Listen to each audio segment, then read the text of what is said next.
with before and afters at advancedhair.com. Country in the Park 2, presented by your California Army National Guard, October 23rd at Heart Health Park at Cal Expo with Bailey Zimmerman, Russell Dickerson, plus more. Enjoy line dancing, live DJs, mechanical bull, and food trucks. Tickets start at just $70. Country in the Park 2, October 23rd at Heart Health Park at Cal Expo with Sky River Casino and Joel Gott Wines. More info at CITPFest.com. Is the volatility of the stock market driving you crazy? Is your retirement account sinking, yet you're getting older and you're starting to worry about, will I have enough for retirement? What about the money in the bank? These banks pay nothing these days. How do we get growth to get to retirement account? It's simple. Move into gold and silver. Want to know how to do it?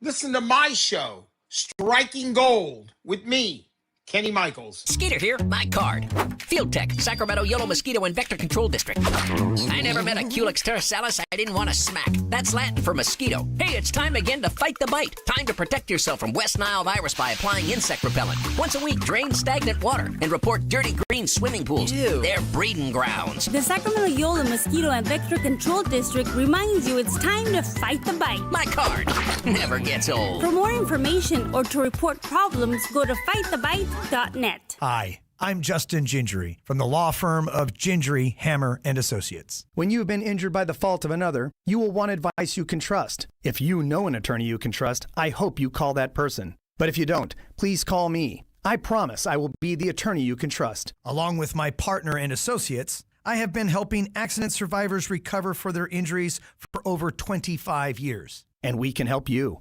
There's no charge for calling, so please call us today. When you get an injury, just call Gingery. KHD HD1 Sacramento, KYMX HD3 Sacramento. Sactown Sports 1140, your local sports leader.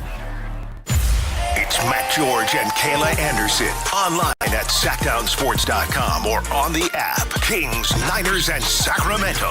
The Matt and Kayla Show starts now.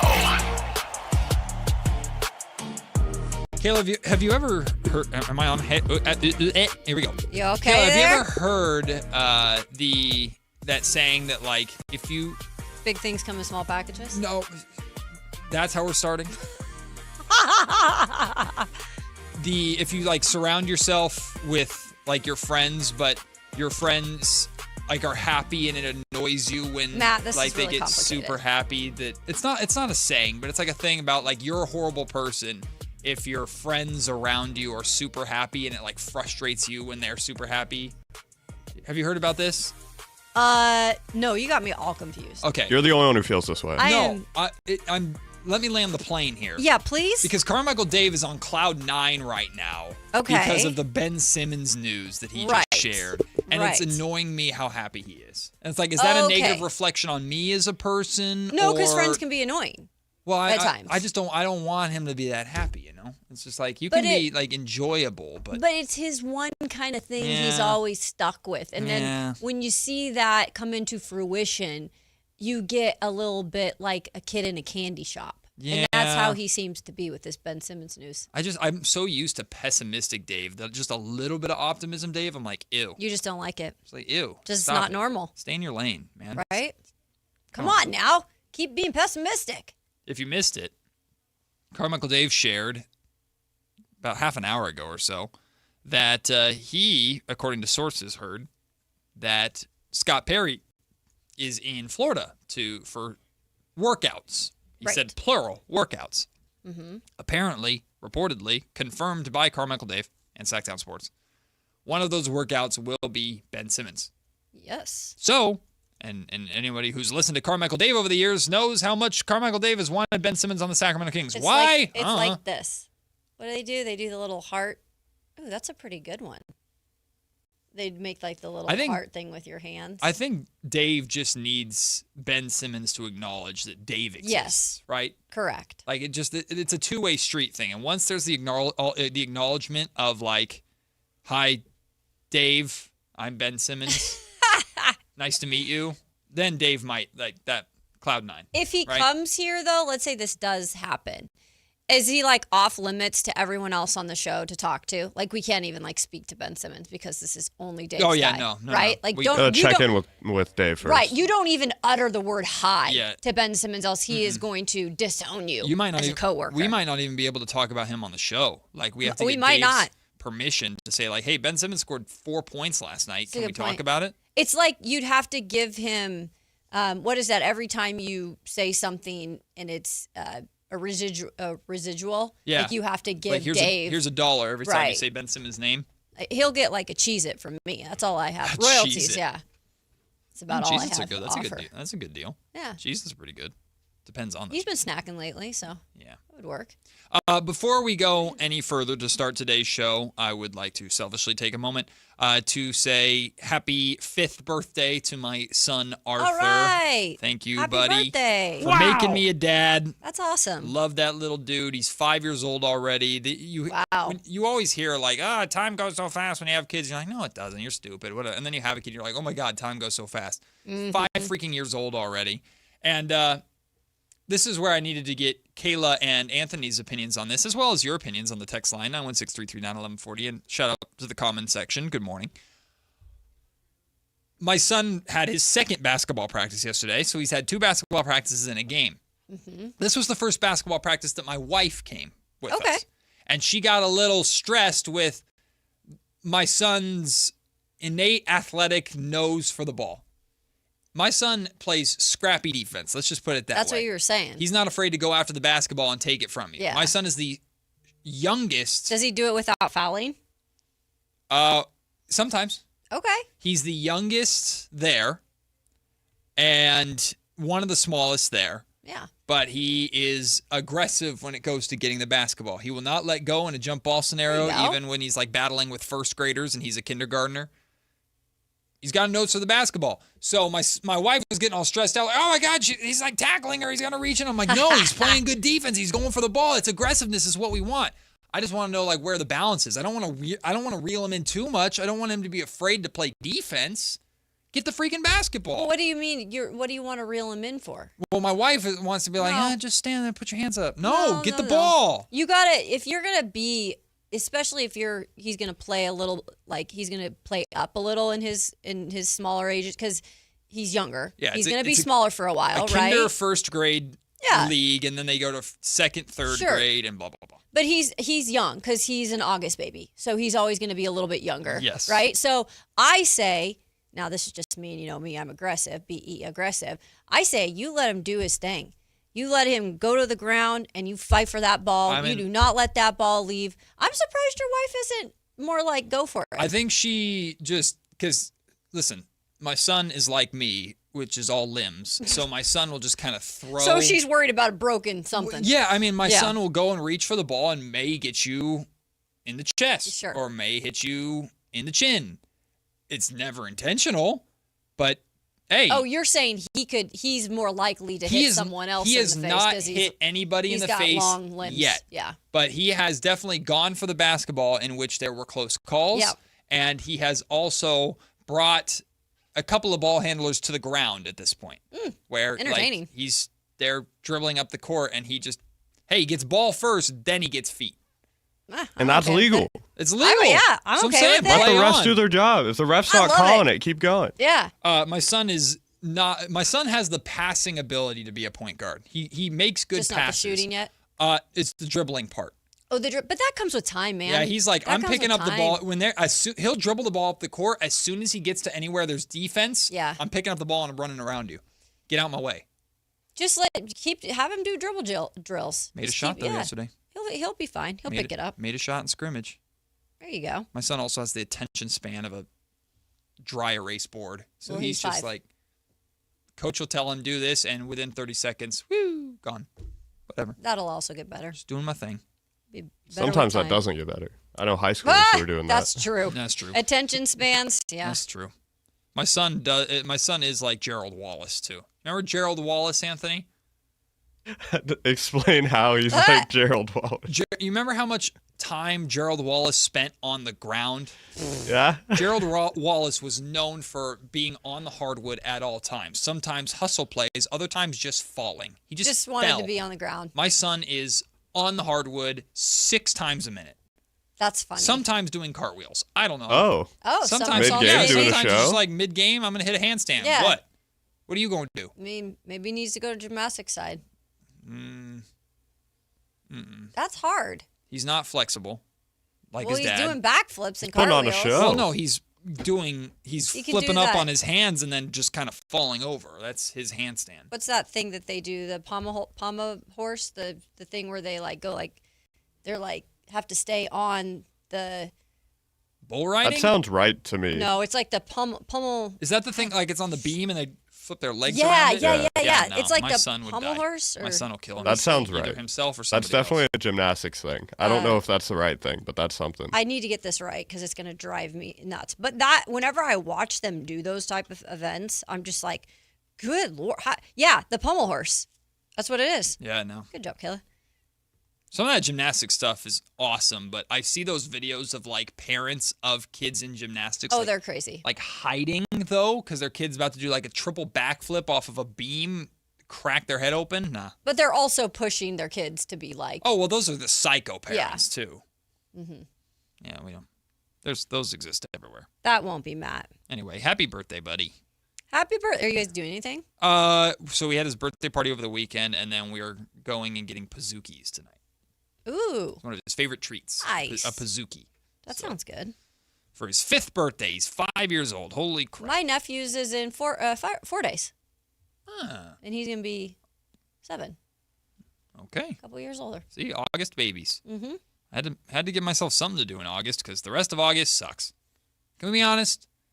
Can we be honest? Kinda. August is like the worst month of the year. Can we be honest? Pretty boring, but It it's sucks. gone by really fast. We're already at the Has 20. it? Yeah. Oh. We're at the 25th of August because I can't believe it's September. I'm like, where did the summer go? I can't believe it. August is watching paint dry. It's probably for you guys because the kids go back to school at some point in August, and then you're also just like waiting for everything to start. Yeah, they go back to school in early August, but even so, August sucks. With the exception of my son's birthday, August It's not sucks. the best month. But here we are. Here we are now getting reports about Ben Simmons working out for the Kings. Kinda. It just sounds like the Kings are attending a Ben Simmons workout in Florida, according to our own Carmichael Dave. We've talked about Ben Simmons to the Sacramento Kings before. Does it make sense? Kinda. From a defensive standpoint, if they want another ball handler, Ben Simmons is more than capable of being another ball handler. And if there's a team that can be a low-pressure opportunity for Ben Simmons to reignite his career and get a second chance, I suppose it's the Sacramento Kings, although I think Ben Simmons also understands he runs the risk of being irrelevant in Sacramento because I don't think a lot of people are going to pay too much attention to what the Kings are doing this season outside of Darius Acuff Jr. But hey, I'm down with a workout. I'm down with a meeting. Is that then going away from the Kings trying to go down this this mentor route for Darius? Because it doesn't seem like that would. I don't know. I don't know. Just trying to fill a roster spot. I don't know if Ben Simmons is the right mentor for Darius Acuff Jr. either, but I'm also not a fan of using a roster spot and primarily looking for a mentor versus whatever you think is like. This goes back to the Bobby Gerald saying that he said. Now I know he was talking more about the second round of the draft, but essentially saying you're in the business of mining right now. You're looking for talent. You're trying to accumulate talent. If you think Ben Simmons still has talent that you can use, then bring him in. I'd prefer that over mentorship. Yeah, no, I would too. I mean, at this point, you're picking and choosing if you really want to just bring in someone for a mentor. It's not like anybody's going to stand out and change the trajectory of Darius Acuff Jr. So I'm more so spend it on a spot that you really think could. I mean, it is what it is. There's not much out there. But spend it on somebody who you think could actually maybe do something for you beneficial. Yeah. So I mean, I think Ben Simmons, out of all of the veteran guards that we've heard are working out for the Kings, it's Ben Simmons. Well, again, he's not working out for the Kings, according to Carmichael Dave. The Kings are just attending. Scott Perry is attending his workout in Florida. Yeah. Ben Simmons, Victor Oladipo, Elfrid Payton, and who is the last one? Oh, Cameron Payne. Out of the four of those guys, and there might be others, we don't know, but those are the four names we now somewhat know. Ben Simmons makes the most sense in terms of the identity that the Kings are trying to establish, with the exception of the three-point shooting. We know Ben Simmons can't shoot, but neither can Cam Payne, I don't believe. No, it's Payton that can't. Alfred Payton can't shoot. He's like career 26 or 27%. Yeah, Alfred Payton, capital cannot shoot. Yeah, he's okay. Yeah. They're guarding him like a center but who can't shoot. In terms of defense, versatility, more of what you need, Ben Simmons, I think, checks the boxes way more than any of those other vets.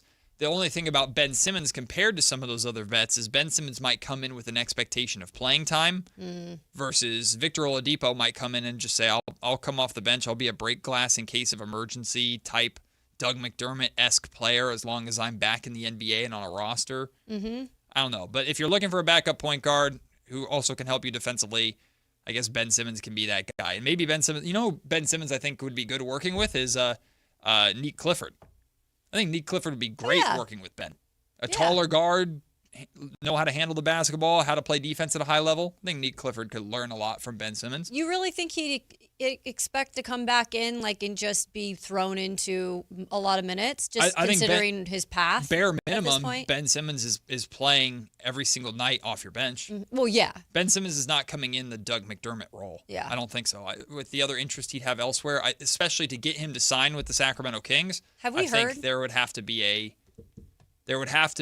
a promise of a role. Have we heard interest, like anything else? There were other teams that I know were interested in Ben Simmons, and I don't remember. There was a list of a handful of teams that were interested in Ben Simmons. I don't remember who's on that list. But because we're talking about a player that's either league minimum or slightly above that. Yeah. And he didn't play last No, season. Ben Simmons hasn't played for a little while. I think it says his last team was with the Clippers? Yeah, he was with the Clippers in 2024-25. He was traded halfway through the season from Brooklyn to the Clippers that season. Did not play last year. Okay. He's only played 7 seasons. I know, that's wild to think about. And he's 30 years old. Yeah. He's still more than capable. Yeah. But, who knows? We shall see if anything comes of the workout in Florida, if we get any more information or Carmichael Dave gets any more information. So keep an eye out on Sactown Sports for more information with that. We got a great show for you today on this Tuesday. In the next segment, we'll talk about Ian Rappaport's update on Ashton Genty's injury. Also, we're expecting Clint Kubiak to provide a little more details on Genty's injury today. Plus, Sports Illustrated identified 10 NFL rookies that are exceeding expectations in camp and preseason. There is a 49er and a Raider on that list. Chris Biederman from the Sacramento Bee will join us at 11 o'clock. We'll talk to him very briefly about this Jed York situation, which we have an update on to provide you here in just a second. But we'll also talk about the 49ers outside of those issues, the return of George Kittle and Christian McCaffrey to practice, plus looking forward to week 1. Speaking of the Niners, Colin Cowherd had kind of a doom and gloom outlook on the Niners. He thinks they're headed for a cliff. This is a rare one because we've heard mostly positive. Yeah, so we'll play what he had to say for you at 1 o'clock. And then I figured we could go down this path a little bit to explore this path, if nothing else but to talk through how bad could it get for the 49ers if this does not work out. We'll do that at 1 o'clock. At noon, talking a little Sacramento Kings basketball. We talked yesterday about ESPN's predictions for the Western and Eastern Conference. They have the Sacramento Kings dead last in the West, winning just 19 games. The reaction in Sacramento has been, or at least from what I've seen from Kings fans on social media, is, wow, the ESPN's being pretty disrespectful towards the Sacramento Kings. But similar to the Niners segment, why not talk our way through what would have to happen for the Kings to only win 19 games? And if that happens, can the Kings even possibly establish their identity in a season where they win just 19 games? We'll do that at noon today. So a lot to get to in today's show, but yes, we do have an update, some more details on the Jed York situation, owner of the San Francisco 49ers. We shared yesterday, or it broke yesterday, that Jed York was arrested over the weekend after going to a trailer park in Ohio, of all places. Well, More information has come out, according to multiple reports. He was allegedly responding to an ad on a prostitution website. Okay. And arranged a meetup with a woman for $140. What a deal. When you have a coupon? Is it a Groupon? When he arrived on location. Ew. Groupon. Ew. Well. No. Ew. That's what makes this thing so wild. He's got millions of dollars. When he arrived on location, he had the phone, that's why it was confiscated, which the criminal item or whatever they said. He had the phone, which he used to arrange the meeting. That phone was what was confiscated as part of this investigation. That was what they call it, a tool? A criminal tool. Yeah. So he was initially arrested on suspicion of participating in prostitution. Then the charges were changed to disorderly conduct, which is a misdemeanor. It's just a freaking mess, dude. And the Niners responded yesterday, put out a statement, essentially paraphrasing the statement, saying, hey, this is a legal matter and it's been resolved. We'll not comment any further. I'm a little surprised on that, Matt. And I did see there were some San Francisco beat writers that had mentioned possibly Lynch speaking today at some point. So I don't know if that will happen. I think it's a little bit ridiculous that no one's going to stand up in front of a podium and at least say something, make a statement, like to media and to the public. Does John Lynch or Kyle, and they're going to be asked about it, unfortunately. That's the reason why. Do they have to be the ones to do it, or should the freaking owner who got busted step in front of a camera or step in front of a microphone and address the situation? I mean, having your employees, even if they're high-level, high-ranking members of the organization, having any employee handle this for you would be absolute BS. Well, that's what makes this so weird, though, because it's your owner who is actually being, being put in this situation. He put himself in this situation. And so it is weird because it's like, yeah, if anything happens to where John Lynch or Kyle Shanahan, if something happened to Kyle, obviously John Lynch talked about it. It does seem weird if John Lynch comes out and speaks about it. So again, I had just heard that, seen some things through the media. I don't know if that's going to happen, but it is a little weird that it's kind of just like, oh, and we're brushing that one under the rug. I just think, listen, all respect to John Lynch. If John Lynch has to do it, and he's done press conferences before to address things like Kyle Shanahan's car accident and, of course, the Brandon Ayuk stuff and stuff like that. It has been an off-season. He's stepped to the podium a number of times to address some things. Having to step to the podium to address your boss's arrest, that's pretty wild.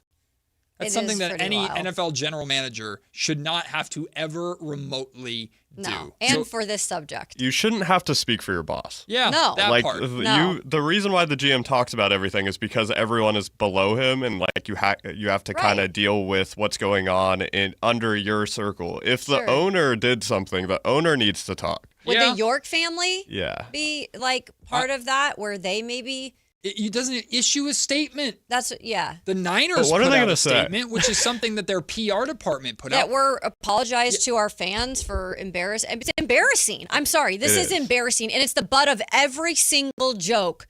You cannot open social media, anything, without seeing Jed York's face on some sort of Photoshop or GIF. It's embarrassing if you're the 49ers. Have you seen? Have you seen the Quest for Six?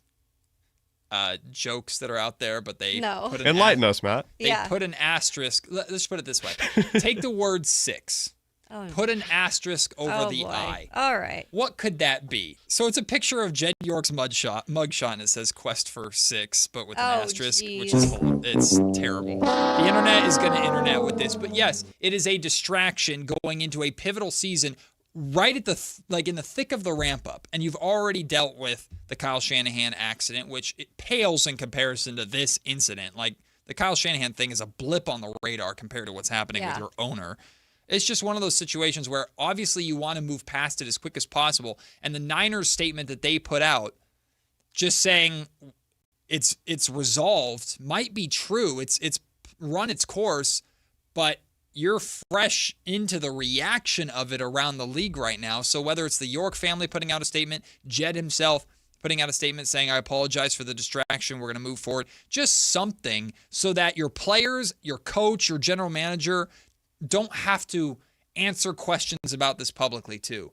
Like those are the things, to be a player, to have to answer for stuff like this. This is, sorry to bring him up, don't get mad at me. This is something that always bothered me about the firing of Mike Brown, because De'Aaron Fox was the one that addressed it more than anybody else in the organization. Mm-hmm. And that's a basketball decision, not what Jed York has done or allegedly has done.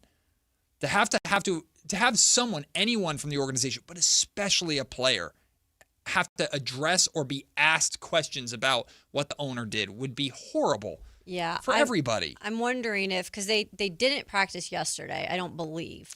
Or they didn't have media availability yesterday, I don't think. Did they? I don't think so. Yeah, so I think they're practicing right now. Yeah, so there are going to be players that talk today. Mm-hmm. I do wonder what 49ers PR, if they completely just come out before before they put anyone at the podium and say there's no questions to be had about this, because they will do that.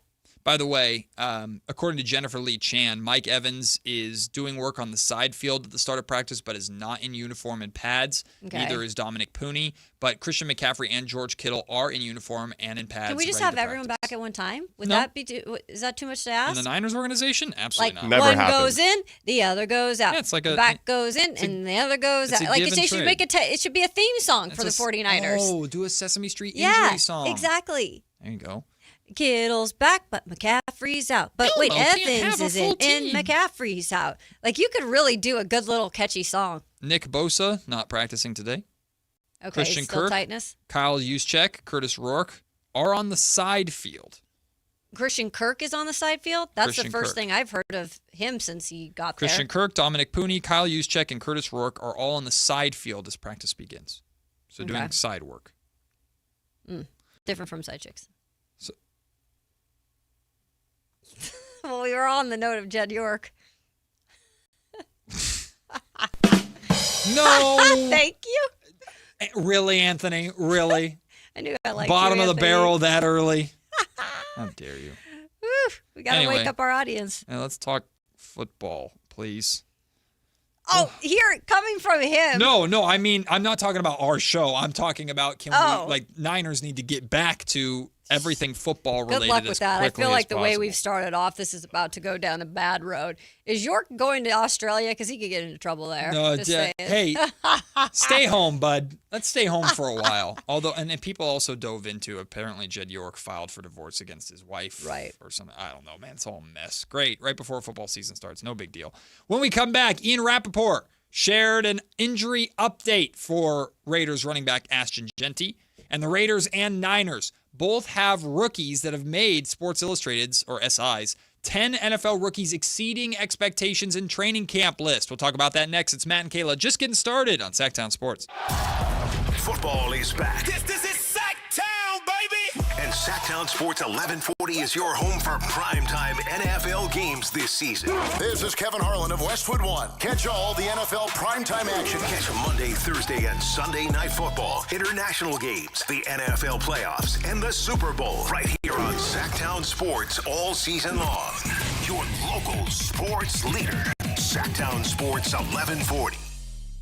Sacramento weather is brought to you by Elk Grove Honda. I'm Tamara Berg in the KCRA3 Weather Center. It is Tuesday. We're looking at mostly to partly sunny skies for the front half of the day. Then the clouds will thin out this afternoon, and it's going to be pretty toasty. Daytime highs will peak in the mid to upper 90s before dropping back to the low 60s overnight tonight. Get the latest forecast on the KCRA3 News and the KCRA3 app. At Elk Grove Honda, we've acquired some of the best pre-owned cars we can find. Whether you purchase a new Honda or a like-new pre-owned Honda, Elk Grove Honda has the right Honda at the right price. In the Elk Grove Auto Mall, Highway 99 and Elk Grove Boulevard, or elkgrovehonda.com. I gotta get an Elk Grove Honda. We all hear the radio ads about the IRS. They tell you to be afraid, to be scared, and they try to frighten you into calling. I'm not here to do that. Tax Relief Advocates is different. TRA is here to tell you that if you owe money to the IRS, whether it's $5,000, $50,000, or $500,000, we have a solution. It doesn't matter if you're sitting in your car, at work, or with your kids. No matter where you are, call now. 800-575-8157. Don't lose hope. TRA can eliminate or reduce what you owe to the IRS. Generous programs are now available that can give you a fresh start. Our passion is taxes and helping individuals fix their IRS problems. We have over 1,000 5-star reviews on Google and an A+ with the Better Business Bureau. You don't need to be afraid of the IRS any longer. End your tax nightmare today by visiting us online at TRA.com or call 800-575-8157. That's 800-575-8157. Tax Relief Advocates. Real solutions for real people. Carmichael Dave here. So proud to talk about my new friends at Pest Pros, where they are family-owned, they are locally rooted, and they are committed to serving Northern California. I got a mouse problem at my house, and I don't like mice. I got a cockroach problem at my house, and I don't like cockroaches. That's a real thing. You're going to get pest protection somewhere. Why not get it at a place that is locally owned and operated? Longtime Kings fans and partners. And the community, yeah, you've spoken. They're back-to-back Sacramento favorites. So if you got pest control, you don't have Pest Pros. Step up to the pros with their all-star lineup. Don't just make the call, make the right call. Go to pestprosps.com, Sacramento grown, family owned, or call them at 916-588-9345. That's 916-588-9345. Step up to the pros at Pest Pros. Thunder, feel the thunder. It's the energy all around you. Lightning and the thunder. The thrill of the moments to come. The flash of lights. The rush of pure exhilaration. The roar of the crowd. See it, hear it, feel it. Feel the thunder.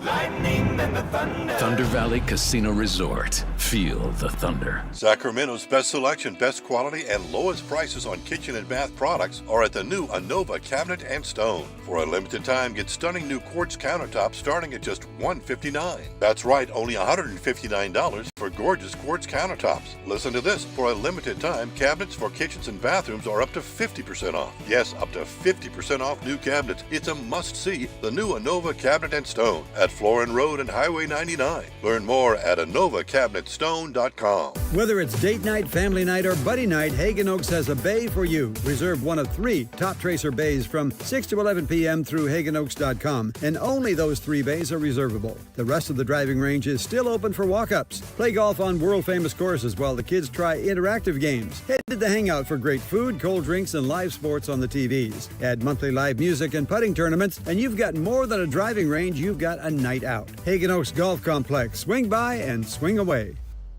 Hi, this is Adam Johnson, owner of Golf Fitness Solutions. Exercise and golf have been 2 important activities in my life. I opened Golf Fitness Solutions in 2013 to help my fellow golf enthusiasts improve their posture, relieve their pain, gain strength and endurance, and most importantly, hit the ball farther. From beginners to professionals, I've had success working with all ages and all skill levels, and I can help you too. Located in Carmichael, call us at 916-802-5175 or go to golffitnesssolutions.com. Want the best movie experience in town? Join Sactown Sports IMAX Pass by visiting SactownSports.com. Sign up today. You can win tickets to see this week's films at the Esquire IMAX Theater. Folsom Chevy is truck country, where great deals and a wide selection of new Silverado half-ton pickup trucks rolls through August with a 0% financing offer. Swing by the Folsom Auto Mall or go to folsomchevy.com to find out more. Folsom Chevy, together, let's drive.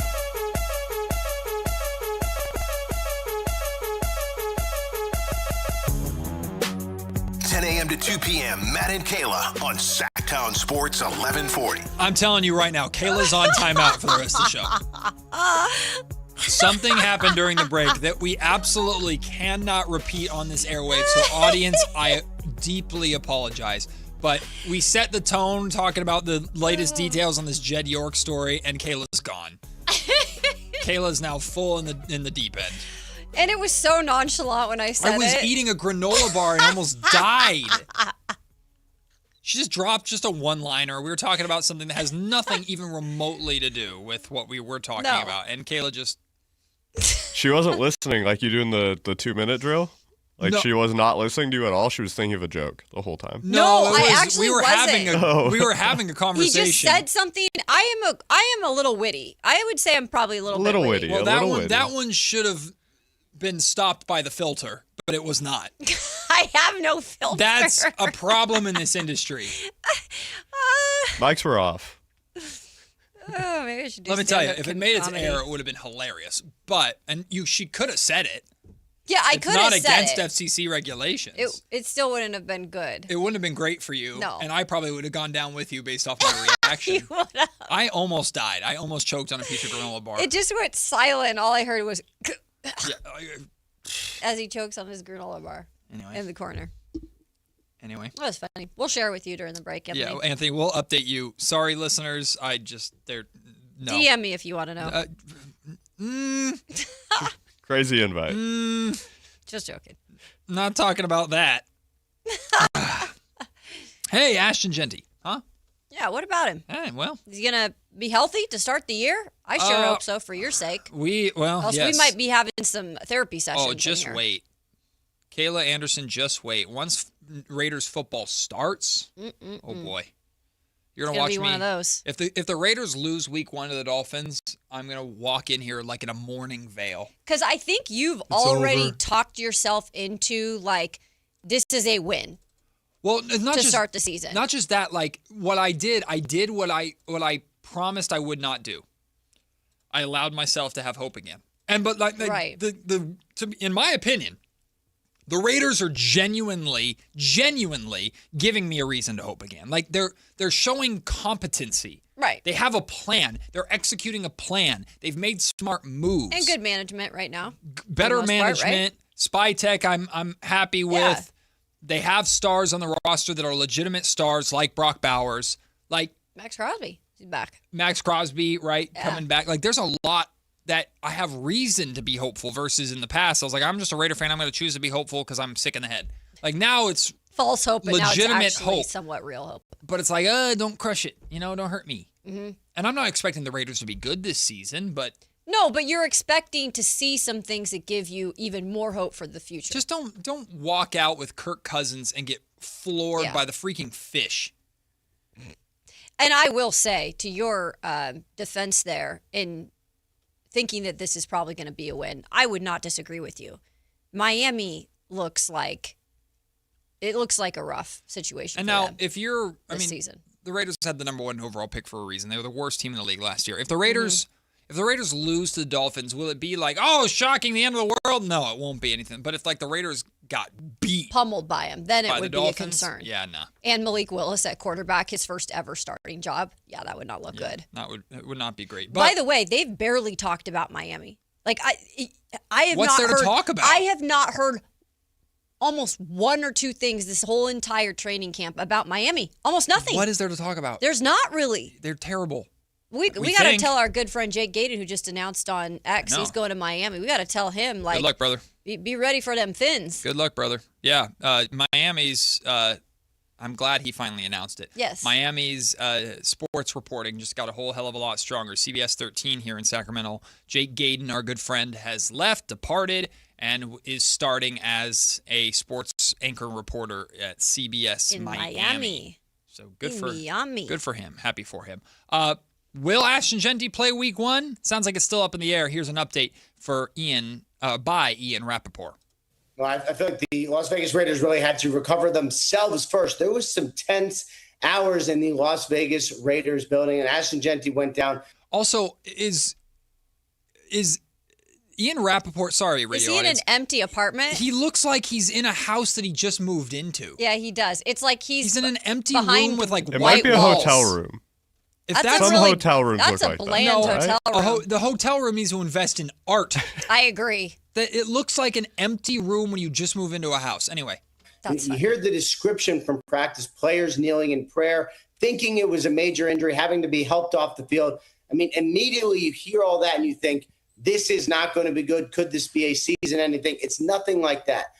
My understanding, this is something I reported with colleague Adam Schefter over the weekend, is that it's an ankle sprain believed to be more low than high and not considered to be a major injury. But it is a real injury, Mike. And the reality is there is a chance that Ashton Genty may not be on the field for week 1. They are hopeful that he will be, but there is a chance that he won't be, which certainly does mean a couple things. One, it's not the season-ending situation that I think some were scared about.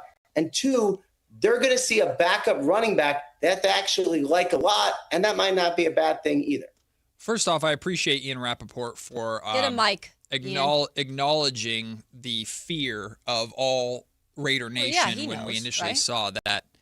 When the injury first went down, again, all of us immediately thought the worst. Mm-hmm. So it does sound like his status for week 1, Ashton Genty's status, is still up in the air. The good news is Mike Washington Jr. has been really impressive, so much so that he has made Sports Illustrated's, or SI's, 10 NFL rookies drafted outside the first round already exceeding training camp expectations list. Mike Washington Jr. is listed like 5th or 6th on this list. They write. Let me guess who's won. Well, we'll get there. Las Vegas rookie running back Mike Washington Jr. has been a standout in both preseason games. The 4.33 speedy back rushed for 63 yards via 6 attempts in the opener, including an explosive 53-yard gain. In week 2, Washington gained another 56 yards on 9 carries with a long run of 33, averaging 7.9 yards per carry. We illustrated yesterday that amongst running backs this preseason, he's the highest graded running back, period. Now, not everybody's playing their top running backs. For example, Christian McCaffrey hasn't played a snap of the preseason. But regardless, all you can do is perform with the competition that's ahead of you and the opportunities that you get. And Mike Washington has been really good to the point where maybe the Raiders feel comfortable with the idea that maybe Ashton Genty can take as much time as he needs to get back to 100%. I don't think I think it's a matter of like, look, we are what we are right now. Like, we're still not like a complete team. And if we put Washington out there, I don't think they're going to put him in a bad game plan situation. They're going to have the right game plan for him if it is indeed the case where Ashton Genty can't play. Mm-hmm. And I think you're right. I know people are always about, like, just get the guys out on the field, like this whole George Kittle thing. Just get him out on the field. Right. There is honestly a strategy that goes behind it. There's a lot of things that go behind it in ramp-up periods and what you feel is the best for that player so you can have them long-term. That is always the big thing. You play 17 games. You want these guys long-term. Just starting the season 1-0 is not, or 0-1 is not the end of the world. Mm-hmm. And I don't think with missing just Ashton Genty gives them any of a less chance to beat the Dolphins. Yeah. So might as well keep your top running back just maybe one more week and make sure that low ankle sprain, which was good to hear, not a high, that low ankle sprain just a little bit more healed. I know Raider fans and the organization themselves are starved for Genty as the 6th pick in last year's draft to show that he's better than what he showed last season, although most people acknowledge that last season wasn't about Ashton Genty. Last season was about how terrible the line was and how he got hit in the backfield almost every single time he got the football. So there is the impatience of give Genty as much opportunity here, especially against a softer opponent like Miami, to showcase himself a little bit. Mm-hmm. Plus, fantasy owners, of course, are going to be yelling and chomping at the bit. I saw that viral video out there of someone who drafted Ashton Genty with the first overall pick. And like, what are we doing? I don't know. What are we doing People here? are crazy. Pay me, I'll give you some advice. People are crazy. But you feel better about having Mike Washington Jr. and just the potential to be able to ease your way back if you're Genty. Really quickly, the first guy listed on this Sports Illustrated article is, of course, DeJon Stribling. No, it's Stribling. Stribling. There's a G on it. Yeah, it's Stribling, Complete remember? receiver. No. Stribling, Mr. Smith. That's still going to be one of my favorites. Stribling. Complete receiver. Complete receiver. Don't know his name. They write, San Francisco 49ers rookie wide receiver DeJon Stribling has quickly embarrassed critics who called him a reach.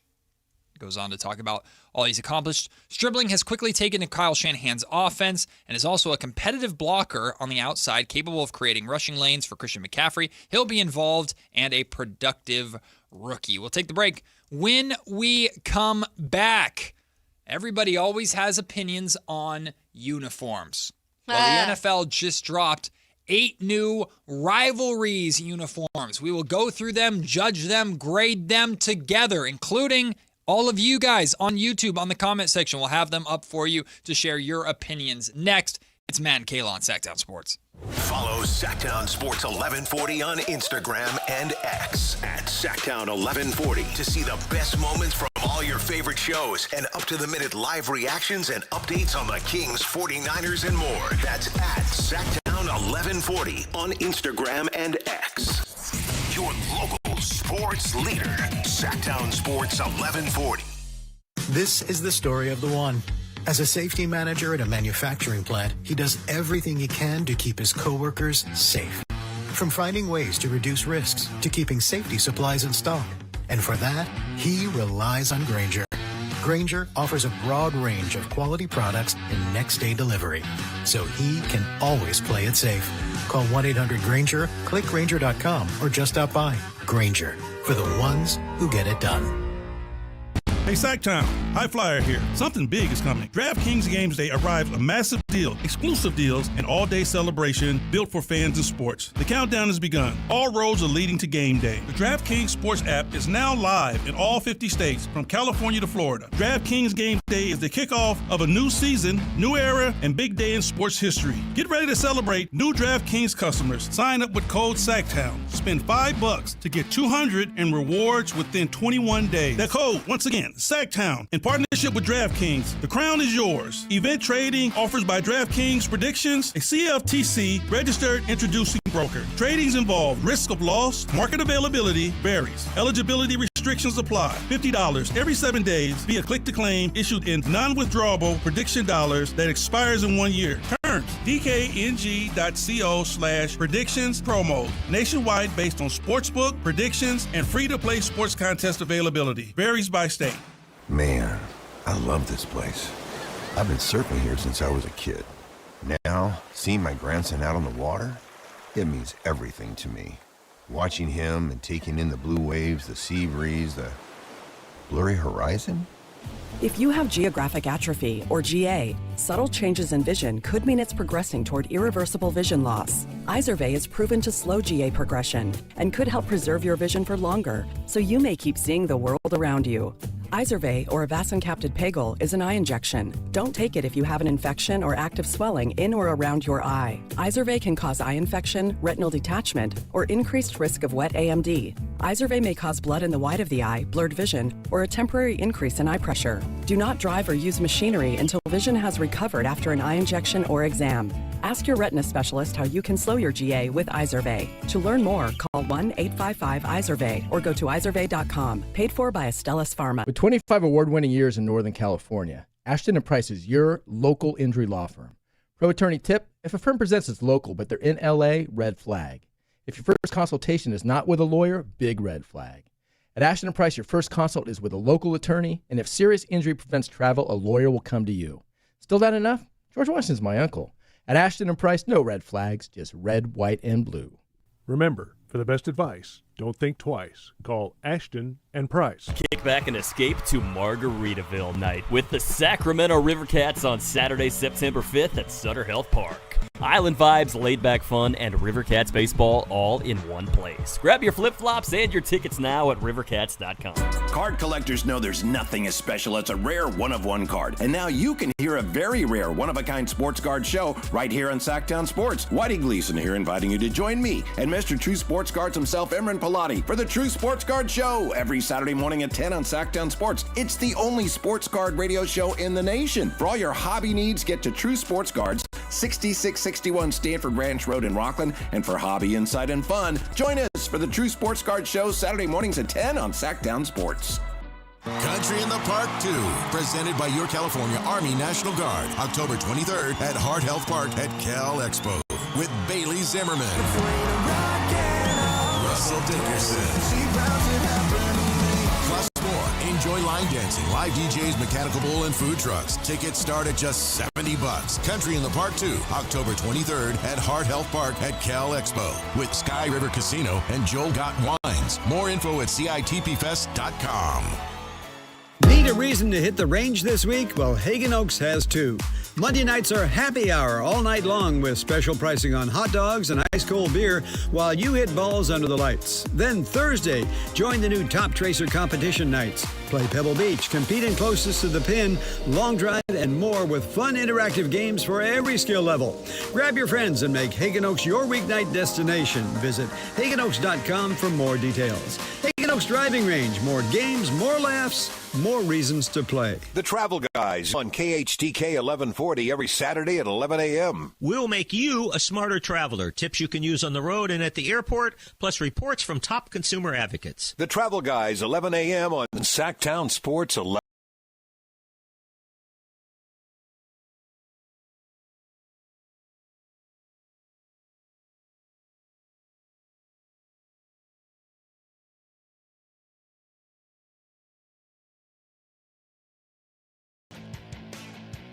It's funny, if you were to ask the average sports fan about, like, how much do you care about fashion, you'd probably get mixed results, but I think you'd get a decent amount of people that, I don't care about fashion, just wear my jeans, wear my t-shirt, and just go out. Got the same uniform every day. As soon as you put a sports uniform in front of them, they will rip it apart like they're on, like it's a Vogue magazine. Like, that's so ugly.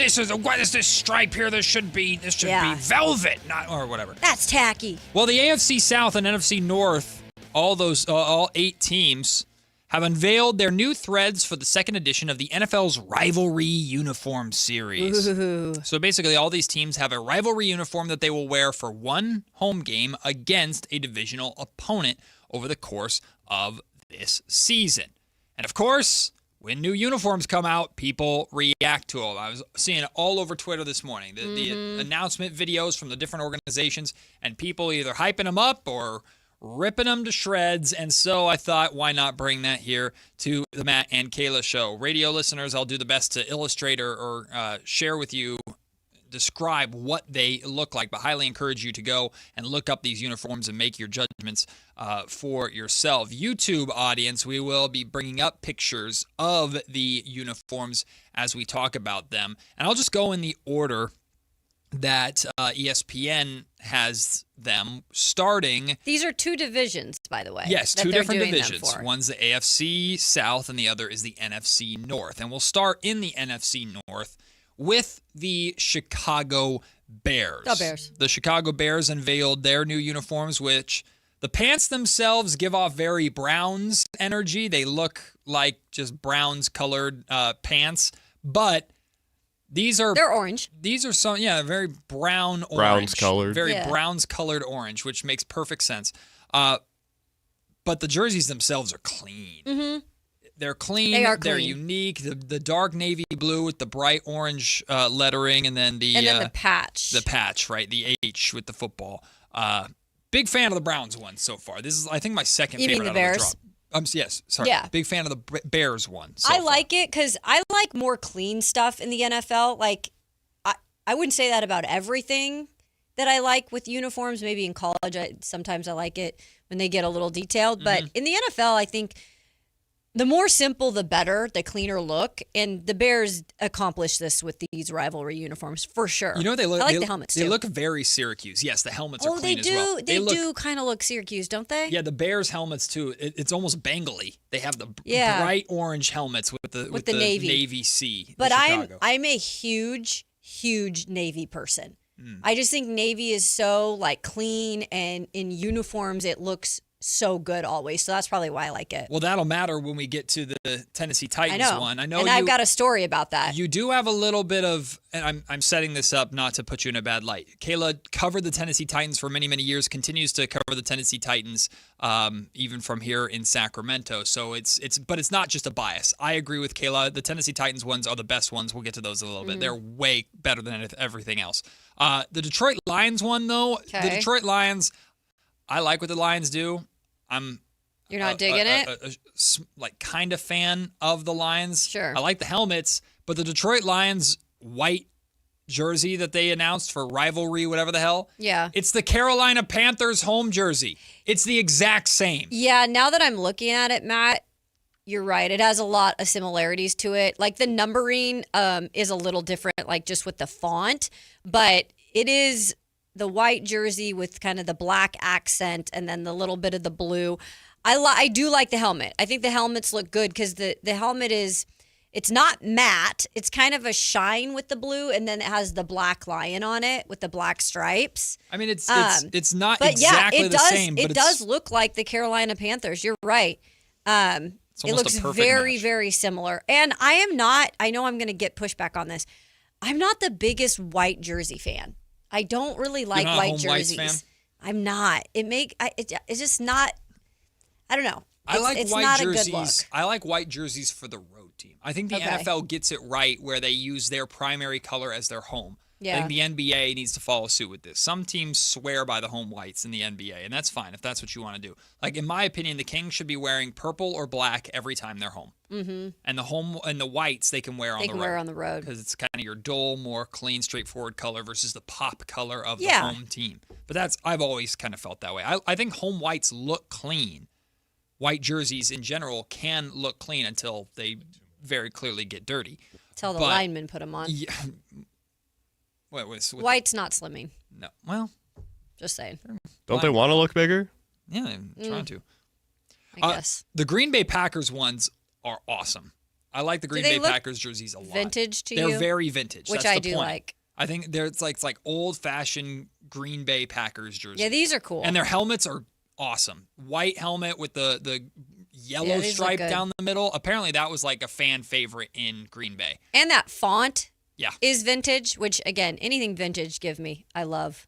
The Houston Texans one, I get that they're trying to kind of pay homage to the Oiler days. But that's not their, like, that's the big debate is, like, the Oilers got moved. Yeah. Like, they did not stay. The Oilers did not stay in Houston. Right. They got moved to Tennessee. So it's technically not Houston's team. It's Oilers meets the Tennessee Titans jerseys that they announced this year meets the Buffalo Bills. It's weird. It doesn't look anything. It doesn't even remotely look Houston, Texas. I don't like the helmet either. It's it's kind of cheesy. Yeah. The Houston Texans never get it right.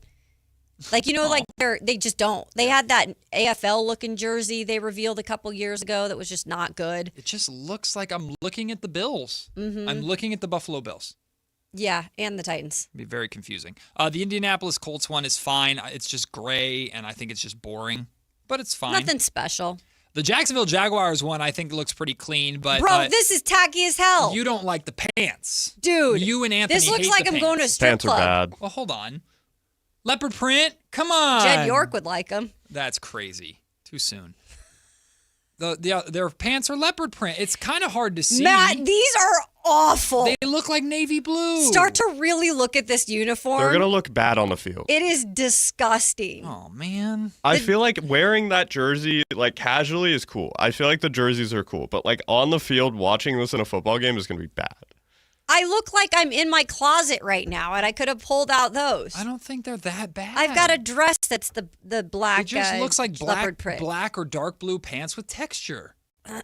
No. I don't think they're that bad. I think you guys are hating on leopard. The helmets are okay. I'll give them that. What does it say? Bald City? Or Bold City? Bald City. That's Florida. You never know. Okay. The Minnesota Vikings one, I don't. That does. It kind of just looks like a different version of their. Yeah, it does look very Baltimore Ravens. Right? That's true. Mixed with their normal home jerseys. So the Vikings, it's okay. Yeah, that's true. Baltimore Ravens, very much so. It does. That didn't dawn on me when I first looked at it. Everybody's copying each other, I feel like. Well, and then we're saving the best for last for a reason. The Tennessee Titans jersey is the absolute best. It looks so good. Yeah, it does look good. Super sharp navy blue with then the kind of baby powder blue numbers and then the lettering and numbers. And then the helmets are clean as hell. One thing, though, that's really funny about this is they last year took away all the navy. So they took navy out of their color scheme and they wanted to only make it two-tone blue. But they're now bringing it back for this. So clean. I loved the navy, but yeah, I guess it's back. The Tennessee Titans helmets. Yeah, they look really good. It's that baby blue just looks good. It just looks clean, man. Yeah, I think the Tennessee Titans win the rivalry jersey release with a close second being the Chicago Bears. Dead last, in my opinion, is Houston. Indianapolis probably next. I think the Jacksonville pants are fine. I think you guys are hating on leopard print. Y'all go look at the Jacksonville Jags.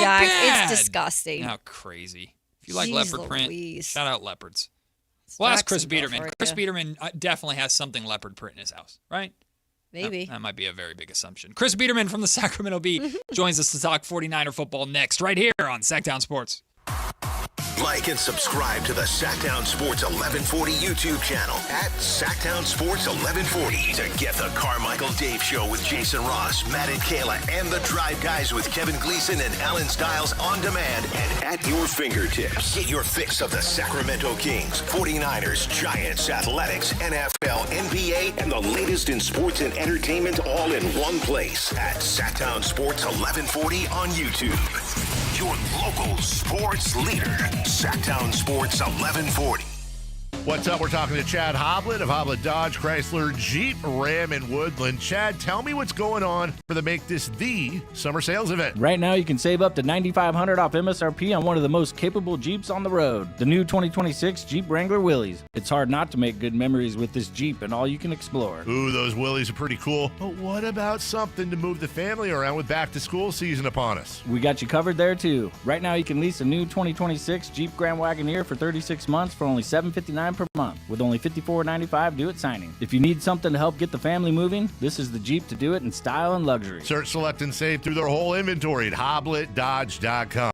Nobody beats Hoblet, period. $9,500 total net savings on new 2026 Jeep Wrangler Willys after dealer discount factory incentives. Incentives may include $1,000 Hoblet trade-in assistance for eligible trade, $500 military or first responder bonus cash for eligible members. Offer subject to residency verification. Due at this net savings. VIN number 296919, 296918. Grand Wagoneer lease on approved credit. 10,000 miles per year, 25 cents per mile over. Sample VIN 183978. MSRP $66,790. Excludes tax, title, and license fee. See dealer for details. Progressive presents the Museum of You. We begin our tour with a unique piece, a relic from the early big screen television era. Remarkable. Next, we find a juicer, which historians believe has only ever been used once. And finally, compact discs from the emo era. A rare find indeed. Some things should be history, but until then, you could protect what's important to you and save by bundling your auto insurance with a renter's policy from Progressive. Progressive Casualty Insurance Company affiliates and other insurers. Not available in all states or situations. Get in the zone, AutoZone. Welcome to the end of summer sale at AutoZone. We're celebrating the end of long days and short nights with big deals for a short time. Like on Wash and Wax, you can get 3 Meguiar's products for just $20. Need new brakes? Duralast brake pads are free with the purchase of Duralast rotors. We've also got oil deals and more. We're ending the summer right with the end of summer sale at AutoZone. Get in the zone, AutoZone. Restrictions apply. So, hamburgers, sodas, ice, and a DJ. A DJ? Relax, Pa. With T-Mobile, we're saving when we bundle home internet and phone lines. Oh, wow. Here to bundle and save big. Stay connected con tu gente with 4 lines from T-Mobile with fast, easy-to-set-up 5G home internet and save up to $1,000 a year. Switch now on T-Mobile.com/conectate. Savings based on third line free via monthly bill credits. Internet discount with $15 in monthly bill credits and auto-pay discount. Qualifying credit required. Credits will stop if you cancel any lines or change plans. Visit T-Mobile.com. Thunder, feel the thunder. It's the energy all around you. Lightning and the thunder, thunder. The thrill of the moments to come. The flash of lights. The rush of pure exhilaration. Thunder. The roar of the crowd. See it, hear it, feel it. Thunder, feel the thunder. Lightning and the thunder. Thunder Valley Casino Resort. Feel the thunder. Hey, it's Carmichael Dave, and yeah, I've been on the air here just shy of 25 years, and you guys know that when I endorse something, I have a few very important things. Number one, I love it when they're local. Number two, I have to be willing to use them myself. This is where Pest Pros came in, or comes in, I should say, because I've known these guys as Kings fans a long, long time. I also have a mouse problem at my house. I also have a cockroach problem at my house. And I did it the old-fashioned way. Went through Facebook, got a hold of these guys. We became friends. And when I found out what Pest Pros does in the community, I thought, I've got to have you guys on the air. We've got a partner.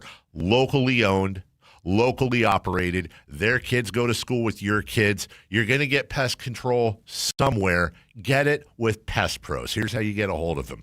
PestProsPS.com or call them at 916-588-9345. That's 916-588-9345 and tell them Carmichael Dave sent you. Hi, I'm Justin Gingery. One of the most common questions I receive is, what makes us different from other law firms? At Gingery, Hammer & Associates, we handle your case from beginning to the end. Whether your case reaches a settlement, whether it must go into litigation, or whether it has to go all the way to trial, we will be with you along the entire way. And because we are committed to your case, we are as invested as you are in making sure you get the outcome you deserve. When you get an injury, just call Gingery. Progressive knows you want to get away, but not like too away. You crave the unknown, but also charcuterie boards with 4 types of cheese. And that's exactly why you bought an RV and bundled it with Progressive, because 24/7 protection is one luxury you'll never have to give up. So go ahead, explore the wilderness, all from the comfort of your zero-gravity camp chair. Switch to Progressive and protect your RV, boat, or motorcycle by bundling with your home or auto insurance. Progressive Casualty Insurance Company, affiliates, and third-party insurance. Not available in all states or situations. Tired of hearing scary radio ads about the IRS? Tax Relief Advocates is different. TRA is here to tell you that if you owe money to the IRS, whether it's $5,000 or $500,000, we have a solution. TRA can eliminate or reduce what you owe to the IRS with zero risk to you. We have over 1,000 5-star reviews on Google and an A+ with a BBB. End your tax nightmare today by visiting TRA.com or call 800-583-6681. That's 800-583-6681. KHTK HD1 Sacramento, KYMX HD3 Sacramento. Sactown Sports 1140, your local sports leader.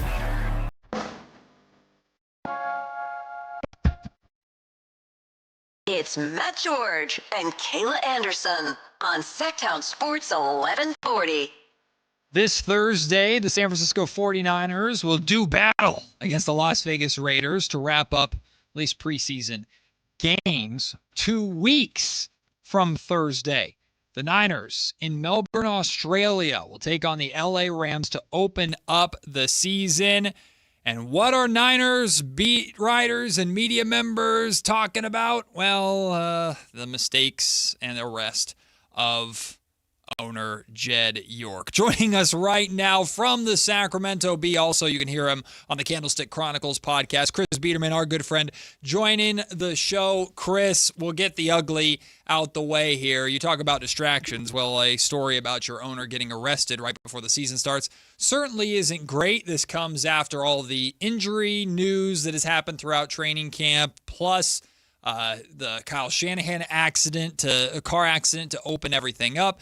And it also overshadowed a great weekend I felt for the Niners where George Kittle and Christian McCaffrey both returned to practice. So I want to ask you, as someone who is a dedicated reporter, has been on the Niners beat, has covered the beat, when stuff like this comes up, I was going back and forth on our text line with someone earlier who was saying, like, it sounds like it's on the media to not ask questions of Shanahan or John Lynch if he were to speak, or the players about this incident because it has nothing to do with them. But at the same time, media members have a job to do when this is a massive story involving the Niners. If you were to just ignore it, then you're not exactly doing your job, even if there's actual football to talk about. So from your perspective of covering the Niners the way that you do, how do you handle something like this? And how do you think the 49ers are doing handling it? Yeah, well, that sort of remains to be seen in terms of how the 49ers are handling it, because, they'll have their press conferences after today's practice, which is going on right now. I almost went down to Santa Clara today to cover practice and the press conferences. But yeah, I mean, it's important for media to ask the questions because you need to find out if it's impacting the team at all. Like, are they talking about it? Is it actually distracting? Like, and I think it's really important to note that, like, if we want to draw comparisons, say, to the De'Aaron Fox and Mike Brown saga, right? If Jed York doesn't address this publicly, and I don't know if he will or he won't, but he's essentially going to leave Kyle Shanahan and John Lynch to speak on his behalf. Right. Which is a really tough spot to put somebody in, particularly for Shanahan, who is coming off, a car accident last month, was, absent from doing media responsibilities because he was dealing with concussion-like symptoms right? And so that to me is no small thing, right? Like a head coach in the NFL is essentially a spokesperson for the organization. And when something like this happens to your owner, until the owner addresses it, you're leaving the head coach to answer all these questions, which are going to come because it's a really important story. It just is. And so that's what, I'm sort of looking for when it comes to seeing how the 49ers handle this. Does Jed York handle this, or is he going to leave it up to Kyle Shanahan? Does Kyle Shanahan, how does he respond to that? Is it something like Duren Fox kind of being left to hang in the wind with the Mike Brown thing? Like, that obviously didn't go well with Duren Fox.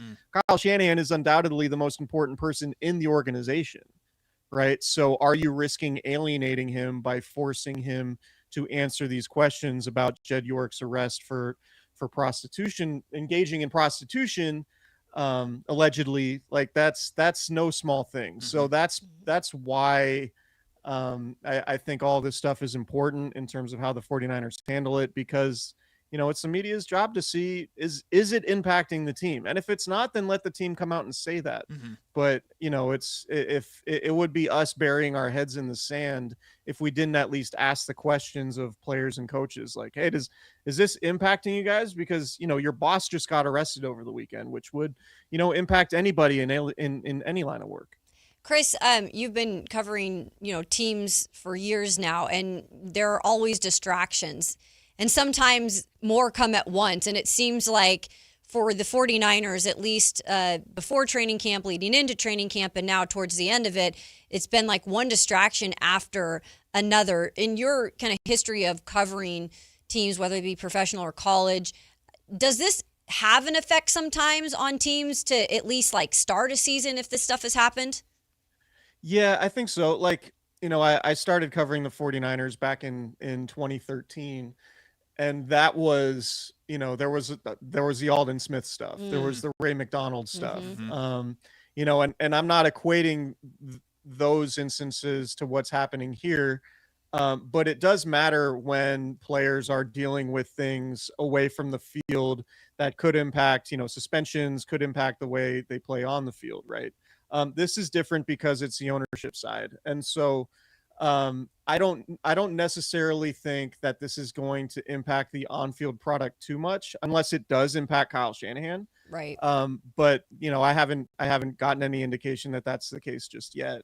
But yeah, I do think there are some instances where these distractions can bleed into the season. And I think, the most tangible ones in the past few years have been sort of the drawn out contract negotiations, right? And those guys not being on the practice field in training camp and then signing their contract a week before the season starts. Then they're only practicing for, 3 days as opposed to 6 weeks, right, leading into a season. And you saw it with Nick Bosa a few years ago. You've seen it with, Brandon Ayuk a couple years ago.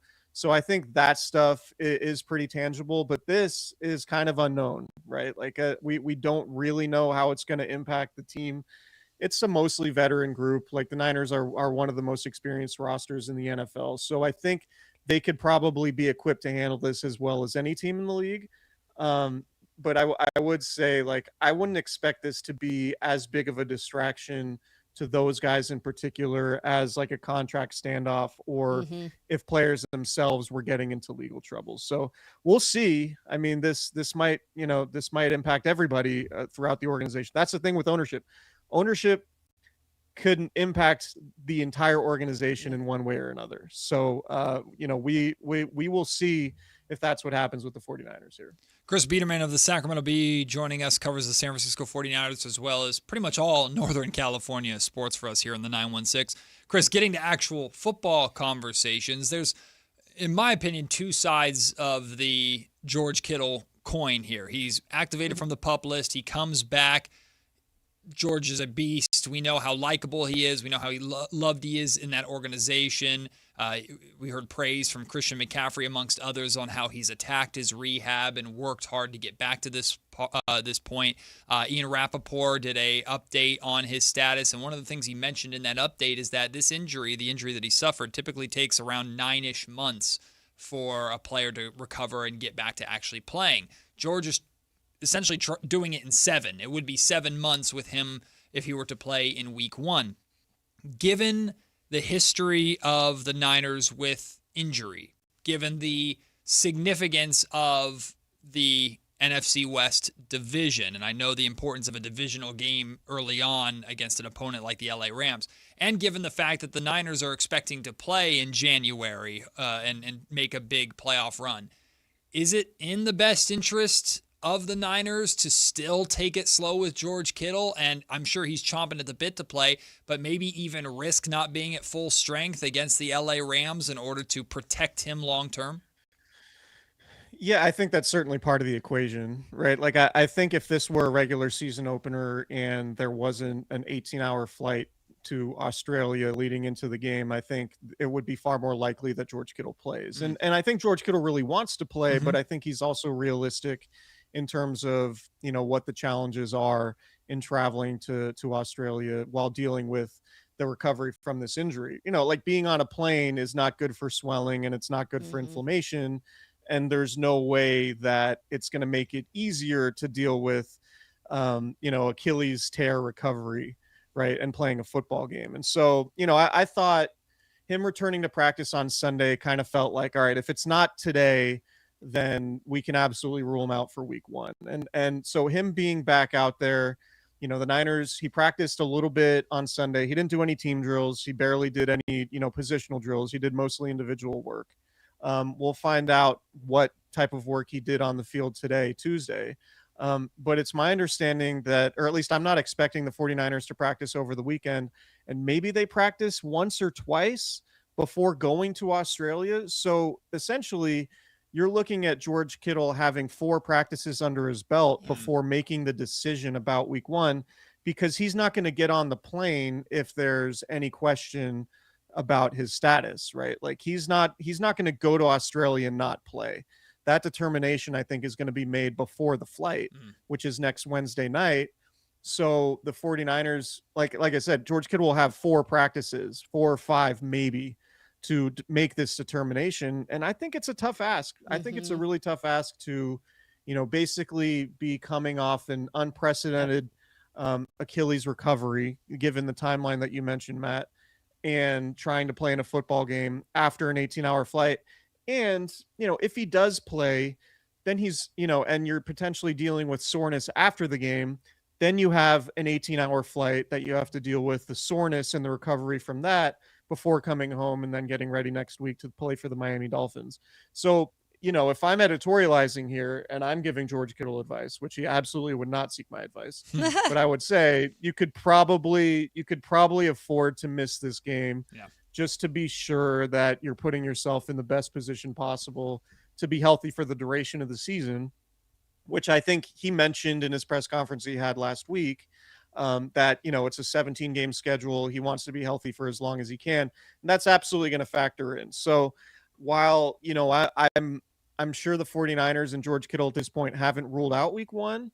I think it's a whole lot to ask to get on a flight to Australia coming off the Achilles tear and the recovery and all of that stuff to play week 1, where, I think it would be a lot safer if he just stayed in Santa Clara, continued his rehab, and got ready for week 2. Yeah, Chris Biederman of the Sacramento Bee joins us on the Matt and Kayla Show. I completely agree with you for all those reasons you laid out, Chris. But if it's not one player we're trying to talk about managing them, it's another player when it comes to the San Francisco 49ers. So Christian McCaffrey, a little bit of an interesting situation on how they utilized him in training camp. So he practiced for some, several practices, but then he didn't do any of the joint practices. And then it came out that this was all part of the ramp up plan. How much are you really buying this? And do you think this is an injury that is really okay and he's going to be ready to go? Or are they downplaying this a little bit in your mind? I think there's a chance they're downplaying it. I also think they're just going to handle Christian McCaffrey with extreme precaution. Yeah. Right. Like I think if, football players get sore from practice. Like if you go to a practice and you watch, it's, when they're doing team drills, it's very physical. There's a lot of contact. It's basically everything but tackling. And even then guys end up on the ground and tackles just do happen. So for Christian McCaffrey, I think the Niners are looking at it like, we saw what happened in 2024. I think Christian McCaffrey kind of tacitly admitted, I asked him about that on Saturday, like, did 2024 and what happened factor into your approach to this training camp? And he basically said that, sometimes he can be his own worst enemy in terms of wanting to practice and wanting to push it. And the indication was maybe he did push it a little bit too hard. And then he wound up having, the bilateral Achilles tendonitis leading into 2024 and him only playing 4 games, I think it was. So I think that all kind of factored in. I don't know for sure if the Niners went into it thinking, you're going to do 9 or 10 practices. We're going to put you on the shelf for 2 weeks and then we're going to ramp you back up. But I think if you were to ask 49ers fans, like, what do you need from Christian McCaffrey in the preseason? I think the vast majority of them would say, put him in bubble wrap and just get him ready for week 1. And I think in essence, that's the way the 49ers have sort of leaned with Christian McCaffrey leading in. And I watched him practice on Sunday, and, he was in team drills and he looked like Christian McCaffrey. He looked pretty unencumbered. So I didn't get the sense that, he's dealing with anything too significant. I would imagine, like any other football player, he was dealing with soreness and tightness. And so it makes sense to me for the 49ers to handle him with extreme caution. And it sounds like that's what the case was, but anything can happen with Christian McCaffrey and his health. I think everybody is on their toes when it comes to Christian McCaffrey and potential health scares. So anytime he misses practice, it's going to be notable. That's to be expected. But I think as far as the way the 49ers are handling it for now, it seems like they're doing the right thing. Well, contrary to popular belief, it hasn't all been injury stories out of training camp. We actually had a pretty fun story come out over the weekend. You asked Niners offensive coordinator Clay Kubiak about the chatter that happened between Brock Purdy and Fred Warner. And this story has given a lot of life to, I think, 49er fans, that two ultra-competitive leaders of their respective sides of the ball are able to go at each other even though they're very close-knit teammates. What, from your perspective, like, what did you see, what did you hear that you can share on the radio was going down between Fred Warner and Brock Purdy at practice? Well, as you know, Fred Warner is very talkative on the practice field, and it's not limited to games. It's not limited to people on other teams. He maintains his same level of chattiness when he's going against his 49ers teammates. And there's often a really fun back and forth between Purdy and Warner, because you guys know Brock Purdy loves to attack the middle of the field, and that's Fred Warner's domain. And I think it's very much a unique battle when you have, arguably the best coverage linebacker in the middle of the field going against one of the better, more accurate passers to the middle of the field every day in practice. And so you'll get, Fred Warner will break up a pass and then he'll let Brock Purdy know about it. And you'll get Fred Warner maybe showing blitz before a snap and saying things to Brock Purdy, and then Brock Purdy hitting Deebo Samuel over the middle of the field and letting out a very loud expletive-filled statement towards Fred Warner, presumably because Fred was chatting to Brock throughout practice. And it was loud. Like, the music was down. Normally they're playing music and you can't really hear much specifically. But this, like, if you live near the 49ers practice facility, like, the neighbors could hear it. It was a very loud Brock Purdy to Fred Warner expletive-filled message that really got everybody laughing. And it came after a completion to Deebo Samuel right in the middle of the field.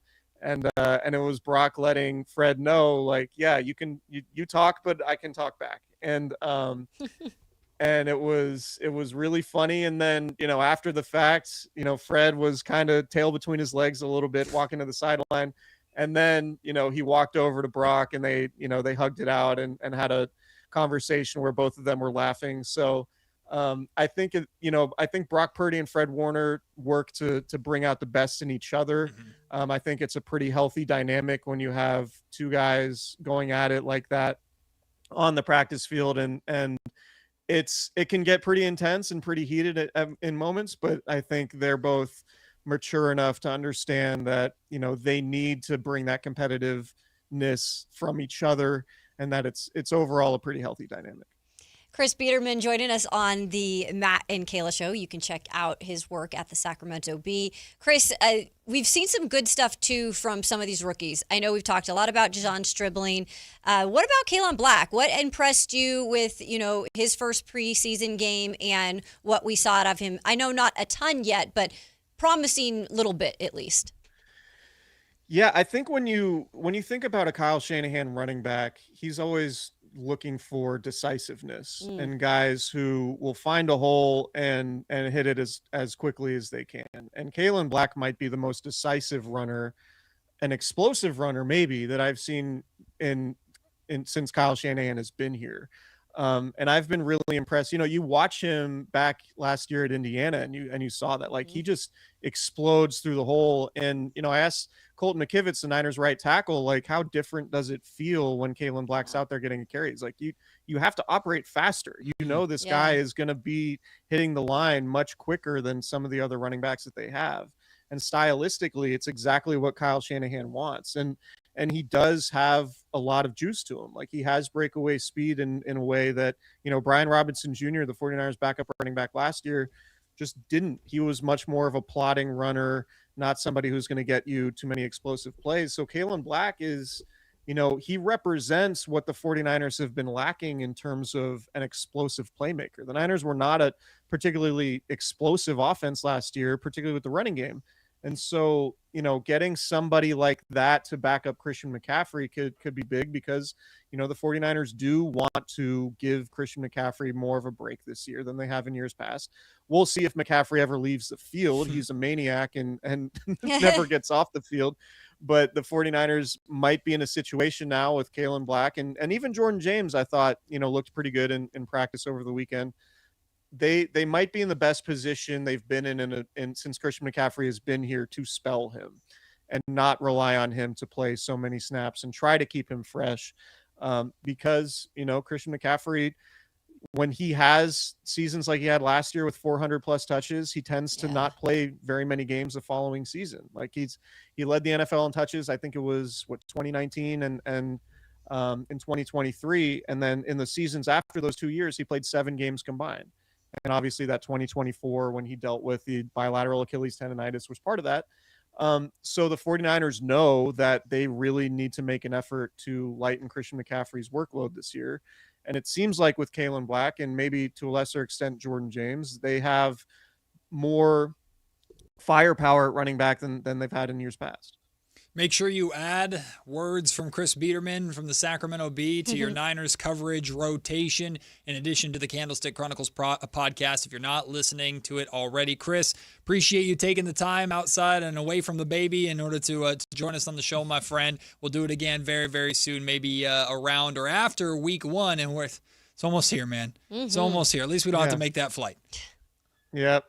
Sounds good. Thank you guys for having me. I'll talk to you soon. The great Chris Biederman from the Sacramento Bee joining us. We'll take the break. When we come back, continuing our NFL division previews, we're in the NFC South, whatever that division is. Yeah, whatever it is. Next on Sactown Sports. This is Sactown, baby! Follow Sactown Sports 1140 on Facebook at facebook.com/Sactown Sports to keep tabs on the Kings, 49ers, UC Davis, and the entire Sactown Sports lineup all season long. Facebook.com/Sactown Sports. Your local sports leader. Sactown Sports 1140. Sacramento weather is brought to you by Bonnie. I'm Tamara Berg in the KCRA3 Weather Center. It is Tuesday. We're looking at mostly to partly sunny skies for the front half of the day. Then the clouds will thin out this afternoon, and it's going to be pretty toasty. Daytime highs will peak in the mid to upper 90s before dropping back to the low 60s overnight tonight. Get the latest forecast on the KCRA3 News and the KCRA3 app. Freedom is an unclogged toilet. Right now, get any drain cleared for just $17.76, plus a full camera inspection. Plumbing, electrical, heating, and air, Bonnie.com.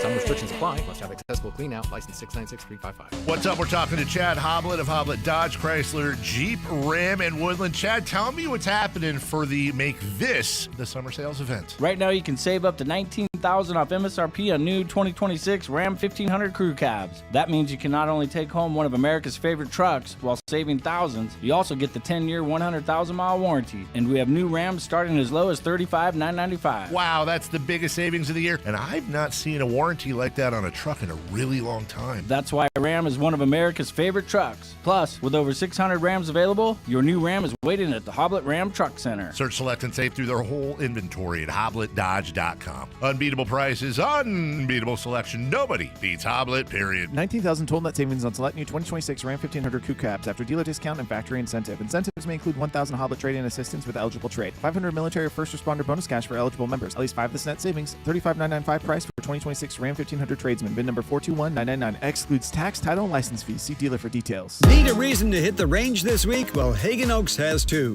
Monday nights are happy hour all night long with special pricing on hot dogs and ice cold beer while you hit balls under the lights. Then Thursday, join the new Top Tracer competition nights. Play Pebble Beach, compete in closest to the pin, long drive, and more with fun interactive games for every skill level. Grab your friends and make Hagen Oaks your weeknight destination.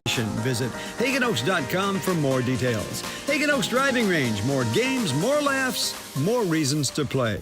Hi, this is Adam Johnson, owner of Golf Fitness Solutions. Most golfers practice their swing, but ignore the body swing in the club. We help golfers move better, get stronger, reduce pain, build power, and play longer. Join us for a free trial week and see how golf-specific training can help you support your body and your game. Try a class, meet the team, and find a right program for your goals. Call 916-802-5175 or visit golffitnesssolutions.com. Golf Fitness Solutions. Move better, feel better, play better.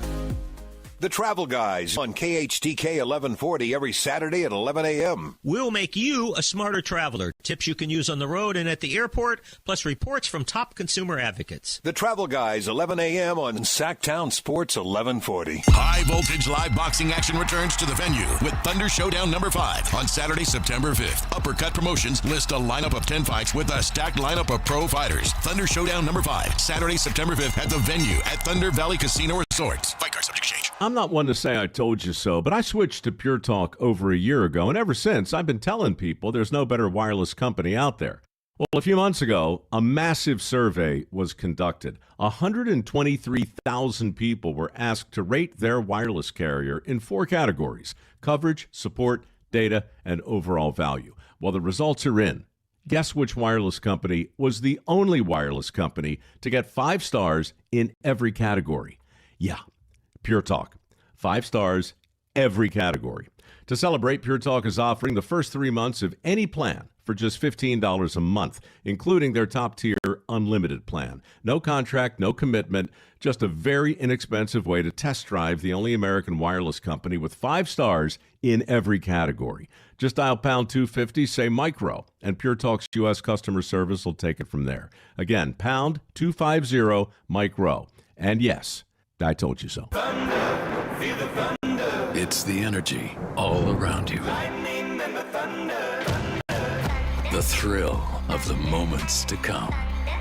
The flash of lights. The rush of pure exhilaration. The roar of the crowd. See it, hear it, feel it. Feel the thunder. Lightning and the thunder. Thunder Valley Casino Resort. Feel the thunder. If you're not looking for a brand new car, at Elk Grove Honda, we've acquired some of the best pre-owned cars we can find. We've kept only the best of our trades, and our buyer has found some of the finest pre-owned Hondas available in Northern California. You can see for yourself at elkgrovehonda.com. Whether you purchase a brand new Honda or a like-new pre-owned Honda, your car buying experience will be the same. We have the right Honda at the right price. You'll find us in the Elk Grove Auto Mall, Highway 99 and Elk Grove Boulevard. I gotta get an Elk Grove Honda.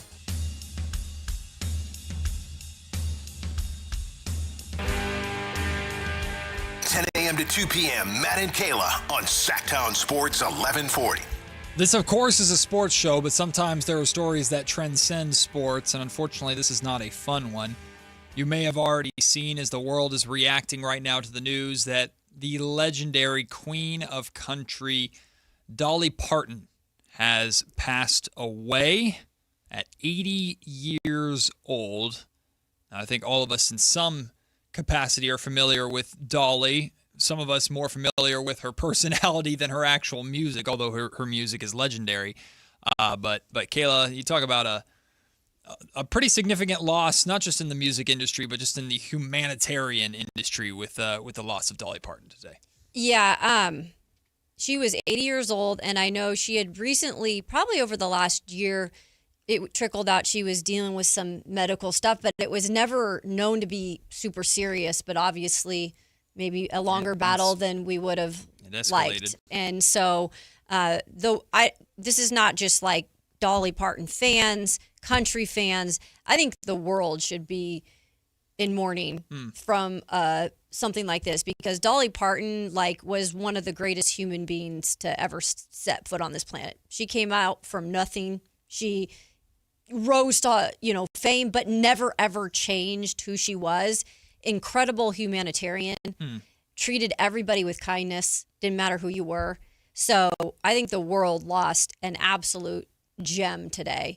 But great that she was here and made an impact like she did, because she was pretty incredible. And it's sad news. And I know, I'm looking at just like my timeline, the amount of people that are so diverse that are chiming in on this. It doesn't matter what side of the spectrum you're on. People love Dolly Parton. So she'll be missed. No easy way to segue out of that back to a sports show, but rest in peace to the amazing, wonderful Dolly Parton, and thoughts with her family and loved ones. Now we get back to our NFL division previews. Been doing these over the last couple weeks, every Tuesday and Thursday, and today we have the joy that is the NFC South. If you want to call that joy. The Carolina Panthers won the NFC South last year, but were record-wise part of a three-way tie. An 8-9 overall record, along with the Tampa Bay Buccaneers and the Atlanta Falcons. The New Orleans Saints finished dead last year with a 6-11 record. We were talking earlier this offseason. I haven't heard a single thing about the Carolina Panthers. I still haven't heard a single thing about the Carolina Panthers. They made the playoffs last year, and there's just absolutely nothing, at least nationally, coming out, being talked about this team. I don't know about you, Kayla. I haven't seen any different with that, but this division is the division that strikes me as the division that's going to piss off whoever in the NFC West misses the playoffs, even though they're like 4 or 5 games above 500. It's so funny because when I have the ESPN layout here and its standings, NFC South is above the NFC West. And so you literally look at those two divisions and it's just like one does not look like the other, minus Arizona, I guess you could say.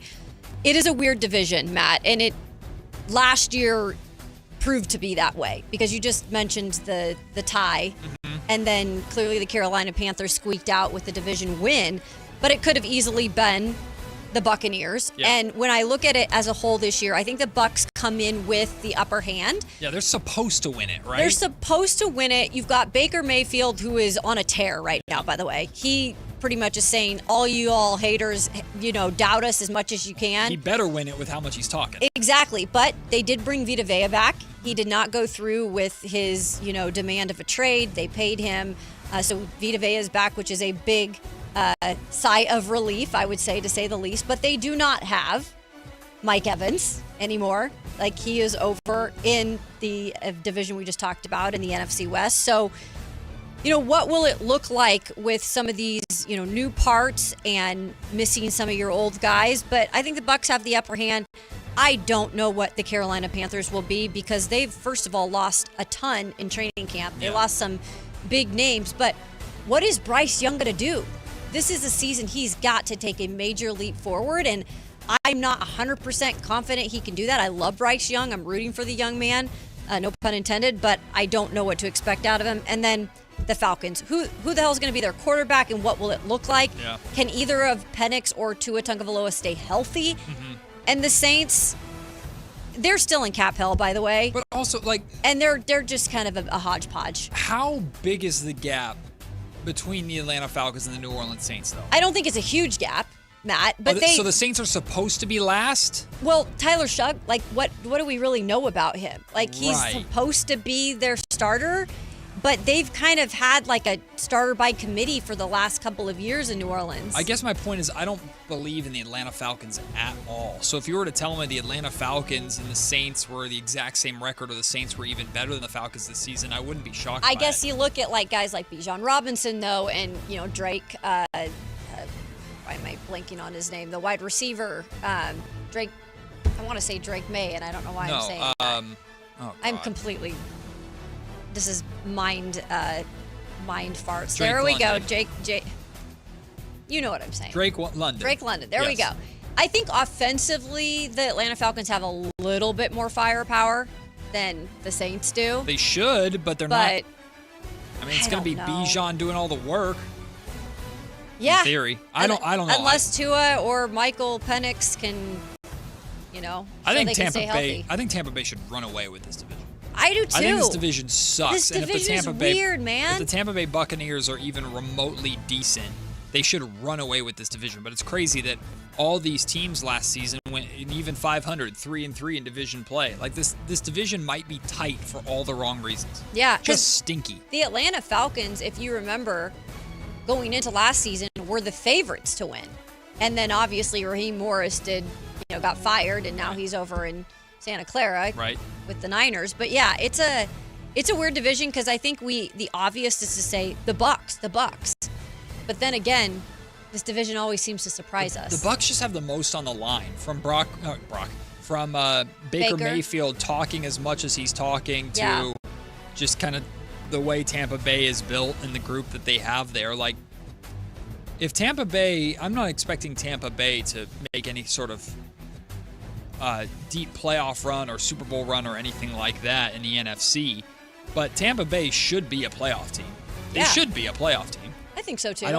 Carolina, we don't know what they are. I guess you could say the same thing with the Falcons. I don't think the Saints are going to be any good either. Like, Tampa Bay could be 2 games above 500 and still win this division running away because the rest of it sucks. Yeah, and I think I keep on having these clips from quarterback season when they featured Baker Mayfield, and when I got to see actually like how tough this guy is and how much he carries a chip on his shoulder. And remember, he's not been paid yet. Mm-hmm. Like, he's not gotten that contract extension. He's trying to prove, like, I am still that guy. So if he can stay healthy, I think he's going to do everything he can. It's Baker Mayfield's position and Joe Burrow's situations are so interesting because you have 2 guys that are doing a lot of talking. Yeah. But Joe Burrow is almost establishing, like, if it doesn't work, I'm out and it's your fault. Baker is talking so much that I don't know if Baker could get away with, if the Buccaneers failed this year, that it was the Buccaneers' fault and not his. Right. It's just, I know, of course, Joe Burrow's a better quarterback than Baker Mayfield, in my opinion, and in most people's opinions. But there's a lot of pressure on Tampa Bay in a very weird way. A lot of pressure to win a bad division. This is one of my least favorite divisions. Like, I know that the AFC South that we'll get to later on in our previews is also probably to many people one of their least favorite divisions, and probably one of those also that can be kind of like pick and choose. Right now it seems to be Houston's division to win. Yeah. But yeah, this is the other one where I'm just like, oh God, what is it going to be like? I'll tell you, the Buccaneers are going to be... What's the Bucs schedule, by the way? They're going to be tested out the gate. So they open, speaking of Joe Burrow, they open in Cincinnati. Oh, that's good. Then they have the Browns. Should win that game. The Timberwolves. The Minnesota Vikings, week 3. Should be a winnable game. Then Green Bay, Dallas, Pittsburgh. And they have Carolina and Atlanta. Chicago, Detroit. They got the Chargers in there. They play the Rams the second to last week of the season. So the start of their schedule, bag, right? it is a mixed bag, but they're week 4 and 5, Green Bay and Dallas, yikes, and then Chicago 9, Detroit 10, or Detroit 11 after their bye week. The Buccaneers might win the division like a game over 500. Genuinely.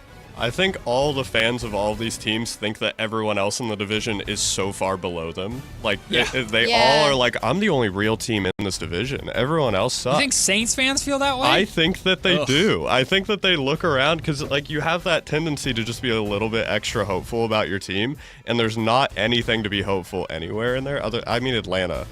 But, yeah, it's just kind of... They all think they're the real team. So, real quick, Patrick said the Tampa Bay Bucs have like one of the probably worst wide receiver cores in that division. And that's what I was talking about, like even with just the loss of, but they got Emeka Egbuka, man. Like, let's not underestimate one of the Ohio State former wide receivers. I mean, Chris Godwin Jr., he's getting up there. Old man Godwin Jr. I don't know. I mean, they still have, Emeka's a stud, man. Emeka's a stud. No. Baker Mayfield, the way Baker's talking, he should make every receiver around him better. Yeah. That's the way he be talking. We'll take the break. When we come back, we'll pick a side, including the end of Live Golf as we know it. Ooh. Maybe we'll talk about that next before a little Sacramento Kings talk. It's Matt and Kayla on Sactown Sports. Take Sactown Sports with you everywhere you go with the Sactown Sports app. The most in-depth coverage of the Kings and 49ers. A library of written and video content. And all your favorite personalities all in one place. Download the Sactown Sports app today and get in on the action. Your local sports leader. Sactown Sports 1140.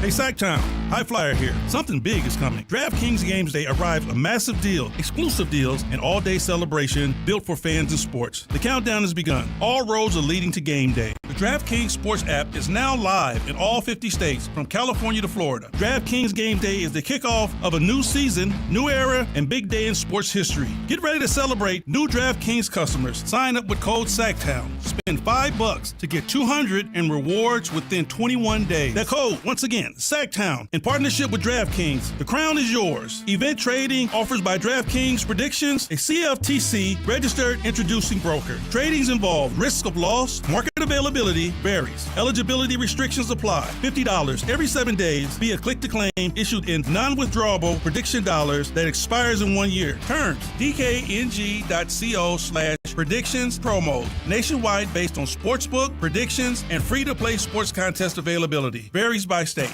This is a special alert to all Americans who own a vehicle with less than 200,000 miles with an auto warranty about to expire or with no warranty coverage at all. Due to a decline in the economy, CarShield is announcing a low-cost month-to-month vehicle protection plan that is now available to the public to save any driver out-of-pocket expenses on future auto repairs. Call now to find out how you can pay almost nothing for covered auto repairs. Yes, you heard that correctly. Pay almost nothing for covered auto repairs. An open phone line has been established for all drivers to call for a free quick quote. Call 800-330-8323 now. Drivers who are covered will not have to pay for covered repairs again. This protection plan is at an all-time low. Additionally, drivers who activate this vehicle protection today will also receive free roadside assistance, free towing, and car rental options at no additional cost. Call us for your free quick quote today. 800-330-8323. That's 800-330-8323. What do you have to lose? Call 800-330-8323. Again, 800-330-8323. Capital Casino is conveniently located in downtown, 411 16th Street, and has been a part of the greater Sacramento area for over 20 years.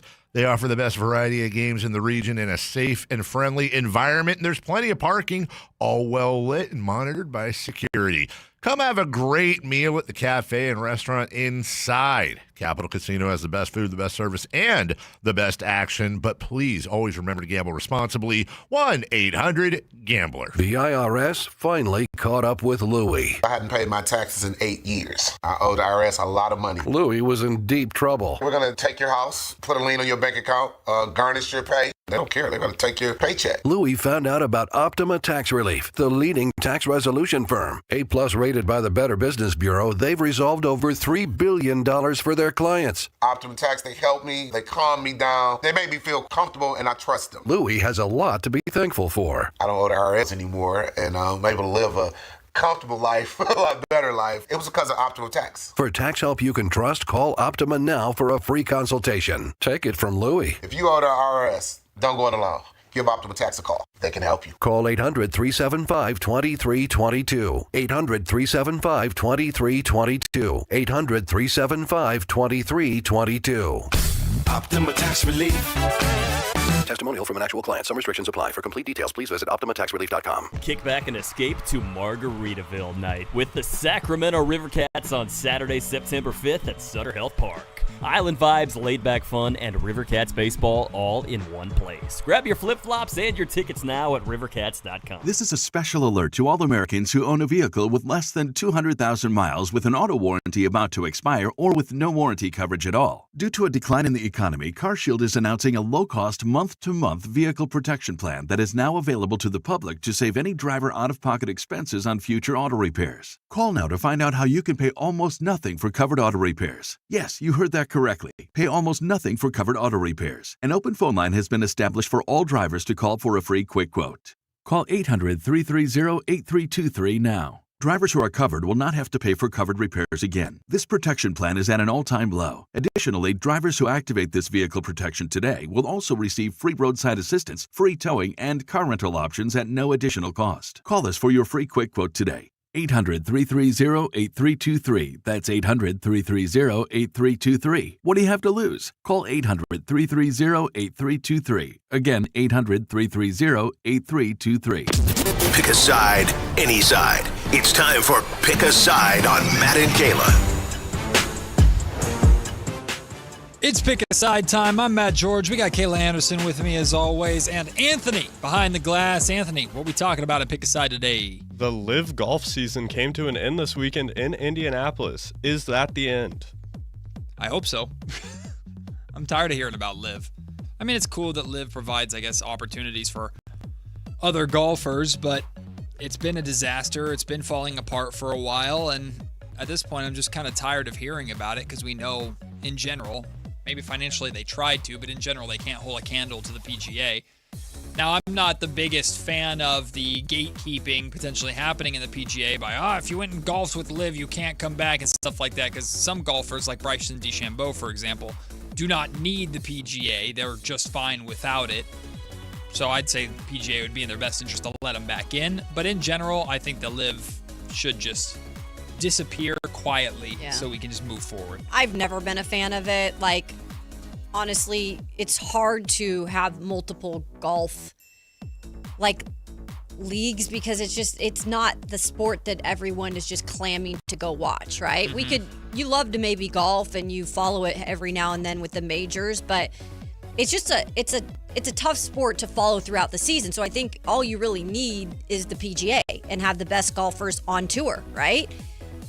So when LIV came out, I was just kind of like, okay, that's going to be hard to follow both. I think I tuned in maybe twice on a short amount of watching time, and I just was checked out. I just couldn't watch it. And I actually appreciate golf. I've covered the PGA. I like golf, but I just couldn't get into it. And so it was only a matter of time. I don't think they come back. I think it's the end of the LIV era. Yeah, I think they literally said that they just didn't really have money anymore, so probably over. Because they gave a lot of it to those players. Good for them, you know? Yeah. Make out with a bag. The U.S. Open is almost doubling the amount of credentials for content creators. The tournament already has approved credentials for close to 100. Is this a smart move? Specifically, we're talking U.S. Open tennis. The U.S. Open correct? tennis. Correct. Not U.S. Open golf, yeah. Mm-hmm. I think this is a smart move. I think making these a little more niche sports more mainstream is very, very important. I mean, we've seen the boom of golf in popularity. A lot of that goes back to COVID time, of course. But YouTube golf is incredibly popular.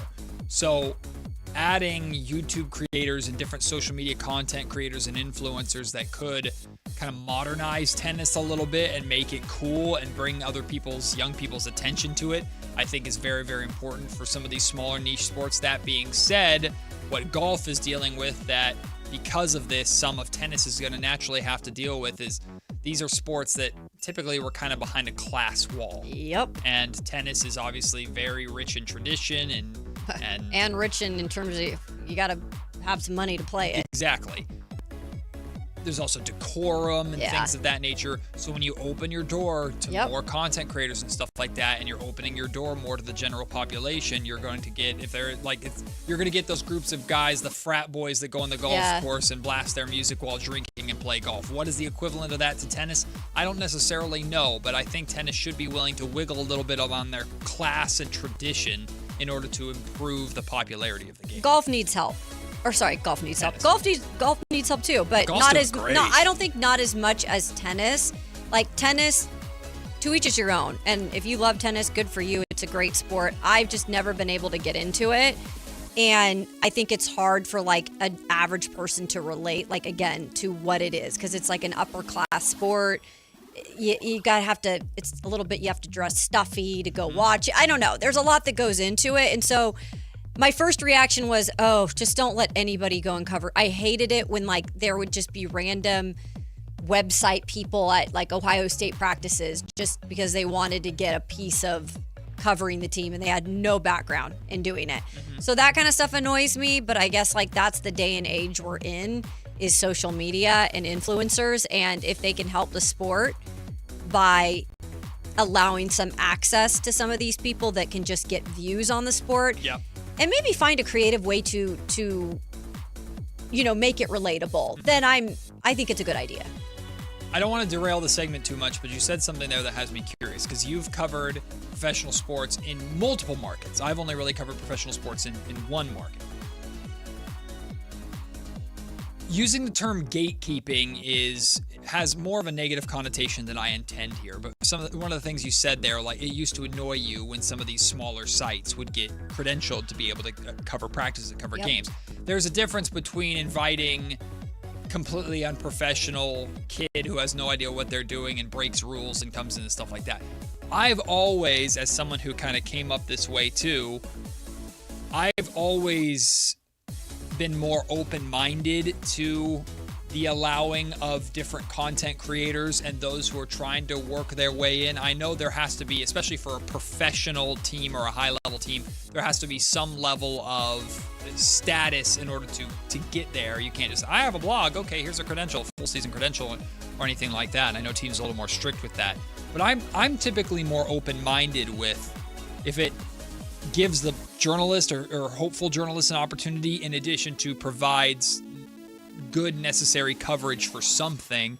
I'm more open-minded to having people. Yeah, I mean, I'm from a different time. I had to really work my butt off the traditional way to get into markets. And so, when you cover big time teams sometimes and you just see people that just like literally put together something and are like, okay, now I want access. It's just hard sometimes as somebody who's worked really hard as a journalist, like climbing the ladder, to just be like, okay, now everybody has access. I think some clubs too are a little bit relaxed on allowing just that to happen. And then you just get an influx of people who are in there and you don't even know who these people are. And it's like, okay. That's like social media influencers in a nutshell though, isn't it? Exactly. Social media influencers come in and all of a sudden you see I show speed at the World Cup. You're like, well, okay. Yeah, and welcome. Scooby to Whoop, like that is, you're not understanding, like, I'm not trying to gatekeep. I'm saying not everybody needs access. Yeah, that's like, what I'm saying. You gotta chill on that, man. Like we went to school for journalism. Like that's what gives us access sometimes. And now it's a lot different. So I came up in a different period of time. So, like, sorry. I think there's going to be a reality check in a lot of ways with tennis. I think they need to make the game more popular, but inviting content creators is going to invite someone that says something too loud or talks in the middle of a important moment of a match or just does something that breaks the decorum of traditional tennis. Yeah, I think decorum's the most important part. I think access, I think now it's more about the size of your audience rather than like you have to work your way up. So as long as it's not just like literally a random person off the street and they get told beforehand what's expected, which probably doesn't happen. But yeah, as long as they behave themselves, I don't really care. That is all we have time for. Oh, wait. I wanted to get to the Cal Raleigh one. Let me just mention this really quick because we're probably not going to get to this later on the show. Cal Raleigh hit his first 3-homer game yesterday, which is really cool. But this provided a little bit of perspective. I didn't realize this. So he now has 17 home runs on the season. Yes, a year ago yesterday, he hit his 50th homer of the season. It puts into perspective, one, how much Cal Raleigh has struggled this season compared to last year, but two, how dominant he was last year. The fact he had a 3-homer game to give him 17 on the season on the same day a year ago that he had 50. Pretty nuts. Anyway, we'll take the break. When we come back for our lunch break, let's talk a little Sacramento Kings basketball. ESPN predicted the Kings will be last in the West and win just 19 games. What would have to happen for that to come true? Kayla and I will explore that next. It's Matt and Kayla on Sactown Sports. Sactownsports.com is your online home for sports in Sacramento. Dive deep into the Kings, 49ers, Raiders, Giants, Athletics, and more with your favorite local personalities and some of the most trusted sports voices in the community. Stream Sactown Sports 1140. Watch original video content and read in-depth analysis all in one location. Sactownsports.com. Your local sports leader. Sactown Sports 1140. This is the story of the one. As a safety manager at a manufacturing plant, he does everything he can to keep his coworkers safe. From finding ways to reduce risks to keeping safety supplies in stock. And for that, he relies on Grainger. Grainger offers a broad range of quality products and next-day delivery, so he can always play it safe. Call 1-800-GRAINGER, click Grainger.com, or just stop by. Grainger, for the ones who get it done. Carmichael Dave here. So proud to talk about my new friends at Pest Pros, where they are family-owned, they are locally rooted, and they are committed to serving Northern California. I got a mouse problem at my house, and I don't like mice. I got a cockroach problem at my house, and I don't like cockroaches. That's a real thing. You're going to get pest protection somewhere. Why not get it at a place that is locally owned and operated? Longtime Kings fans and partners, and the community, you've spoken. They're back-to-back Sacramento favorites. So if you got pest control, you don't have Pest Pros. Step up to the pros with their all-star lineup. Don't just make the call, make the right call. Go to pestprosps.com, Sacramento grown, family owned, or call them at 916-588-9345. That's 916-588-9345. Step up to the pros at Pest Pros. Sacramento's best selection, best quality, and lowest prices on kitchen and bath products are at the new Anova Cabinet and Stone. For a limited time, get stunning new quartz countertops starting at just $159. That's right, only $159 for gorgeous quartz countertops. Listen to this. For a limited time, cabinets for kitchens and bathrooms are up to 50% off. Yes, up to 50% off new cabinets. It's a must-see. The new Anova Cabinet and Stone at Florin Road and Highway 99. Learn more at AnovaCabinetStone.com. This is the story of the one. As a maintenance engineer at a beverage manufacturing plant, he starts his day knowing every line is ready to run because Grainger delivers the industrial-grade products he needs to keep mixers, conveyors, and packaging equipment moving. With Grainger's vast selection of bearings, belts, and motors, he keeps operations running smoothly, so nothing grinds to a halt. Call 1-800-GRAINGER, click Grainger.com, or just stop by. Grainger, for the ones who get it done. Summer's winding down and life is ramping back up. And Aleve is here for all those moments that matter. From early mornings to late afternoons, Aleve relieves pain in 30 minutes for up to 12 hours with just one pill. For busy schedules packed with school drop-offs, long meetings, and an endless to-do list, Aleve delivers long-lasting pain relief so you can keep on track.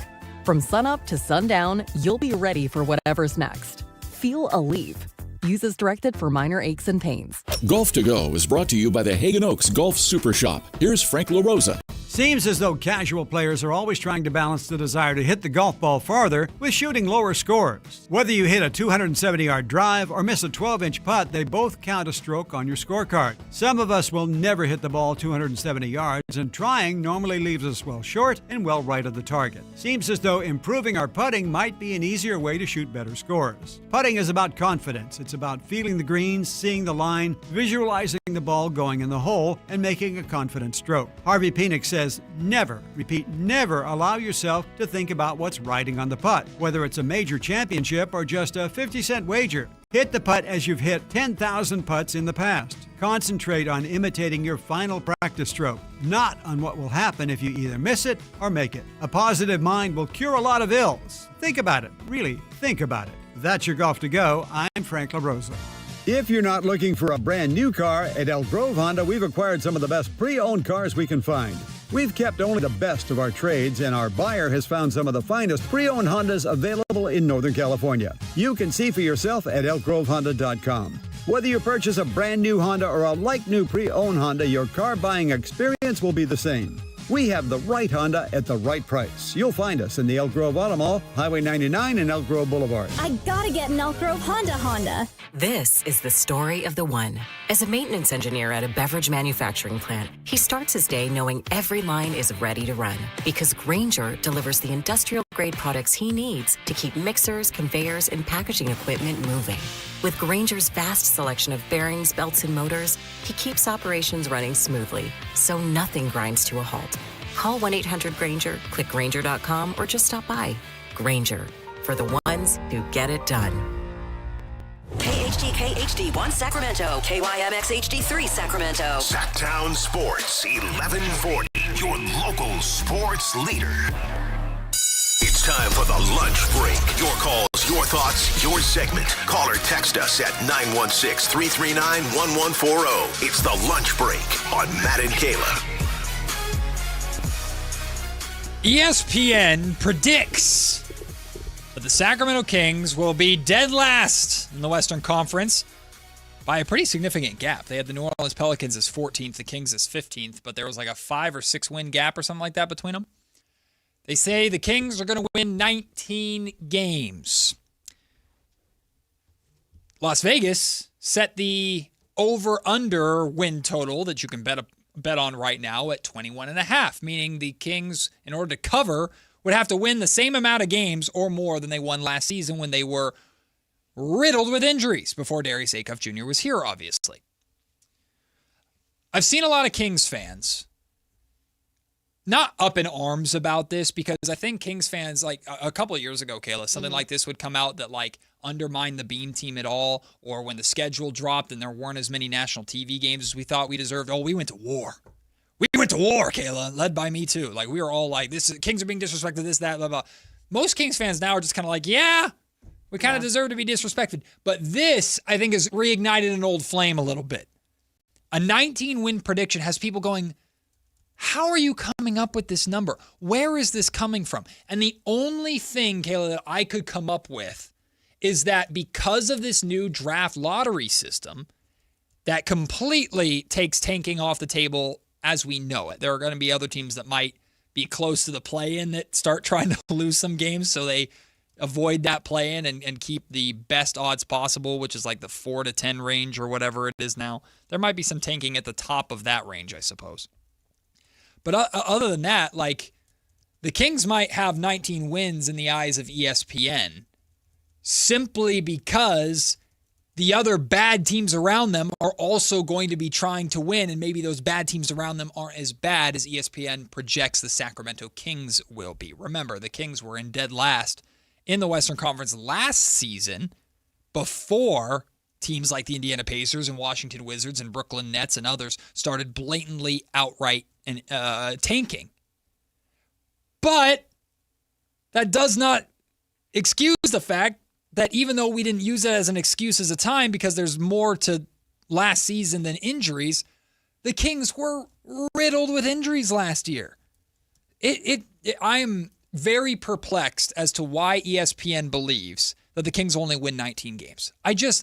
Things would have to go pretty catastrophically wrong, in my opinion, for the Kings to only win 19 games. Yeah, I just think we're at the point now that people just don't have respect for this organization. And I just think even with a guy like Darius Acuff Jr., there's still the question of, now this is an outsider's perspective, not ours, because we're right here in Sacramento. We see and hear what goes on every day in this organization. But a lot of people, or even analysts, are outside of the market are saying, well, what else do they really have? When you do have Domantas Sabonis still here, when you do have Zach LaVine still here, it's just like, there's nothing there like that's better than last year. And so I just think it's a disrespect thing. And I'm not saying they should give him like 30 plus wins, but 19 wins after, that's a pretty catastrophic season when it comes to injuries last year and how they played into it. And then just, there was a lot of like newness and, we had Doug Christie here and everything and questions on that. It is really hard to say 19 games is the most you can give Sacramento when, I'm sorry, I'd argue there are a couple more teams that if you're going to say 19 games, you better give them 19 games to these other teams too. I know Brooklyn was like one less. Brooklyn was 18. Yeah. So they were the worst. So I guess they had one up on Brooklyn. I agree completely. If ESPN or the national audience were to come out and say, the Kings aren't interesting, I don't care about the Kings, I'm not paying attention to the Sacramento Kings, I would agree with that 1,000%. Like, I would understand that without issue. But I think this is going a step further than that.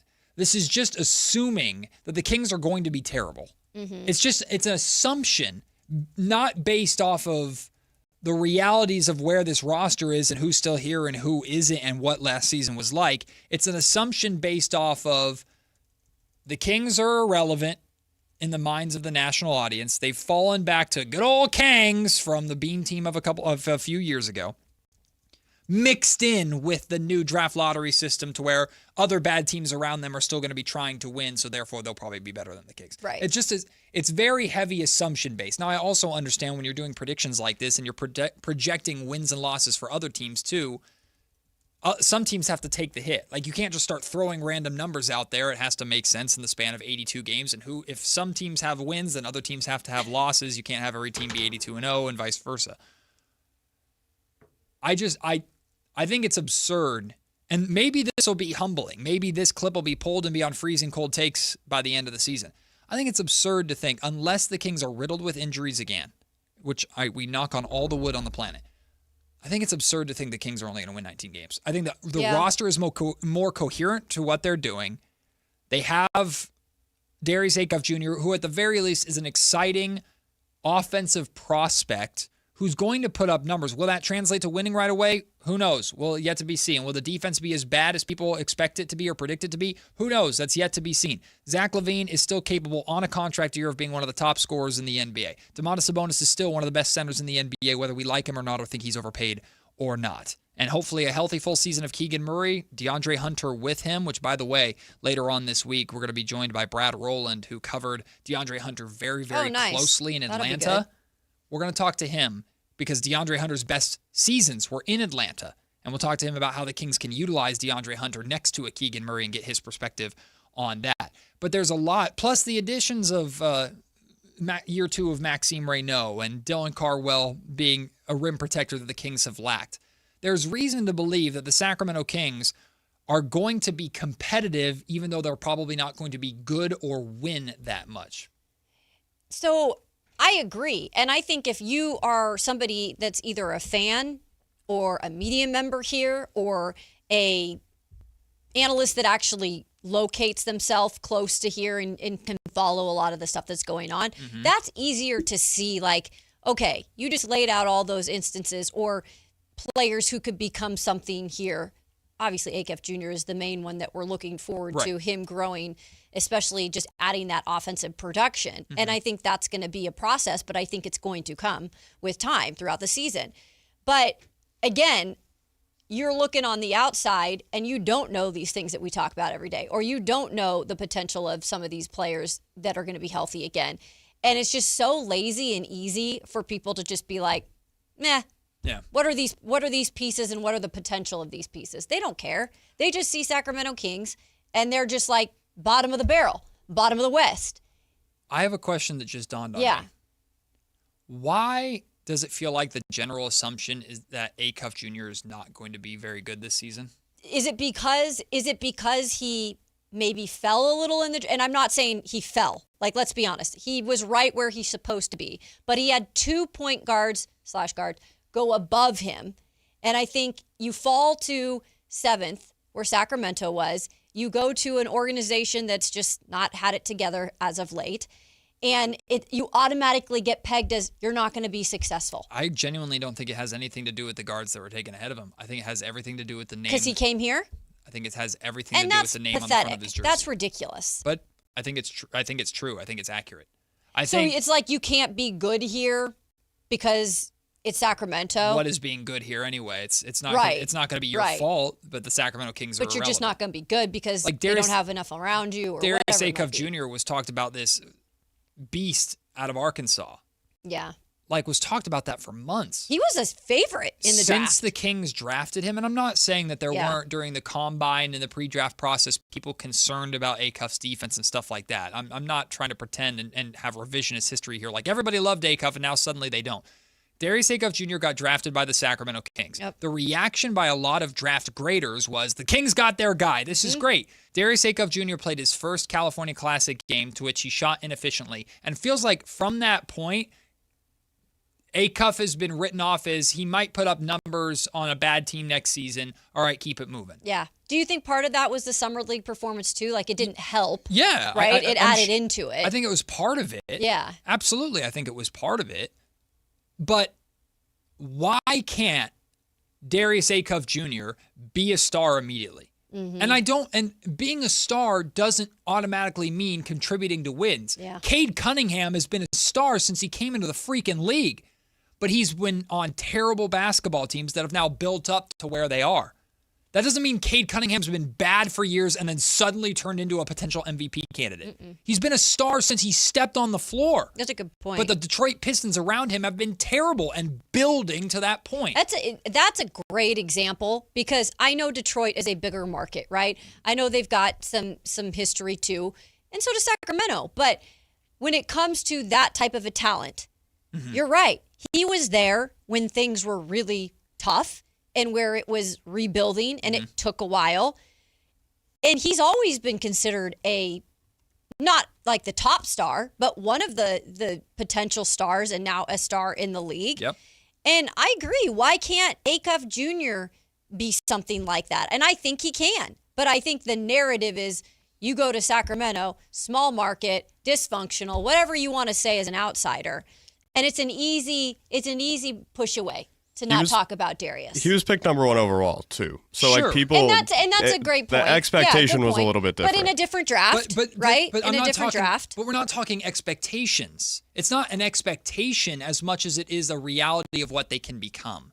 I'm not saying that Darius Acuff Jr. is expected to be the star that Cade Cunningham was, although Darius Acuff Jr. is one of the high-profile guards in an incredibly talented draft class. People are not looking at Darius Acuff Jr. and A.J. DeBonsa the same way, or Darius Acuff Jr. and Darren Peterson the same way. But it feels like Darius Acuff Jr. is already being completely written off because of the team that drafted him, as if no matter what he does in Sacramento this summer, it's not going to matter. He might put up numbers, but they're inefficient, or they're on a bad basketball team, or whatever, versus Cade Cunningham, for example, who, yes, he was the number 1 overall pick. That came with expectations of being a star. Cade Cunningham won 23 games his first season. He won 17 games the second season, 14 games the third season, and then 44 and 38 2 seasons ago, and then 60 and 22 last year. There were games, 2 seasons in a row, season 2 and season 3 of Cade Cunningham, when they won fewer games than the Kings are projected to win right now. Sure. But Cade was still good and growing and building the entire time. I'm not saying that Darius Acuff Jr. is Cade Cunningham. I'm not saying he's going to be the same player or anything like that. I'm using that to illustrate the point that Darius Acuff Jr. can have a damn good season here in Sacramento this year, which I think would automatically lead to the Kings winning more than 19 games. But it doesn't feel like Acuff in this city, or especially outside this city, is being talked about like that since Summer League, since he performed in Summer League. Here's the good thing about it, though, Matt. Darius Acuff Jr. don't give a damn. I know he doesn't. About people talking about him. I know he He doesn't care if he's in the spotlight. I think it's a big reason he came to Sacramento, so he could put his head down and he could work. And he could do the blue-collar stuff where he was born in Detroit, like where you put your head down and you work. And I feel like that is a big reason he came here, because he wanted to not necessarily be in the spotlight since day one. And now these are just my assumptions, right? This is just one of probably many reasons he wanted to come here. But he has talked about wanting to beat all the other rookies, absolutely. But he's not out for fame and fortune But necessarily. I think it's that's why I always thought it was a good place, though, for him, because he doesn't need the spotlight right now. And guess what? Let that come to him and let him prove that he's one of those guys. And I think that then people will come on and start to be like, oh, okay, Acuff's doing some stuff over here. I think he'd rather have it that way. And honestly, I think about it, I'd rather have it that way. To not have all that pressure on you, people talking about you in your rookie season. Let people not really think about it, and then you go do your thing. I'll go as far as to say this. If Darius Acuff Jr., Domantas Sabonis, and Keegan Murray play 65-plus games, I think the Sacramento Kings are winning 25-plus games.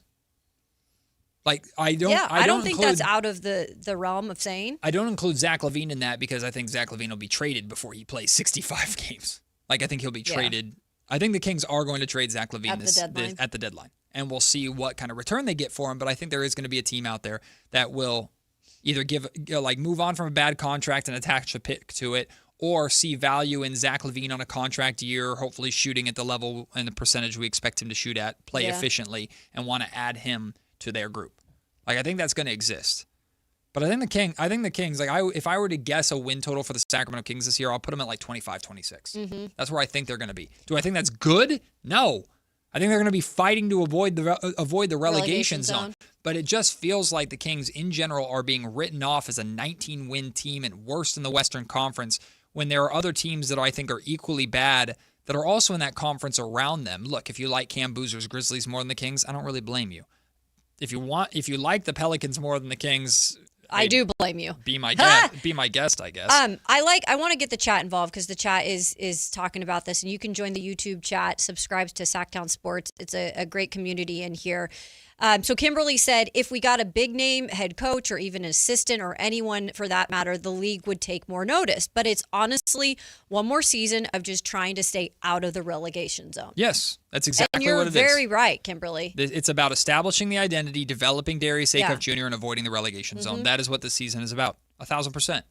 And then being able to move on from some of your contracts as well. And then maybe we see next season, I'm not next season, but the season after, if, Doug is getting in a contract extension, or if he doesn't and they do bring in a different type of bigger name head coach. I don't know. It's a good question. I don't even want to embrace the devil on my shoulder that's whispering what would have to happen for the Kings to only win 19 games, but I can promise you this, if this season is all about establishing the identity and the Kings win 19 games, I'm not saying that it was a useless season by any means, because individuals can grow and develop. And if the Kings are only winning 19 games, you best believe by the end of the season, it better be only young guys playing. I know, right? But at the same time, Scott Perry has said, and I don't completely agree with this, but Scott Perry has said very publicly that winning will be a symptom or a result of establishing the identity. Now, I think the Kings will be able to establish the identity this season without necessarily getting wins at the end of the game, because let's say they play hard and play competitive, and then the Lakers go on an 8-0 run to wrap up a game because the Kings don't know how to close yet, and Luka Doncic does. Yeah. To me, that's a game where you establish your identity, but you fall short because you're not as good enough of a team yet. You're not as experienced yet, or you don't have Darius Acuff Jr. established as that closer, or Zach LaVine misses a shot, whatever. That's a productive loss. And I think the Kings are more than capable of having a lot of productive losses this season. I'm not trying to sell you on silver linings or anything like that. A loss is still a loss. But if the Kings can't learn from their losses this season, they're cooked, because they're going to lose a lot. I have a question for you, and if anybody else wants to chime in, they can. Do you think, because remember last year coming in and on paper, this team should have won more games. And then it was just out on the court, though, the chemistry just wasn't there in terms of it didn't work well together. It's your turn, my turn. Do you think, just from the names right now, and I know there's an open roster spot, and we'll see where that goes. Yep. Do you feel this is when you look at it, it is a little bit more cohesiveness that you can find on the court? Absolutely. And that chemistry will work? I'm not saying it's polar opposite, but if you're looking at last year's roster, it's 70% talent, 30% cohesiveness. Mm-hmm. I think this year it's that's a good point. 65% cohesiveness, 35% talent. Okay. That's what I would say. Yeah, I think the talent, it makes sense. I think the talent has gotten worse. It hasn't fallen off a cliff because Sabonis is still here and LaVine is still here, and we think Darius Acuff Jr. is a stupid talented guard. That's what the Kings are hoping for. They drafted him to be the new face of the organization. We should all hope for that. So I'm not saying this team is terribly or completely less talented from last year. Maybe even 35% might be too low. But this team, in theory, makes more sense. On paper, it makes more sense to have two capable, switchable, versatile forward defenders in DeAndre Hunter and Keegan Murray, who should be able to space the floor. Now, they have to knock down their shots, but they should be able to space the floor. You have a point guard who is capable of shooting the three at a higher clip than any of the point guards you had last season in Dennis Schroeder or Russell Westbrook, even though Russ had a better three-point shooting season than I think people give him credit for. You don't have a ball stopper, isolation player in DeMar DeRozan. If you want to compare Zach LaVine to that, you can a little bit, because Zach can score in isolation, but Zach can also space the floor and score on all three levels, and DeMar wasn't as reliable. Domantas Sabonis offensively, you can play through and have success. Plus, you have a rim protector like you haven't had before. You have a defensive guard in Emmanuel Sharp that you were kind of lacking because you weren't sure what Keon Ellis was. I do think this roster is more cohesive on paper. That doesn't mean that they're going to be successful right away, because making sense but actually executing are two very different things. The Kings couldn't execute last season because the roster never made sense. Now the roster makes a little more sense. Right. And they have to learn how to execute, if that makes sense. I just think that's why so much more is going to go on Doug this year. Yes. Like, it just so much more. Like, Absolutely. we thought last year there were picking apart, coaching situations or lineups or whatever. Like, this year it's going to be definitely magnified. Scott Perry gave Doug Christie an ultimatum. Establish the identity this year, or we'll find someone who will. He doesn't have to say that verbatim for us to read between the lines of what Scott Perry's saying. Right. And I promise you, Doug doesn't want it any other way. Doug is a straight shooter. Mm-hmm. Perry's a straight shooter. Doug knows what his job is. Now, I think Doug prioritized winning basketball games a little too much last year with a roster that was incapable of doing that at the rate that they initially thought coming into the season. Part of that is on Doug. A lot of that's just on the roster construction in general that Scott Perry inherited. But this year, it's very clear that the expectation is to establish the identity, and at the very least, if the Kings are losing, if the Kings go 32-50, which would be amazing, by the way, those 32 wins, awesome. Those 50 losses, a lot of them you were competitive in. If that's your ceiling, that's your ceiling. If the Kings go 25 and whatever the math is, 25 and 60, whatever the hell, then, again, were the majority of those losses productive, constructive losses, or were you getting your ass kicked every night? Like, that's the thing people forget about early last season. When the Kings were losing 16 straight games, they were losing by 16 on a nightly basis. They were getting killed on a nightly basis. If the Kings are getting run off the floor every night, Doug's gone. Oh, yeah.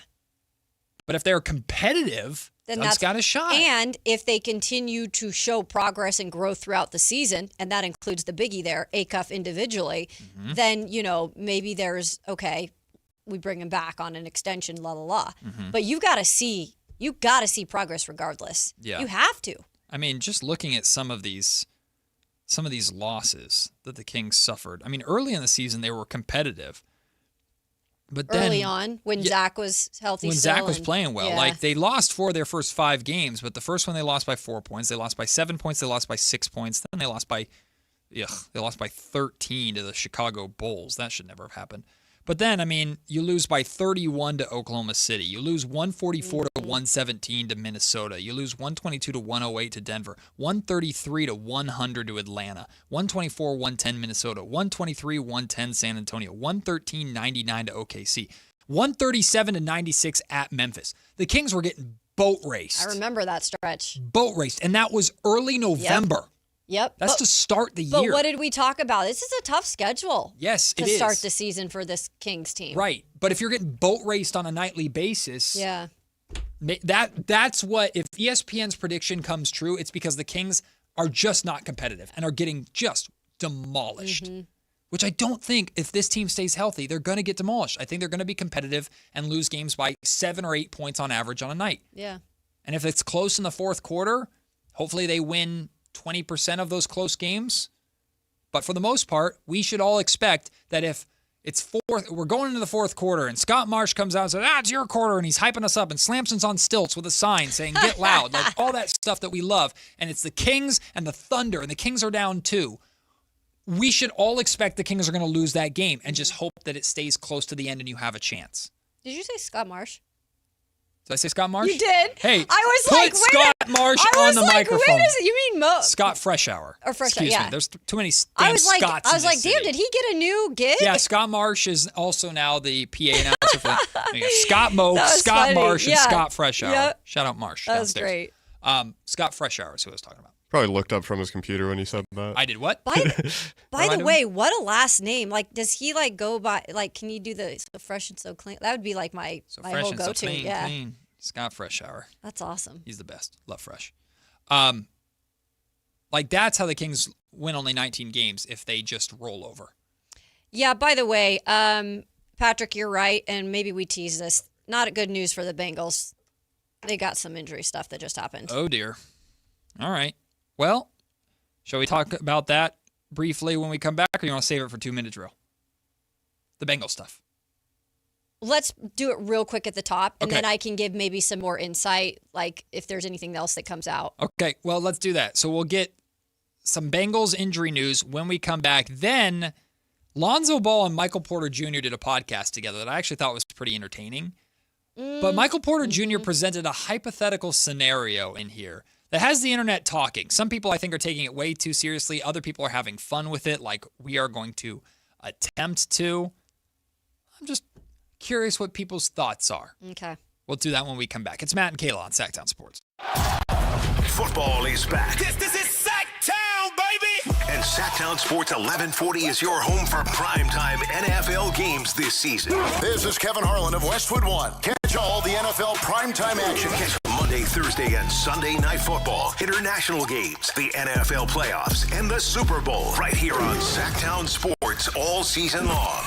Your local sports leader, Sactown Sports 1140. Sacramento weather is brought to you by Bonnie. I'm Tamara Berg in the KCRA 3 Weather Center. It is Tuesday. We're looking at mostly to partly sunny skies for the front half of the day. Then the clouds will thin out this afternoon, and it's going to be pretty toasty. Daytime highs will peak in the mid to upper 90s before dropping back to the low 60s overnight tonight. Get the latest forecast on the KCRA 3 News and the KCRA 3 app. Freedom is an unclogged toilet. Right now, get any drain cleared for just $17.76. Plus a full camera inspection. Plumbing, electrical, heating, and air, Bonnie.com. Some restrictions apply. Must have accessible clean out. License 696355. Someone had a birthday. Yep, 50. Can't believe it. 50 years of wisdom. Great segue. We have a health reminder from the CDC. Pneumococcal vaccination is recommended for adults 50 or older. Says here, we're over 6 times more likely to be hospitalized with pneumococcal pneumonia than adults under 50. I don't love those odds. Same. Look what I found. Pfizer's Prevnar 20 is proven to help protect adults against pneumococcal pneumonia and invasive pneumococcal disease in just 1 dose. And millions have already gotten it. Continued approval may depend on a supportive study. Don't get Prevnar 20 if you have a severe allergy to its ingredients. A weakened immune system may lower your response. Common side effects include injection site pain and swelling, fatigue, headache, muscle, and joint pain. For full prescribing information, please call 1-855-213-2138. Visit Prevnar20.com or talk to your doctor or pharmacist. I'm on Prevnar20.com now, scheduling my appointment. Good idea.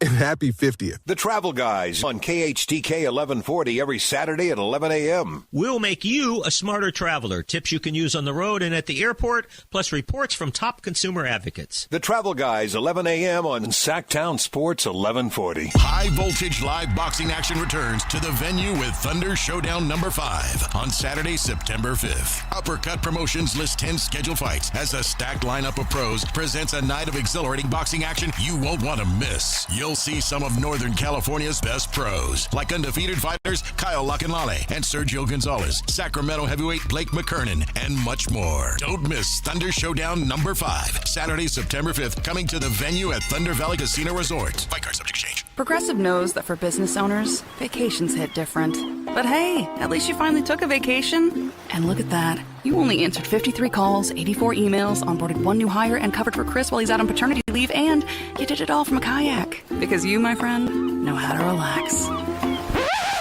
All right, you may not know how to take a day off, but you do know both your personal and business auto insurance needs can be covered in one place with Progressive. So at least that's relaxing, right? Progressive Casualty Insurance Company and affiliates, not available in all states or situations. When you see this in your kitchen, this stainless steel fridge is covered in fingerprints. You hear this. Leslie, people are going to think you were raised in a barn or by wolves, or raised in a barn by wolves. Fortunately, Wyman Stainless Steel 3-in-1 cleans, shines, and protects to give you the best shine. A spray and a wipe will have your fridge shining like a mirror. Wow, my fridge looks brand new. Your fridge looks amazing, Leslie. Sorry, I was being a little dramatic earlier. Your kitchen says a lot about you. Let it brag with Wyman.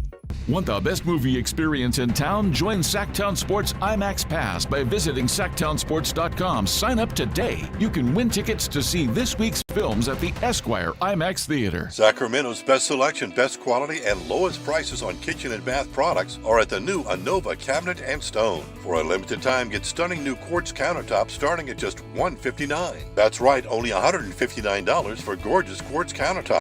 Listen to this. For a limited time, cabinets for kitchens and bathrooms are up to 50% off. Yes, up to 50% off new cabinets. It's a must-see. The new Anova Cabinet and Stone at Florin Road and Highway 99. Learn more at AnovaCabinetStone.com. Capital Casino is conveniently located in downtown 411 16th Street and has been a part of the greater Sacramento area for over 20 years. They offer the best variety of games in the region in a safe and friendly environment, and there's plenty of parking, all well lit and monitored by security. Come have a great meal at the cafe and restaurant inside. Capital Casino has the best food, the best service, and the best action, but please always remember to gamble responsibly. 1-800-GAMBLER. In celebration of 80 years of 49ers football, Sactown Sports is counting down 80 of the most memorable moments that have shaped the team's storied legacy and winning tradition. Here's today's faithful flashback. Number 12, the goal line stand, sealing Super Bowl 16. The goal line stand in Super Bowl 16 by the 49ers defense against the Bengals is widely considered the greatest defensive stand in Super Bowl history. Late in the third quarter on January 24th of 1982 at the Pontiac Silverdome, the 49ers held a 20-7 lead when Cincinnati drove down to earn a first and goal from the 3-yard line. A give to Pete Johnson on first down took the ball down to the 1. On second down, it was Pete Johnson again. He was denied by Dan Bunz and Jack Reynolds. On third down, the Bengals passed a completion to tight end Alexander, who was held short of the end zone again by Dan Bunz. On fourth down, another Bengals run attempt was stopped by a wall of 49ers. Over 4 consecutive snaps, the Niners repeatedly denied the Bengals entry into the end zone, swinging the game's momentum to secure San Francisco's first ever Lombardi Trophy. Faithful flashbacks on Sactown Sports 1140.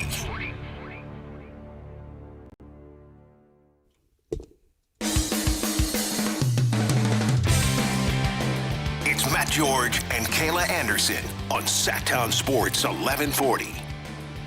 Well, sorry to Lonzo Ball and Michael Porter Jr. Your hypothetical scenario is going to have to wait for either another segment or another day, because in addition to the Cincinnati Bengals injury news that Kayla has for us, Kyle Shanahan just spoke with members of the media, and, he addressed Jed York getting arrested. We'll have that audio for you here in just a second. But, Kayla, what happened at Bengals practice? Yeah, so I actually saw the video during our last segment, and I kind of just rolled my eyes and said, no, don't let it be. So the Bengals are practicing right now, and there were some clips of him kind of landing awkwardly after, Jamar Chase.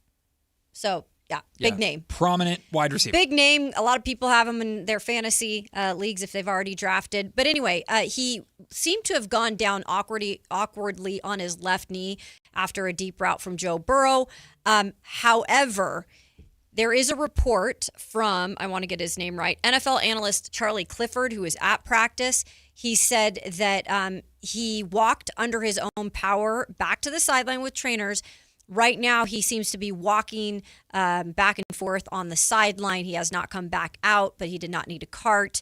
And again, he is walking on the sideline gingerly, but probably avoided what it seems to be a knee injury, but could be something else. Video did not look good. We'll monitor that for you, and I'll bring you any more if we have it in the 2-minute drill. The video did not look good. Well, down in Santa Clara right now, Niners practice has wrapped up, and they're doing their media availability afterwards. And San Francisco 49ers head coach Kyle Shanahan took to the podium where, to no surprise, Shanahan was asked about 49ers owner Jed York being arrested. Here is Coach Shanahan. Obviously, the news yesterday morning about Jed. Have you had an opportunity to talk to him, or just kind of what's your view and where things are with the organization moving forward? Yeah, I got to talk to Jed the last 2 days and today. Obviously, it's a very tough situation. I mean, views for the organization going forward is the same as usual. I mean, there won't be any difference in that. But I know it's extremely fresh. I think it's a very, very personal situation. I got a lot of respect for Jed. I got a lot of respect for Danielle. Their family does mean a lot to me. So I'm like, with it being this personal, I'm trying as hard as I can to keep it that way. So Your message to the guys today, what was that? I don't need much of a message to the guys. I think that's kind of irrelevant to our guys. Practically, is it possible that Jed will be away from the team for a while, or just not as much as a presence? It's been like that this summer anyways, with him being out in Ohio and things like that. So there'd be no difference right now. He hasn't been here for training camp. Does that work, like, as decisions get made up at Jed, maybe there hasn't been one of those, does it go to somebody else? Has it still got to be Jed? No, it's the same as always. I mean, Jed has been as good as it gets since I've been here on letting the football people make football decisions. I mean, Jed always wants to be informed and a part of things, but Jed has been exactly what he said he would be, and letting us make those decisions. And he always wants to know about them and stuff, and whether he's here in the building or a text away or on a phone call, that doesn't change anything. I've noticed Al Guido on the field talking to you during camp. Is he sort of picking up the slack on site while Jed's not here? No, there's no difference. I'm sure he does in other spots, but my answer is like from a football standpoint. You don't see much with football standpoint from Al or Jed. Okay, so there's a ton in there that I respect and appreciate from Coach Shanahan. First and foremost, being how professional he is. I would be pissed. I would be pissed in any circumstance having to publicly address in front of media with thousands of people listening, and my comments are then going to circulate the news cycle to hundreds of thousands of viewers and be all over ESPN and SportsCenter and nothing. I have to address my boss getting arrested before he does. I would be infuriated having to do that. Kyle Shanahan handled that as perfect as you could. Look, I've seen coverage of things like this where they completely ignore it. And I'm talking about they will not make media available for somebody that day, or they will pretty much go to the media and say, no questions that have to do with this. I'm really impressed with, first, the fact they didn't do that, because they had a practice today and they knew these questions would be asked, and they didn't prohibit those questions. So actually, hats off to the 49ers for allowing that to happen. And hats off to Kyle Shanahan. I think that's about as good as you're going to get from a transparent perspective from a head coach. That I don't mean to say this rudely, but like, his job right now has nothing to do with Jed York and what he did on his own time in Ohio. But he did really well to separate that. But he did separate. That's why I think he laid it out really cleanly and with as much transparency as he could. And he's saying, this is very personal. Like, my doings with Jed York, it's been respectful. The family with Danielle, been respectful.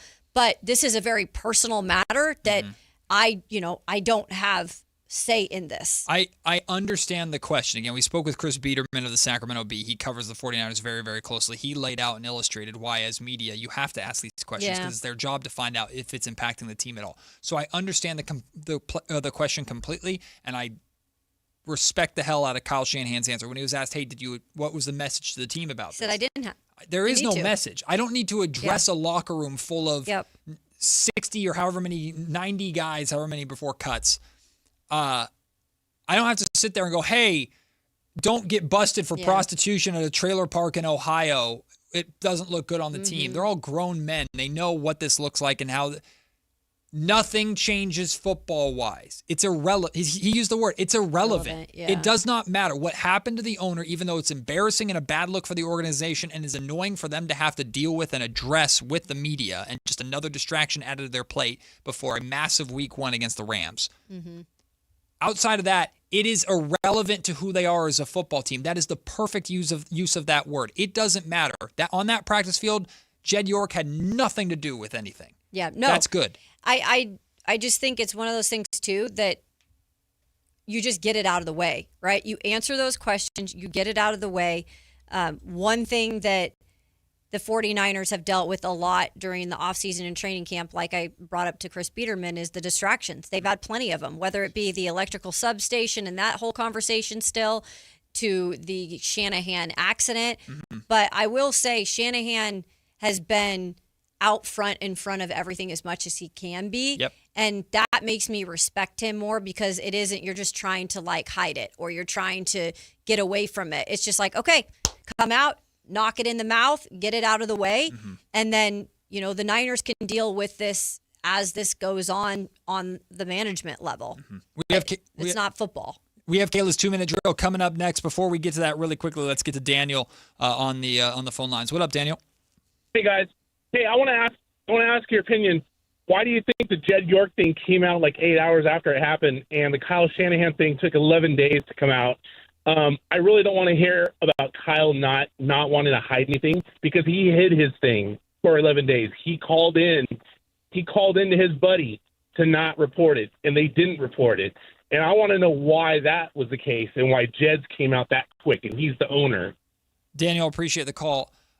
I don't know why that matters. I know it was reported because there were, Jed York was arrested. Kyle Shanahan was not arrested as far as I understand or know. He got into a car accident, which is embarrassing, and he had his face broken or his nose broken, which I'm sure is embarrassing, or his wrist broken, which is embarrassing. So I don't know what one has to do with the other. So, Daniel, I appreciate the call. I don't know why it matters that much. I think Kyle Shanahan was trying to hide anything. He knew that when he stepped to the practice field and had his face all bruised up and a wrist cast on, that people were going to have an idea of what happened. And I appreciate that Kyle Shanahan got out in front of, when the reports were initially that he was not at fault, he got out in front of it, called the media to make sure they knew that he was indeed at fault. So I don't think it's the same thing at all to Jed York getting arrested on suspicion of prostitution involvement in Ohio. Yeah, I'm a little surprised that the Shanahan thing, wasn't reported earlier. And honestly, I'm pretty sure those are records. Like, somebody could have reported it. So that's almost more on the people that just decided we're not going to report it. And I know that's hard because Shanahan asked specific people not to. But those are public records too. Like, that could have been reported by someone. Yeah. And Daniel, I'm not trying to stand in front of Shanahan or hide Shanahan in any kind of way. I just don't think the two situations are even remotely comparable, and that matters all that much. Again, one guy got arrested, one guy didn't. We'll take the break. When we come back, it's time for Kayla's 2-minute drill. We're heading around the National Football League next, right here on Sactown Sports. Follow Sactown Sports 1140 on Instagram and X at Sactown 1140 to see the best moments from all your favorite shows and up-to-the-minute live reactions and updates on the Kings, 49ers, and more. That's at Sactown 1140 on Instagram and X. Your local sports leader, Sactown Sports 1140.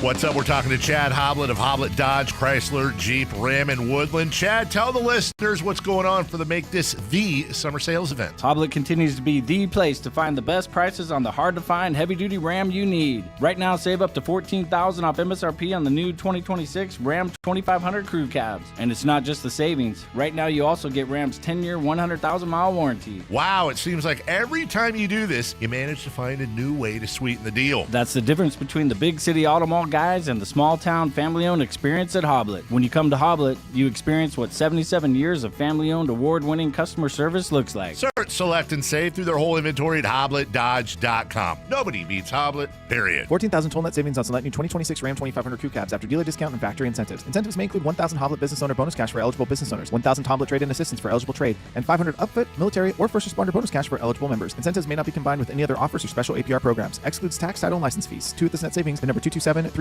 and 227-315. See dealer for details. When you see this in your kitchen, The stainless steel fridge is covered in fingerprints. you hear this. Leslie, people are going to think you were raised in a barn or by wolves or raised in a barn by wolves. Fortunately, Wyman Stainless Steel 3-in-1 cleans, shines, and protects to give you the best shine. A spray and a wipe will have your fridge shining like a mirror. Wow, my fridge looks brand new. Your fridge looks amazing, Leslie.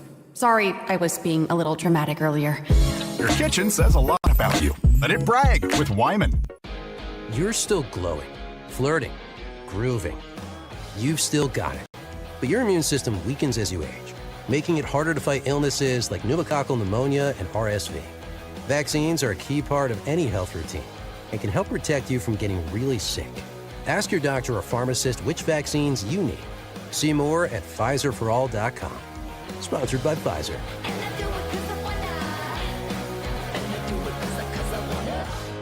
Kick back and escape to Margaritaville night with the Sacramento Rivercats on Saturday, September 5th at Sutter Health Park. Island vibes, laid-back fun, and Rivercats baseball all in one place. Grab your flip-flops and your tickets now at rivercats.com.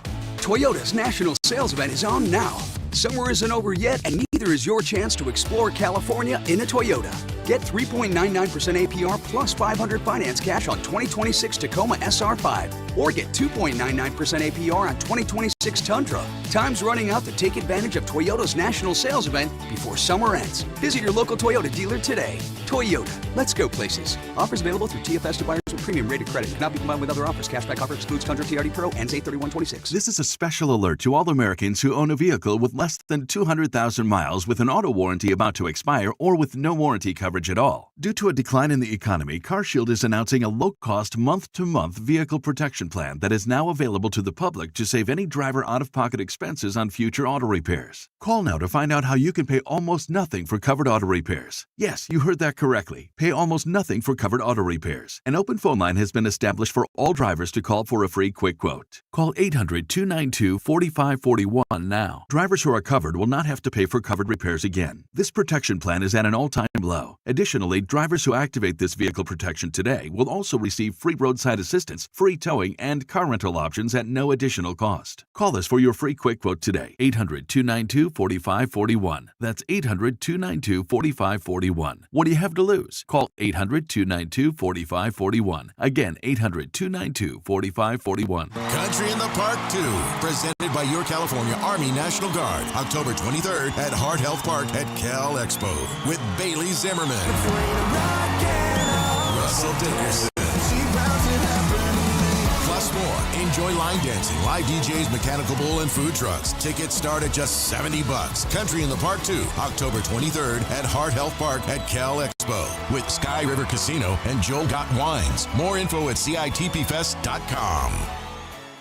Hey, Sactown, High Flyer here. Something big is coming. DraftKings Games Day arrives a massive deal, exclusive deals, and all-day celebration built for fans and sports. The countdown has begun. All roads are leading to game day. The DraftKings Sports app is now live in all 50 states, from California to Florida. DraftKings Game Day is the kickoff of a new season, new era, and big day in sports history. Get ready to celebrate new DraftKings customers. Sign up with code SACTOWN. Spend $5 to get $200 in rewards within 21 days. That code, once again, Sactown, in partnership with DraftKings. The crown is yours. Event trading offers by DraftKings Predictions, a CFTC registered introducing broker. Tradings involve risk of loss, market availability varies. Eligibility restrictions apply. $50 every 7 days via click to claim issued in non-withdrawable prediction dollars that expires in 1 year. Terms dkng.co/predictions promo. Nationwide based on sportsbook, predictions, and free-to-play sports contest availability. Varies by state.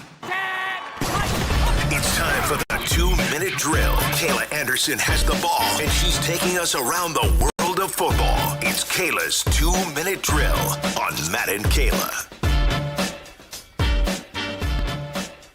Low-key learning some different things about members of our audience based off of their commentary and feedback to this Jed Like York that, huh? story. Seems like it. Seems like I guess some things are just okay with different people. That's fine. Some people don't understand how your owner getting arrested for prostitution alleged charges is a bad look for your organization. Hey, maybe it's not. Go win a football game. By the way, I know it's 2-minute drill time. Klay Thompson apparently was late to his introductory press conference in Miami because he got stuck in Miami traffic.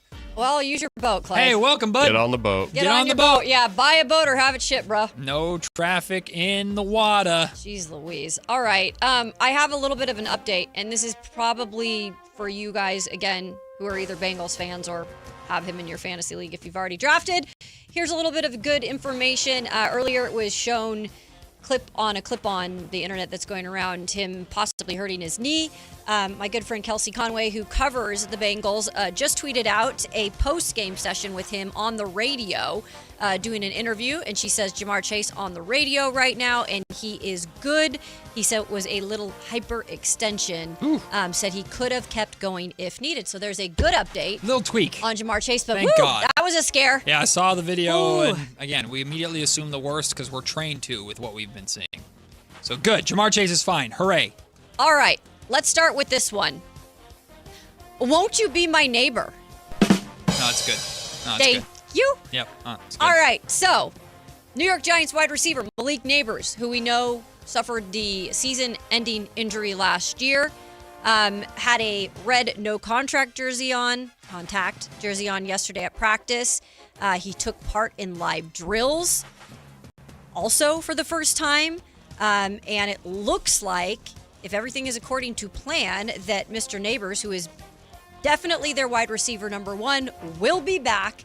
And it's a good thing for a guy by the name of Jackson Dart. Yes, big time, especially with the expectations Yeah. in New York. And, I mean, we could have a whole conversation about whether the expectations in New York with the Giants are justified or not. But John Harbaugh is there, and to start the John Harbaugh era with a significant injury to wide receiver number one would have been pretty catastrophic. So good news. I like this. Good injury news. Can we keep doing this? I know. So this is different from what I feel like have been having on the last couple of weeks. I also am interested on like where he might be in terms of fantasy.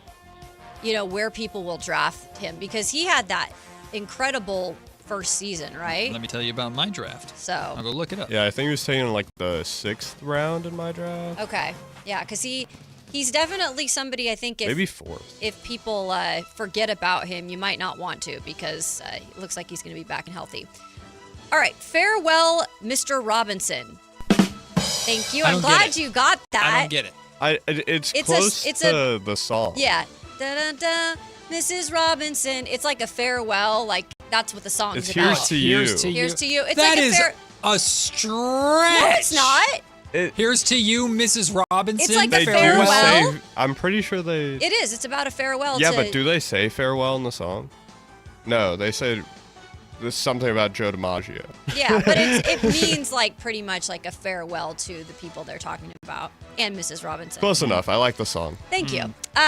Allen Robinson, former Pro Bowl receiver, who most recently played in the NFL in 2024. So he's not been active in a couple years, but had not retired. He officially announced his retirement on Monday, and it came on his birthday, his 33rd birthday, in fact, and he decided to put it out on Instagram. To every love story, he said, there comes a final chapter. He went on to say, football gave me more than I could ever have imagined.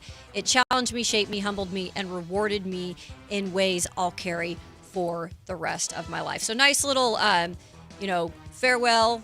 Decided he was going to retire. A lot of these guys some of them just aren't going to say they're going to retire.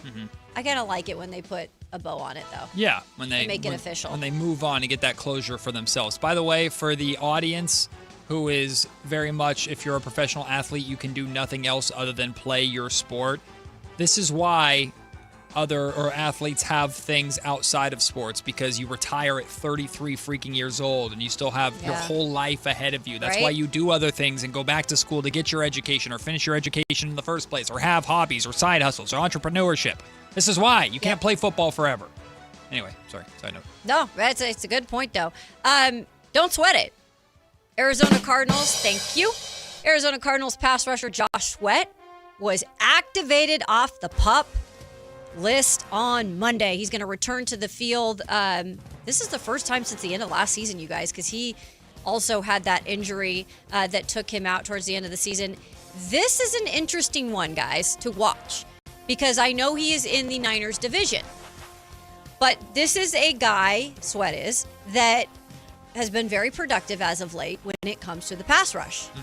And there are still talks down there in Arizona that he could be a trade option at some point this season.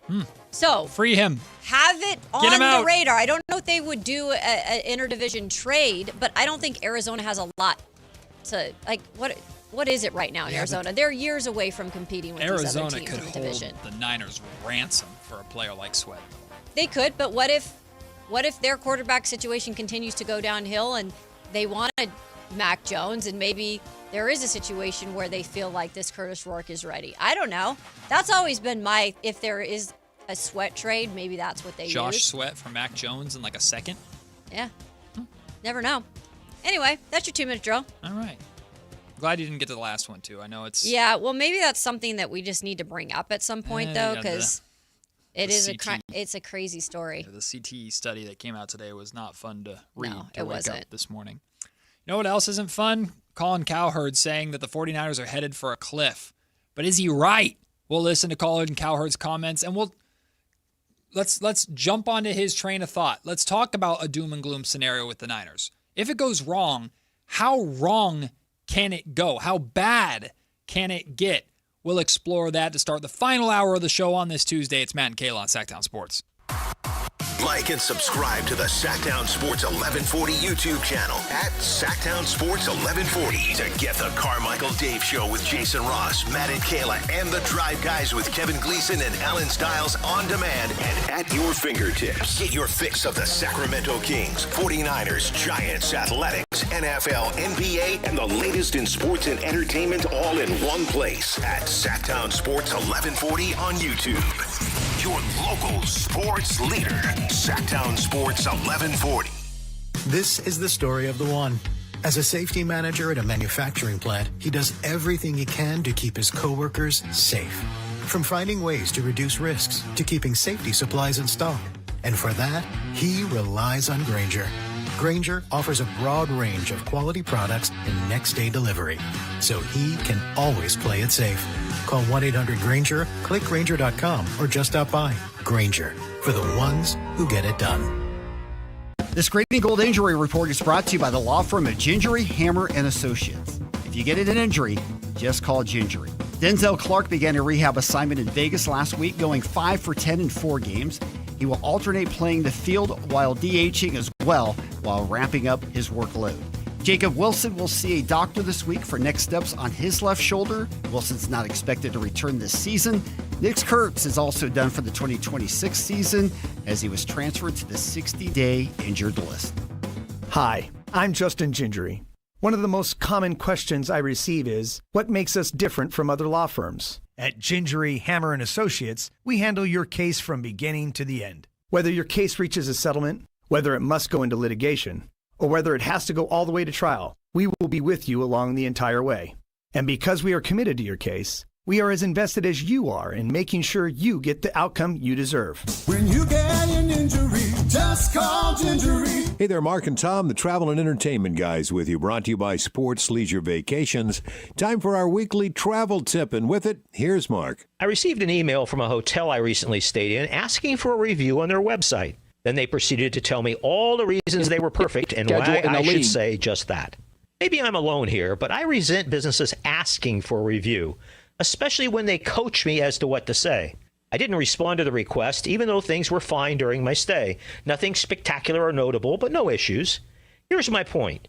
In most cases, those glowing online reviews you see are of little value. Now they can even be generated by AI. What could be of value are the bad reviews.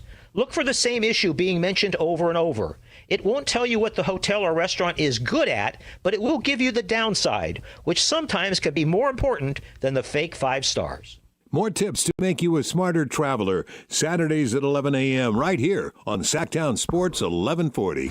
If you're not looking for a brand new car, at Elk Grove Honda, we've acquired some of the best pre-owned cars we can find.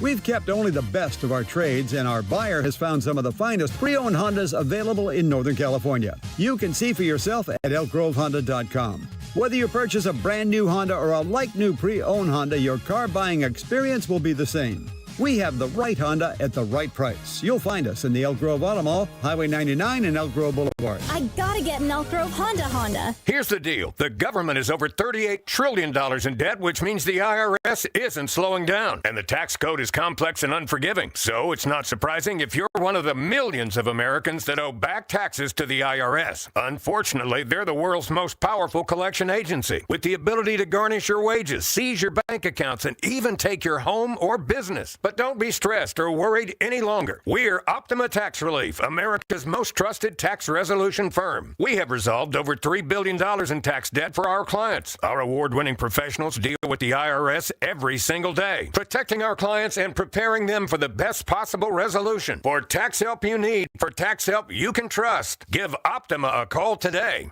Call 800-375-2322. 800-375-2322. 800-375-2322. Optima Tax Relief.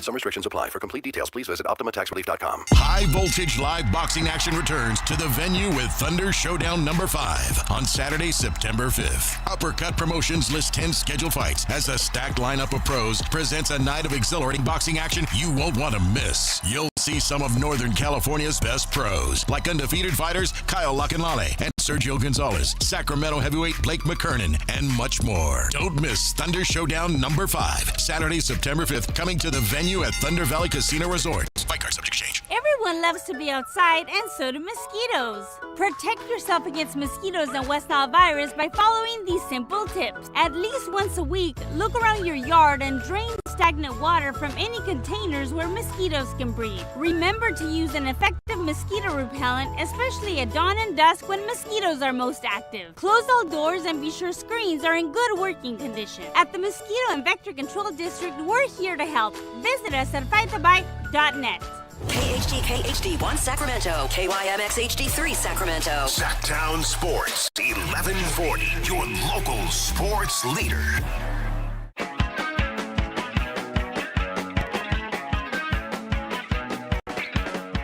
10 a.m. to 2 p.m. Matt and Kayla on Sactown Sports 1140. Just perusing my phone during the break, and I came across a hype video edit for the return of Tyrese Halliburton. Oh, nice. I'm so excited to watch dude Is play Pat again. McAfee starring it? No, Pat McAfee is not a part of it. Said it was a hype video. Oh. Good stuff. No, it just... I only say that because Halliburton, every time I look up, is on Pat's show. It's him and Dan Orlovsky. They're just on every day. I'm excited for Tyrese Halliburton to be back. No, I am too. I like him. Halliburton's game, there's one part that bothers me, and let me know if you've noticed this as well, because I've talked about this with so many people. He does a fake no-look pass, where he passes while fully looking where he's going to pass, and then looks away at the last second, and it goes all over Bleacher Report, and it goes all over House of Highlights like it's a no-look pass. Yeah. He's staring at the guy that he's passing at. Last second looks away like he's 6 years old, and it bothers me so much. that's I like funny. Halliburton, but it bothers me so much. Now I'm not going to be able to unsee that. That's now. right. He does Now it I want every to look time. at Now it. I'm going to notice it. All of his no-look passes are looking directly where he's going to pass, and then looks away last second like he's 5 years Oh, old. that's funny. That's like I'll have to look at that. that's like barely getting your skateboard off the ground and Yep. calling it like a kickflip. Yeah. Yeah. Got my Like, look what ollie. I did. I did a trick. Mm-hmm. Cool. I'm here for Tyrese Halliburton's return. I'm rooting for him. I hope he and the Pacers kick some butt. Except for when they play the Kings and lose, because Darius Akoff Jr. going to cook them. That's right. Yeah. Get him. Anyway, football. Football's first. Colin Cowherd says the 49ers are headed for a cliff. The Rams, but they are hanging on by peptides and a prayer. Wow. This is an old team, oldest roster in the NFL, and almost all their old guys are coming off serious surgeries. So we'll update you on that story about the owner, Jed York, which is weird. I don't think they're a playoff team. Two things, as we have often said, can be true. I love the coach. I love McCaffrey. I love the organization. I think they're heading right for a cliff. I mean, he's just saying a little more bluntly, I guess, than other people are. But that was my worry when I saw a move like Mike Evans in the off season. Mm-hmm. And he was a free agent, right? No. Mike Evans. I was like, he was a free agent. Yeah. So when they got him in free agency, and my instant thought process was, oh gosh, they're getting older, and that core is old, and he's not wrong. I mean, they're a couple injuries away from in terms of stars. Mm-hmm. What happens if this is where it goes this season with injuries again? I mean, can they do something like they did last year and still make it to the playoffs? I think that's very hard to match again.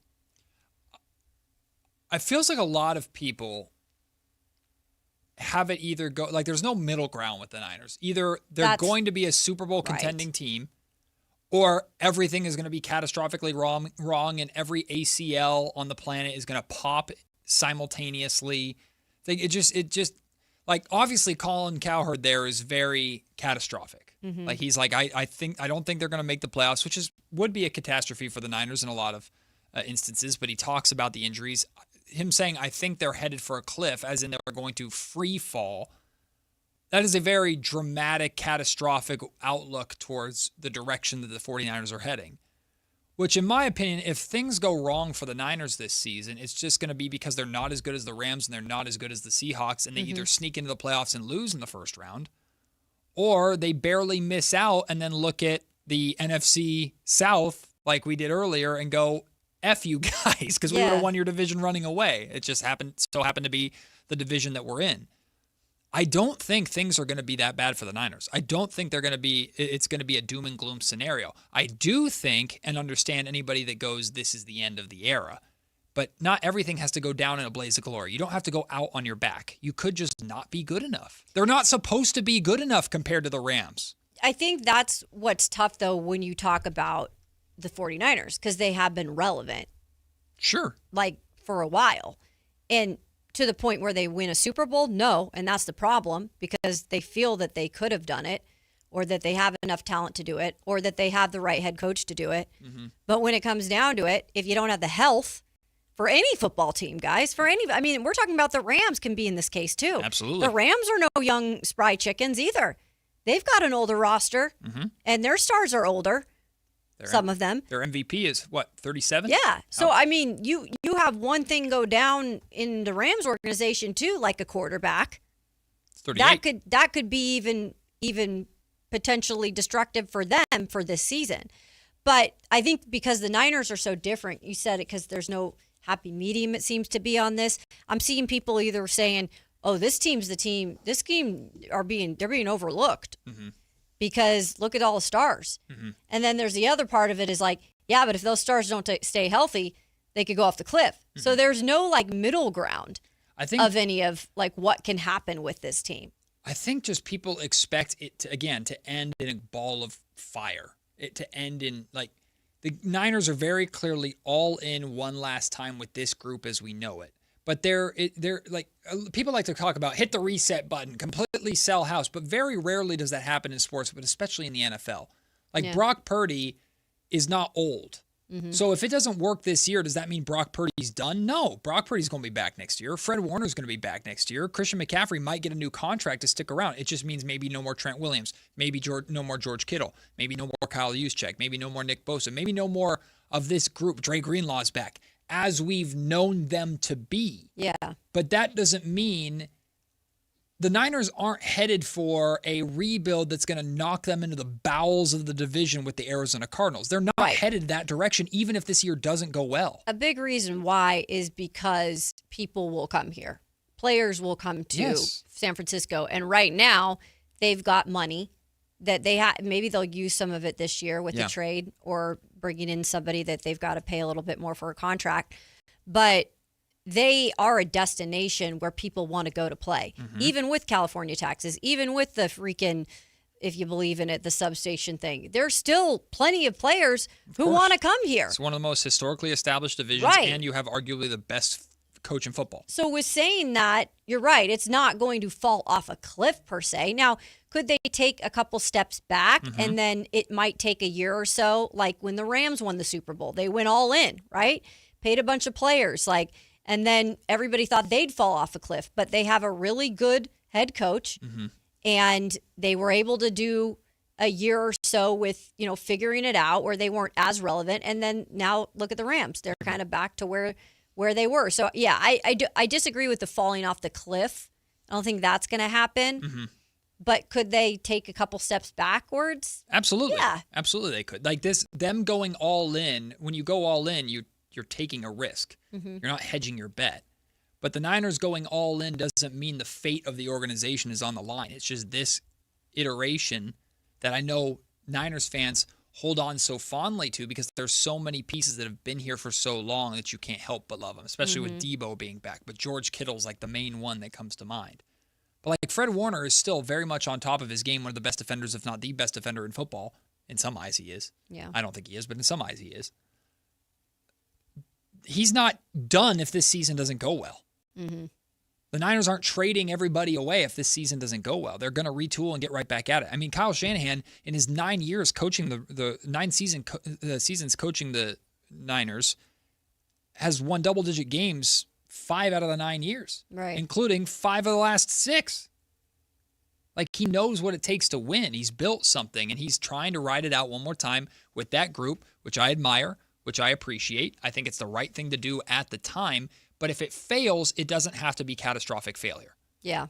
Like, the only way I can see this completely blowing up in the face of the Niners, the only way that I see it being catastrophic is if the injury issues continue at an even more alarming rate. If Brock Purdy, God forbid, I have to speak it into existence, but I'm not trying to, knock on wood. If Brock Purdy goes down with not a nagging injury, but a catastrophic injury, Christian McCaffrey gets another one. George Kittle gets another one. God forbid, Stribling or one of your young guys gets one. I'm worried about the defense, too, if some of these stars get hurt defensively. The catastrophe is not that the Niners are going to be terrible for years to come after this. The catastrophe is this is a legitimate organizational problem that you still won't fix. Yeah. And now it looks even worse because everybody on the planet knows this is a problem at this point. Yeah, and that's the stubbornness, like we said, of Kyle Shanahan. Exactly. That's the part that I don't love about Shanahan because eventually if this continues to be a problem with injuries and you see it derail the season again or just get to a spot where you just can't get to where you want to because you don't have your guys out there, like they could, because they're well coached and because they have a good organization, they could make enough to get in to the playoffs again. It's going to be hard to do if they lose those big bodies. But that's going to, I mean, you don't want that. You don't want them scratching and clawing their way in. You want their best players to be healthy when it matters because that's when they'll really compete and have a chance to make it far. Right. The one other thing that I think they're going to have to do, though, even when some of these guys depart from the organization, these core guys, is, yes, you can get free agents there. That is a known fact. Mm-hmm. You've got to be able to draft good, though. Absolutely. You got to be able to draft well, I should say. You've got to be able to get more out of some of these guys than a Ricky Pearsall, than some of these guys that they've drafted, not maybe every year in the first round, but, with their higher picks. I agree with that completely. You also have to win your trades. And I think like the Niners are doing a really good job of winning their trades. Like the Osa Odigizua trade looks like a home run. What did they use, a third or fourth rounder to get him? I think a third. A third rounder? Yeah. I mean, it looks like a home run so far. We haven't seen him play an actual game yet. Yeah. Just like we can't say that the DeJon Stribling pick and the Kalen Black picks are successes yet. Right. We haven't seen them play a game yet. Kalen Black's played literally one preseason game. But we hope that's kind of some of the future starting to build. Exactly. Yeah. So, okay, you sign Christian McCaffrey to a new 2-year deal, let's say. And he rides that out, and at that point, whether it's via injury, which again, knock on wood, don't want that to happen, or Christian McCaffrey just starts to sunset as all players do when they get older. Black's ready to step into that. Yep. Okay, Deebo Samuel's hanging it up. Mike Evans is hanging it up. Stribling's there. And Ricky Pearsall coming back is maybe something, although I'm not holding my breath.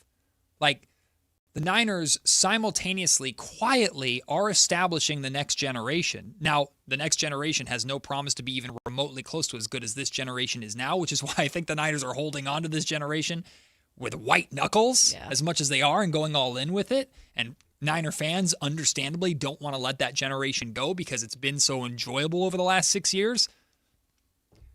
But secretly, quietly, The next generation is already being built, and the franchise quarterback to lead it is already here. Mhm. So he's bridging the gap, which is That's encouraging. the biggest part, the quarterback, right? Because you can look at it, some of these other organizations that are just trying to establish something there. And some of these places can't get it right because the quarterback, they can't get it right. Yeah. And Took the Broncos whether you years. whether you call it luck or you call it just the organization being able to identify quarterbacks, which Mm-hmm. I think they do with Kyle Shanahan.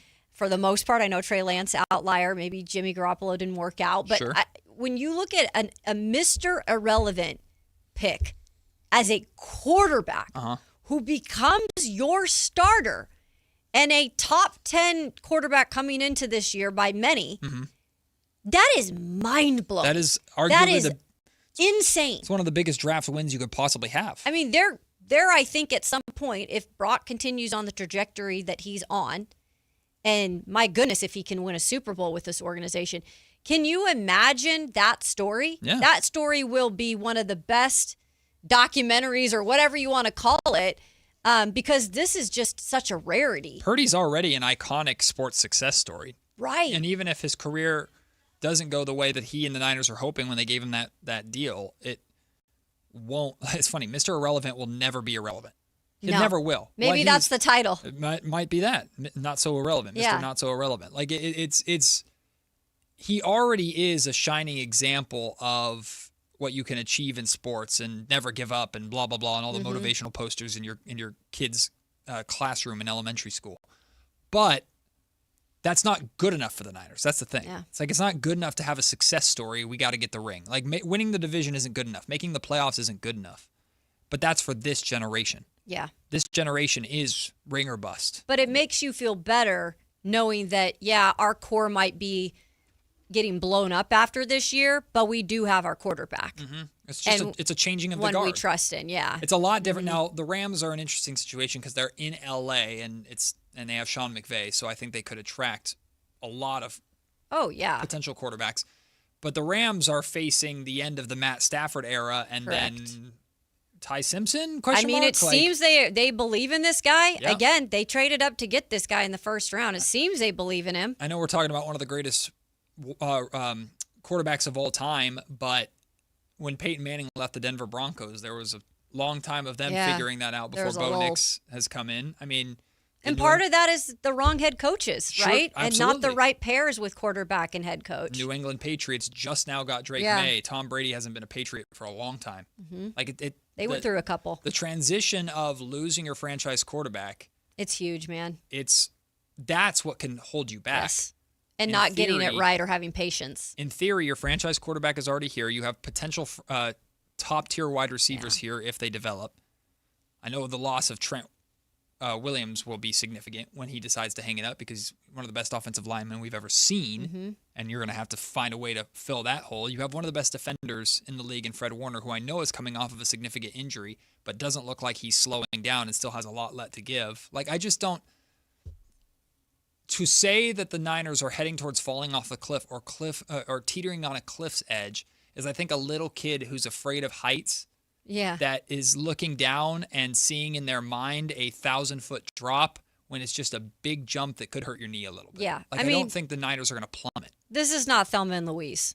Like, have you guys ever seen this movie? No. But I Okay, think look it up. Colin Cowherd said the same thing. Oh, did he? Yeah, I think actually. Oh, I hold didn't on. even hear him say At the that. beginning of the clip, not the clip I played, because it's like a 3-minute. The two drive off a cliff. Let's see. At the end of the movie. Sorry, spoiler, but it's an old movie, so if you haven't seen it, sorry. Like Midsummer. Have you ever seen Midsummer? I have not. It's very different. Both. Yeah, very Two different things. Oh, okay. Midsummer is a crazy horror movie. It's crazy. It's Yeah, this is not a horror movie, Thelma Yeah. and Louise. Sorry. But it That's is a just- I classic. just heard Beautiful jumping up. story of friendship.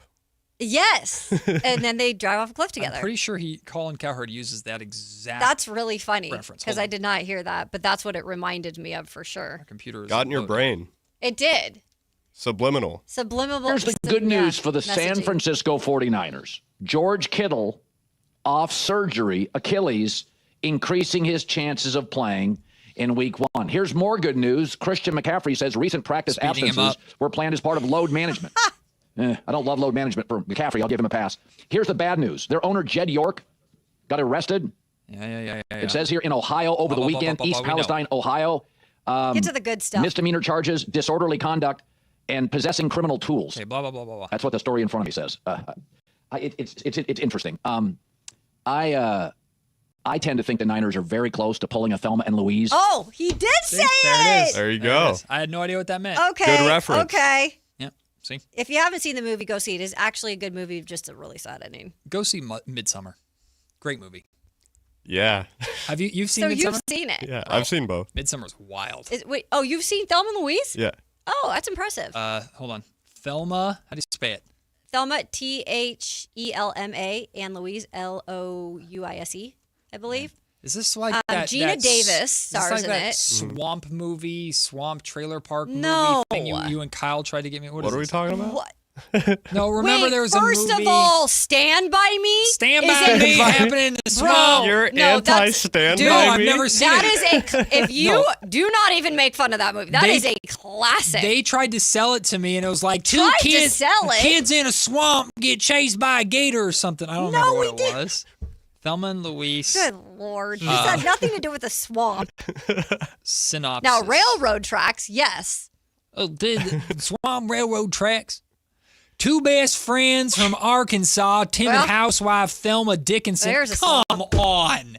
Thelma Dickinson. Okay. You can't be anti-Thelma and Louise. on, Like man. this is like a classic. And It is. independent waitress Louise Sawyer, whose simple weekend fishing trip turns into desperate fight across the American Southwest. That's right. That's right. Well, this is... It rocks. So Stand By Me and Thelma and Louise needs to be on your to-do list. And then you have to watch Midsummer. Okay. If you want. Gotcha. Just like I watched Midsummer with my mom because she wouldn't let me go to the theater by myself. Like because she Oh, really? Not because like I wasn't allowed to. I was 16 when it came out. And I just got my car and I was doing a lot of stuff by myself. And she was like, "We never watch movies together anymore." And So I'm like, you "I went and saw promise you don't want to go watch this movie." But it was the weekend it came out. I didn't know how bad it was going to be. Holy cats. But I was like, "You don't want to be here." And you're right. Your and mom's like, she's like, "I'm going." And then She like afterwards, it? she never did it again. nope. No, it's not You a movie you want warned to her. watch with your mom. This cast is great.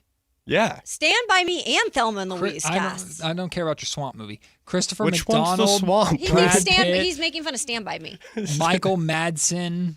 Wow. Bro, Stand By Me is literally like one of the best like classics you'll ever They're both come across. like American film Yes. like history stuff. And casts that are Yeah. really incredible. Louise is working as a diner and waitress and has some problems with her boyfriend Jimmy, who as a musician is always on the road. You're reading too much about it. You should just watch it. Thelma is married to Daryl, who likes his wife to stay quiet in the kitchen. What in the world? So that he can watch football on TV? They're in the South. What are you? Just Arkansas. Oh, so I That's a swamp movie. That's why I that get is a swamp confused. movie. There's One day swamps they in Thelma decide and to Louise. break out of their normal life and jump into Good the for car them. and hit the road. Yeah, who don't need no men? Good- Their that's good journey, for however, them. turns into a fight when Louise kills a man who threatens to. Spoilers. Just watch the movie. Just watch it and then tell us how you like the I don't want ending. to say that word on the radio. They decide to go to Mexico, but are soon hunted by American police. Yeah. What is this like? What is the Great. It's a thriller. the escape from prison movie that Harrison Ford's in? What's that called? Oh, Escape The from Fugitive? The Fugitive. Yeah. Well, I don't know if it's on Is that that like level, female fugitive? but yeah.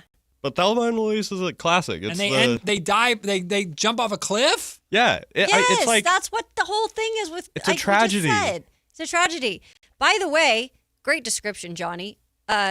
Stand By Me, a coming-of-age movie about a group of boys that go look for a dead body. Yeah, they go look for a dead body in the swamp. It's not the that swamp. was crazy. I don't know how I believe that one takes place in Ohio. I drew could that. be wrong. Uh-oh. At a trailer park? Could be. Look out. Cameo. She's just in the background. Jed York's Bugatti Easter driving egg. through the background. If you notice, you'll see the 49ers owner. Hey, stand by me, Jed. Oh, God. No, I don't know how I drew the conclusion that it was in a swamp. I Oh, there's remember- a swamp scene. That's what it was. Right. Kyle read the You're like, right, Ryan. Thank you. Kyle read like the leech IMDb scene. of Oh, I it, forgot. and I'd never heard of anything That's about right. it. And they were like swearing by it, and he read something about a swamp, and I just There's a You swamp gotta stop scene. reading about these movies. You just gotta watch them. No. Thelma and Louise is by the same guy who made Alien and like Gladiator and stuff. Well, that's great. Yeah. That part's great. If I... You're underestimating these. Oh, I'm sure I am. You are. I'm absolutely I like sure a lot. I'm not saying I'm not the problem. Oh, I'm in Oregon, Johnny, thank you. That took place in Oregon. In Ohio and Oregon? Both Not those. even close. They're both O's. Not even close. Both O's. Jed's not in Oregon. Jed's not there. Ooh, leeches are nasty little critters. Have you dealt with a leech before? I've seen them. Well, yeah. They're gross. In person? People get pedicures sometimes where they put the leeches on and they're supposed to like rejuvenate your feet. That's a real thing. Skincare trivia. Yeah. I've seen put your feet in those fish tanks and the little fish bite all the dead Oh, skin those off. are piranha. The little. They're not piranhas. Or what are they called? I don't know. Not piranhas. Mini piranhas? Listen. Mini piranhas. Listen. If you think that putting leeches on your feet makes your feet better, kiss my ass. I'm not doing it. I'll have bad feet then. I don't want no they leechy do feet. help with like some blood disease. Like they are used in medical. Let me die. Medical world. Yeah, by the plague doctors with the big old beaks and that. They actually did use 1800. Yes. It's a bloodletting. Yeah. Yes. You're a little bit leeches. heavy. Let's let some blood out. That's the bad blood. The bad blood. Or like Johnny said, go to Lake Natoma. They got leeches there. Nah. How about no? Good. Just a little. Never mind. Anyway, stand by me. A lot of leeches and leeches that maybe you have as friends or family too. Speaking from personal experience, are we? No. I don't have enough to do to be elite. I've got no blood to take. Yeah. Anyway. Where did we get here? How did we hear? The Niners are all right. Thelma and Louise. Yeah, Thelma and Louise. The All right. Niners are hopefully not going to have that ending. Anthony, I can't watch a movie unless I know exactly what the story is. I can't watch a movie without at least watching the trailer to see if it'll hook me. You're watching movies wrong. I will. Tell him, Anthony. 100%. Tell him. You're watching Unless movies it is wrong. heavily endorsed by someone that I love, I will not go walking into a movie blind. Never. Don't you love us? Yeah, what are you We're talking about? heavily We just endorsing heavily it. endorse I don't them. know if Thelma and Louise and your guys' endorsement of Thelma and Louise is selling me. And Stand By Me. I'm not saying I'm not the problem. I'm just saying it's the way I am. You know? Gotta figure it out. Do you accept me for who I am? No, I gotta change. Shocking. You need to take Taylor Swift's lyrics more seriously. You're the problem. It's you. Oh, I'm the problem. It's me. Okay, I was like, did she sing a song about Thelma and Louise? No, shut up, Anthony. Shut up. You are the lowest of bars. I love it, Anthony. Take a Let's lap. go, bro. Take a lap. Let's freaking go. Drop that. No, I said let's freaking go. Oh, I swear to God you said something else. I swear to God you said something. I said let's freaking go. I'm reviewing the tape during Go the for break it. on I did not Sactown say Sports. that. Follow Sactown Sports 1140 on Facebook at Facebook.com/Sactown Sports. To keep tabs on the Kings, 49ers, UC Davis, and the entire Sactown Sports lineup all season long. Facebook.com/Sactown Sports. Your local sports leader. Sactown Sports 1140. This is a special alert to all Americans who own a vehicle with less than 200,000 miles with an auto warranty about to expire or with no warranty coverage at all. Due to a decline in the economy, CarShield is announcing a low-cost month-to-month vehicle protection plan that is now available to the public to save any driver out-of-pocket expenses on future auto repairs. Call now to find out how you can pay almost nothing for covered auto repairs. Yes, you heard that correctly. Pay almost nothing for covered auto repairs. An open phone line has been established for all drivers to call for a free quick quote. Call 800-330-8323 now. Drivers who are covered will not have to pay for covered repairs again. This protection plan is at an all-time low. Additionally, drivers who activate this vehicle protection today will also receive free roadside assistance, free towing, and car rental options at no additional cost. Call us for your free quick quote today. 800-330-8323. That's 800-330-8323. What do you have to lose? Call 800-330-8323. Again, 800-330-8323. Kick back and escape to Margaritaville night with the Sacramento Rivercats on Saturday, September 5th at Sutter Health Park. Island vibes, laid-back fun, and Rivercats baseball all in one place. Grab your flip-flops and your tickets now at rivercats.com. What's up? We're talking to Chad Hoblet of Hoblet Dodge, Chrysler, Chrysler, Jeep, Ram, and Woodland. Chad, tell me what's happening for the Make This the Summer Sales event. Right now, you can save up to $19,000 off MSRP on new 2026 Ram 1500 Crew Cabs. That means you can not only take home one of America's favorite trucks while saving thousands, you also get the 10-year, 100,000-mile warranty. And we have new Rams starting as low as $35,995. Wow, that's the biggest savings of the year. And I've not seen a warranty like that on a truck in a really long time. That's why Ram is one of America's favorite trucks. Plus, with over 600 Rams available, your new Ram is waiting at the Hoblet Ram Truck Center. Search, select, and save through their whole inventory at HobletDodge.com. Unbeatable prices, unbeatable selection. Nobody beats Hoblet, period. 19,000 total net savings on select new 2026 Ram 1500 Crew Cabs after dealer discount and factory incentive. Incentives may include 1,000 Hoblet trade-in assistance with eligible trade. 500 military first responder bonus cash for eligible members. At least 5 this net savings. $35,995 price for 2026 Ram 1500 tradesman. VIN number 421999. Excludes tax, title, and license fees. See dealer for details. Someone had a birthday. Yep, 50. Can't believe it. 50 years of wisdom. Great segue. We have a health reminder from the CDC.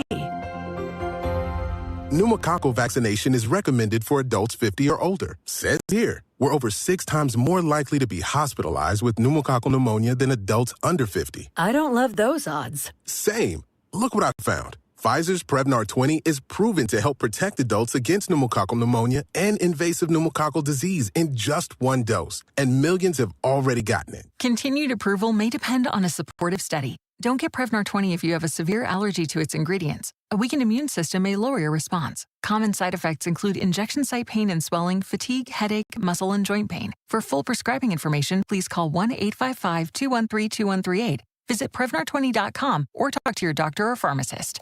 I'm on Prevnar20.com now, scheduling my appointment. Good idea.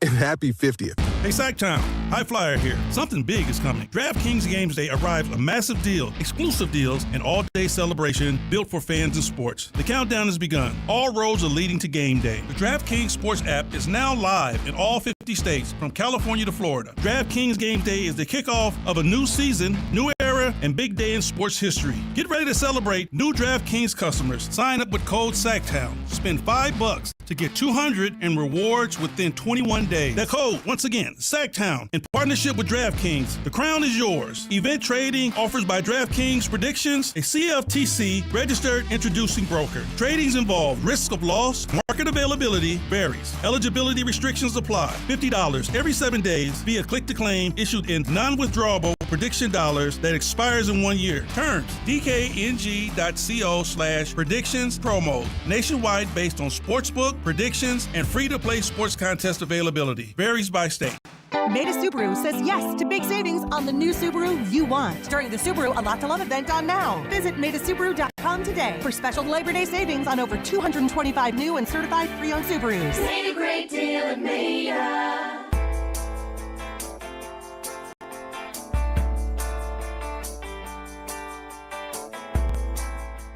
It's Matt George and Kayla Anderson on Sactown Sports 1140. After VAR review, Kayla Anderson did indeed not cuss on the air, but God, it was close. I did not.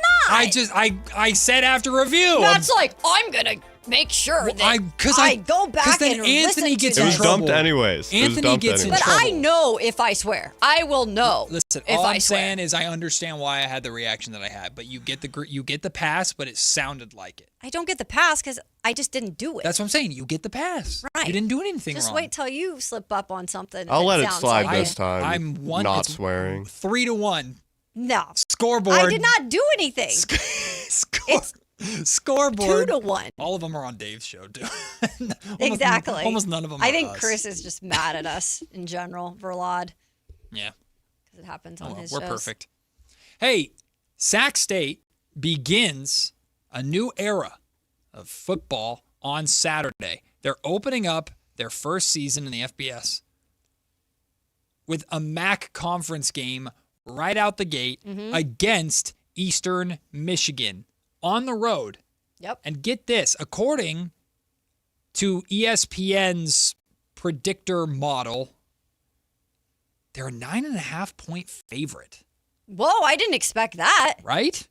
Holy smokes. So the Sac State is favorited in their first ever FBS game, their first ever MAC game on the road against Eastern Michigan. Now, that doesn't mean anything. I just thought it was interesting. I didn't think that would be the case. But then that got me thinking. I wanted to ask you this question because you've experienced college football nationally. Yeah. I've only really ever been here where college football is growing. Sure. Let's just call it that way.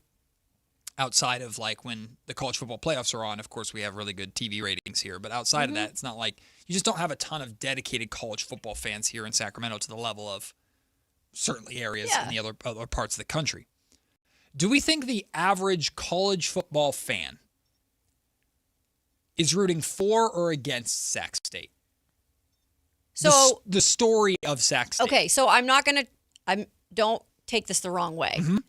I think that people need to learn more about Sac State before they say we're going to be Sac State believers or we're going to take this underdog program and we're going to root for it. Because I think the minute that they can shock some people with even a few of these MAC games that they're going to be isolated on some of these nights where it's just MAC football. Yeah. What is it, Tuesdays or something? Tuesday nights or Wednesday nights. Yeah. So if they can introduce themselves to the college football world and maybe kind of shock some teams coming out of the gate, I think that they'll immediately become a fan favorite. Really? You think they'll become more of a darling? I truly do. The reason why I asked that question is because it's not that Sac State is doing something that's never been done before. Teams have made the jump from the FCS to the FBS, of course. But like we discussed with Kenny Caraway last week, Sac State might be the last one for a while because of how steep the pricing is to get to the FBS. And for a team to not just pay their way into the FBS, but to pay their way into a conference that's primarily on the East Coast. It's Sacramento State is way over here, and then everybody else is way over there. They're in the Midwest, right? And I know the goal. I would imagine the goal is for Sac State to eventually get to Pac-12 or Mountain West or something like that. Absolutely, that's a lot more local, but would be good. This was their way in. Yeah.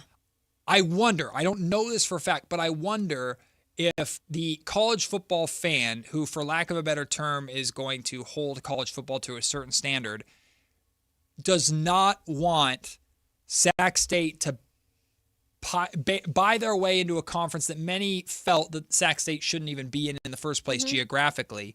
And if they have success right away, there are going to be people out there that root against that because they don't like change or they're just going to be very get off my lawn about it. I'm just curious how many people would be like that versus, like you said, how many people would latch onto this darling fun story. I think right now in the world of college football and where that seems more normal than anything else is going on and kind of a fun story to follow because it's an underdog being given an opportunity. And a lot of times that doesn't necessarily always work right away. But I think it will be interesting because you're talking about a once FCS school that a lot of FCS programs over time can make it in the FBS, but they're fun sometimes to see success out of the gate or just a little bit of success because first of all, Sacramento is not a small market. This is a big market. It's not like people don't know about Sacramento, the city, right? But they don't know a lot about college football here. Right. And so if you can have the Sacramento State Hornets and they're a great coach and they're very storied coach with kind of some of his fun background. Alonzo Carter. And what they're trying to do, drawing attention to the university. I think it could become a fun story that people would get behind. Absolutely. In college football. I don't think people would be, at least out of the gates, they wouldn't be like, how dare this team come from the SCS and find some success in the MAC. I think it'll be a fun story. Am I reading too much pessimism into it to say that but Sac State is not expected to succeed, especially right out the gate? Yeah, I mean, you're not saying that's not untrue, right? Matt. And I'm not saying Eastern Michigan is this historic team, and there's not no disrespect to the MAC, but it's not like the greatest of programs are in the MAC necessarily. There's a reason why they were willing to welcome Sac State in and the money side of it as well. But even so, Sac State opens up their FBS chapter with a conference win immediately over an established MAC school like EMU. would turn a lot of heads. No, I think so too. And I think especially it matters like what type of excitement we get out of this team too this year.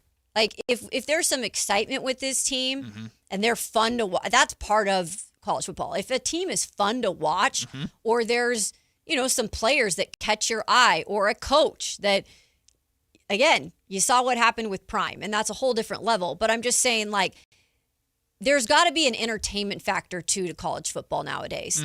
If you're not one of the best teams, you got to have something that's going to draw people in. So I think that's something that we could also see from this team too. Apparently, I just saw this on Twitter. I don't know if this is 100% accurate, but I think it is. Apparently, by ESPN's same model, there are 13 teams in the MAC. According to this, ESPN's model has the Kings, has the Hornets as the 5th best chance to win the conference. So that must have gone. Oh, so this must be different from the preseason poll. I think this is by ESPN's. Okay.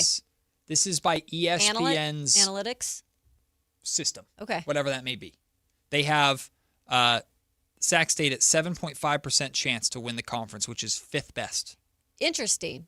Yeah, because I know they were second to last in like the coaches and media polls. Which they should be. They're new to the conference. Right. But that's interesting that ESPN, I don't know how they accumulate that information and come up with that, but ESPN likes Sac State.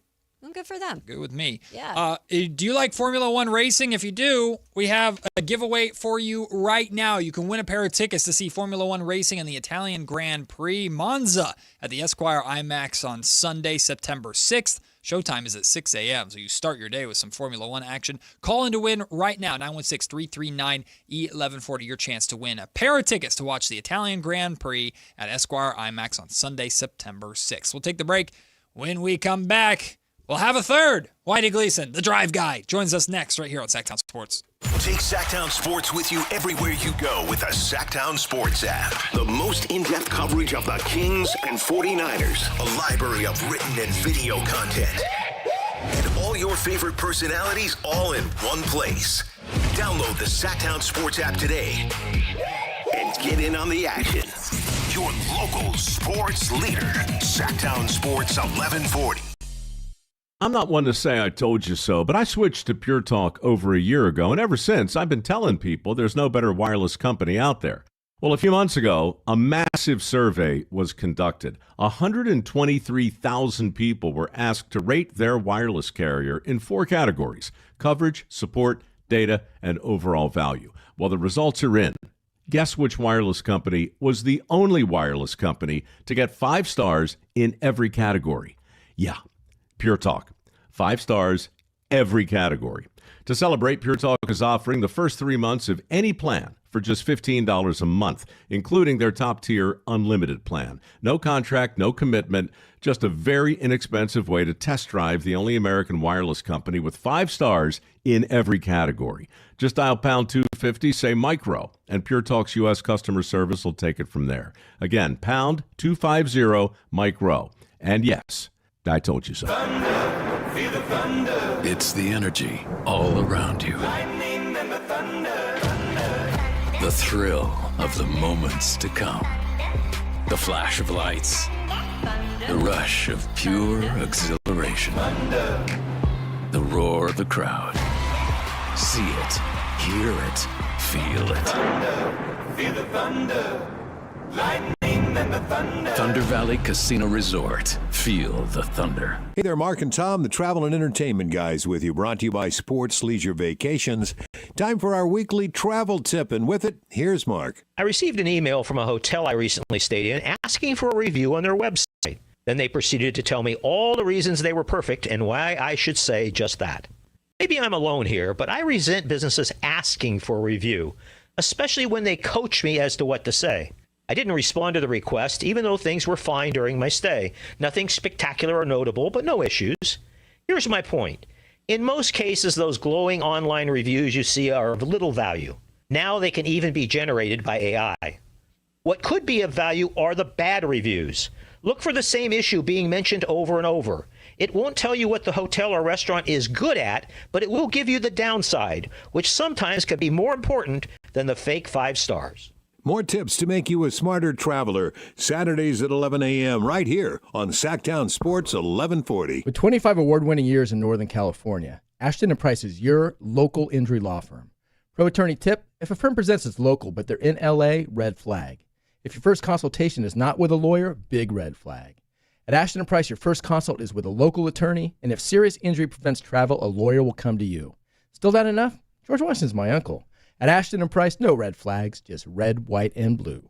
Remember, for the best advice, don't think twice. Call Ashton & Price. The groundbreaking Advanced FUE treatment from Advanced Hair is finally here in Sacramento and the Bay Area. Some of you might have a receding hairline or thinning, or if you're lucky, a bald spot. Thankfully, you no longer have to travel far to get the very best in hair restoration. Advanced Hair has decades of experience using breakthrough technology that regrows your own natural hair, even in the places where it's disappeared for years. It's a simple one-day treatment, and your new hair, it begins regrowing the very next day. And the best part, it's guaranteed to grow for life. In celebration of Advanced Hair's grand opening in Sacramento and the Bay Area, get special financing, 250 free hair grafts, and $250 off. Schedule your free consultation to find out if you qualify. 916-314-HAIR. The best team in technology in hair restoration are finally here. 916-314-HAIR, or become inspired with before and afters at advancedhair.com. Want the best movie experience in town? Join Sactown Sports IMAX Pass by visiting Sactownsports.com.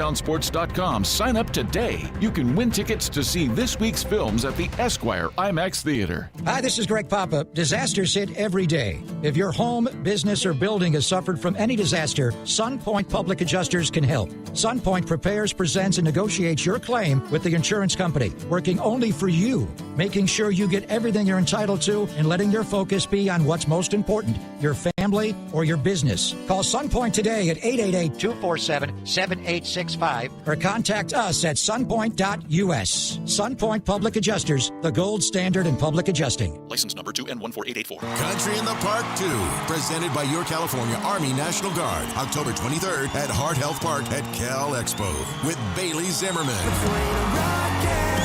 Russell Dickerson, plus more. Enjoy line dancing, live DJs, mechanical bull, and food trucks. Tickets start at just $70. Country in the Park 2, October 23rd at Hart Health Park at Cal Expo with Sky River Casino and Joel Got Wines. More info at CITPFest.com.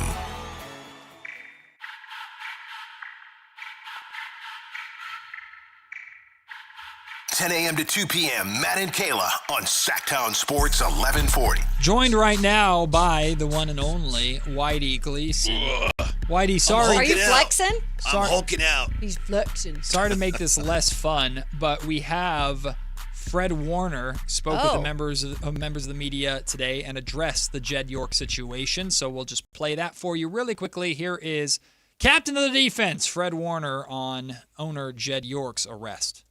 Yeah, no, I mean, Cam, we're all aware, right? I think we all have social media, so we see things.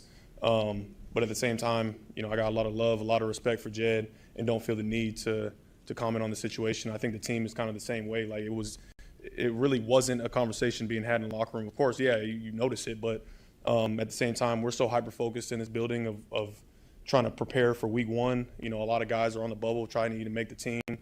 So, you know, we're just trying to get better as a football team and letting that you know, that's a personal situation, letting it stay personal with him. So Fred Warner and Kyle Shanahan making sure to make it as clear as possible that the situation, while uncomfortable, has absolutely no impact whatsoever on football, which it shouldn't, but you can't just assume those things. Did you hear Kyle talk about it I too? did. I thought I heard they it both on your show. Yeah, both handled it well for the most part. I mean, it's a hard position to be in. There's no rule book how to handle it. Yeah, pretty clearly the message is, and I understand what Matt's saying, is like, wow, Jed York should have said something first. But I thought about it. I felt that way initially. But it doesn't matter. And the bottom line is with Shanahan and Fred Warner coming out, they're saying it doesn't affect the football. Which is good. Just, you know, we love them, we support them. It does not affect and it football should stop. whatsoever. And at that point then, as a media member, because we were talking to Chris Biederman about this earlier, like media obligations when handling stuff like this, because if they just ignore it, then you're not doing your job. So you have to, and Biederman's approach was, well, we have to ask if it has an impact on the football team. now we've gotten that out there, there is no impact. Right. At that point, the story stops with the football players and with the coaches and everything like that. Now the next chapter of this story, if there is one, is talking to Jed and keeping it separate on the sidelines, having nothing to do with the actual football itself. And then the next thing is to do the Jed York parody song. Yes, which that part too. Oh, that's right. Look then- at Whitey already thinking I'm ahead. kidding. No, I'm not. know, No one's I doing that. know, Not doing I that. know. Chapter 4 is then you look at the real estate options at Ohio trailer parks, and see, there's geez. always an economic benefit you can find somewhere. I was reading somewhere, this is something we'll talk about today, in addition to talking to Rod Brooks on the Drive Guy Show. Somebody somewhere was saying, wow, it's just the latest. The Jed York chapter is the latest in the 49ers offseason from hell.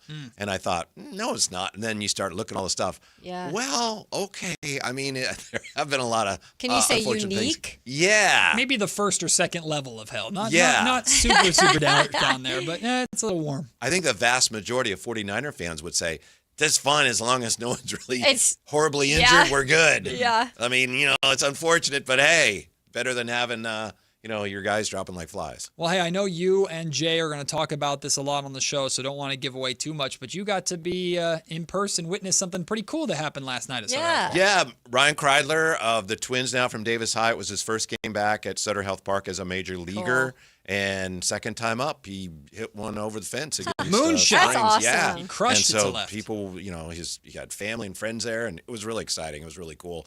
And Mark Kreidler let us go down on the field afterwards and say hi to him. So it was just really awesome. That's awesome. Yeah. We were just talking about, too, in the break, it is different, especially in baseball, when you know someone or a great story. Because usually it's a trek to get there. I always talk about climbing the ladder. Like, it really is for many of these guys. So it is awesome if you have a story of someone and you get to see that in person, especially like you did. Yeah, and it's not like, well, you've made it now. I mean, once you get there, it's baseball is so freaking hard. It's hard. Yeah. Yep. So it was very nice to see a great moment. Neat. Clint Kubiak, head coach of the Raiders, is not a man of many words, but he did say today when talking about Ashton Genty's injury that he's, quote, on the mend.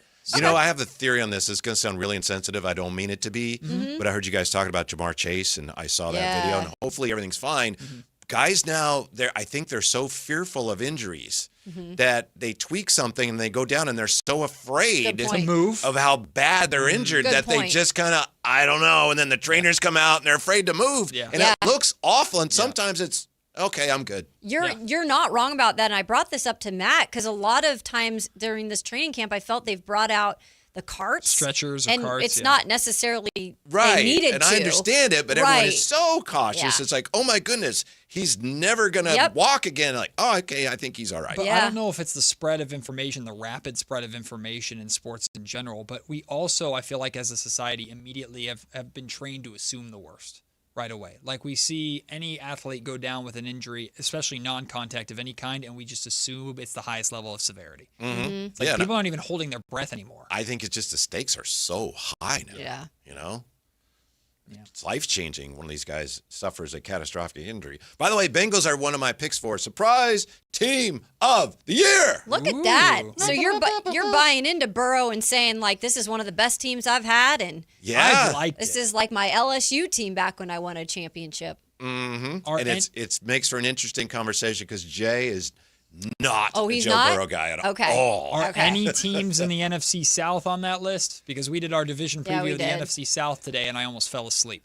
It's a bad division. Yeah. Did you guys go Saints? I know they're kind of a dark horse in a lot of people's minds. We did Buccaneers. I don't know what to think of the Saints because I don't know 100% if I believe Tyler Shuck is the guy, and they, they're just a weird team. Like, they've been a weird team for a minute. So I go with Tampa Bay just because I feel like they do have. Yeah, the South divisions, we could The probably stuff. Houston's pretty good and nothing against your hometown Titans. But we My could probably hometown. We could probably do without some of those. That's what I AFC told and him. I NFC said South the teams. NFC South and Yeah. AFC South are some of the more weird divisions. They used to play each other on Thursday Night Football all the time. Jacksonville, Believe me, Tennessee was like every I week. had to cover many of those games, Whitey. It was a disgrace. Did you have, out of the 8 new rivalry jerseys, did you have a favorite one? Yeah.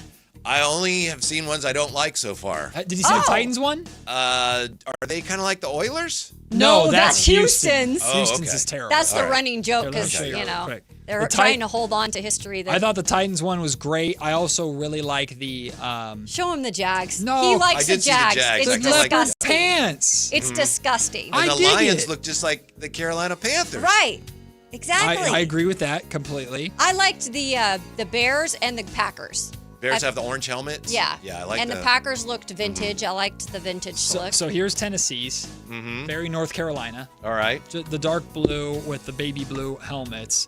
And then I like the Packers. The Packers. Haven't seen those yet. The Packers. Well, the They Packers. look good. Everybody in Green Bay likes the Packers helmet. Apparently, like that's what I won like the whole everybody over. jersey. But here's the Packers. Oh, okay. Yeah. All right. Looks The white clean. helmets. Which one is Whitey Gleason buying? He'll tell you. And All of more them. over the next 4 hours. So are we getting the whole list today or just the Bengals part of the surprise team Today we're going to have the 5 to 7 teams that will be in the playoffs that weren't in last year, and the 5 to 7 that are going to be out. Oh. Whitey Gleason, Jay Johnson, the next 4 hours. How lucky are we? It's the Drive, guys, coming up next. Kayla and I will be back at 10 a.m. tomorrow right here on your home of the Kings, the Niners, all 916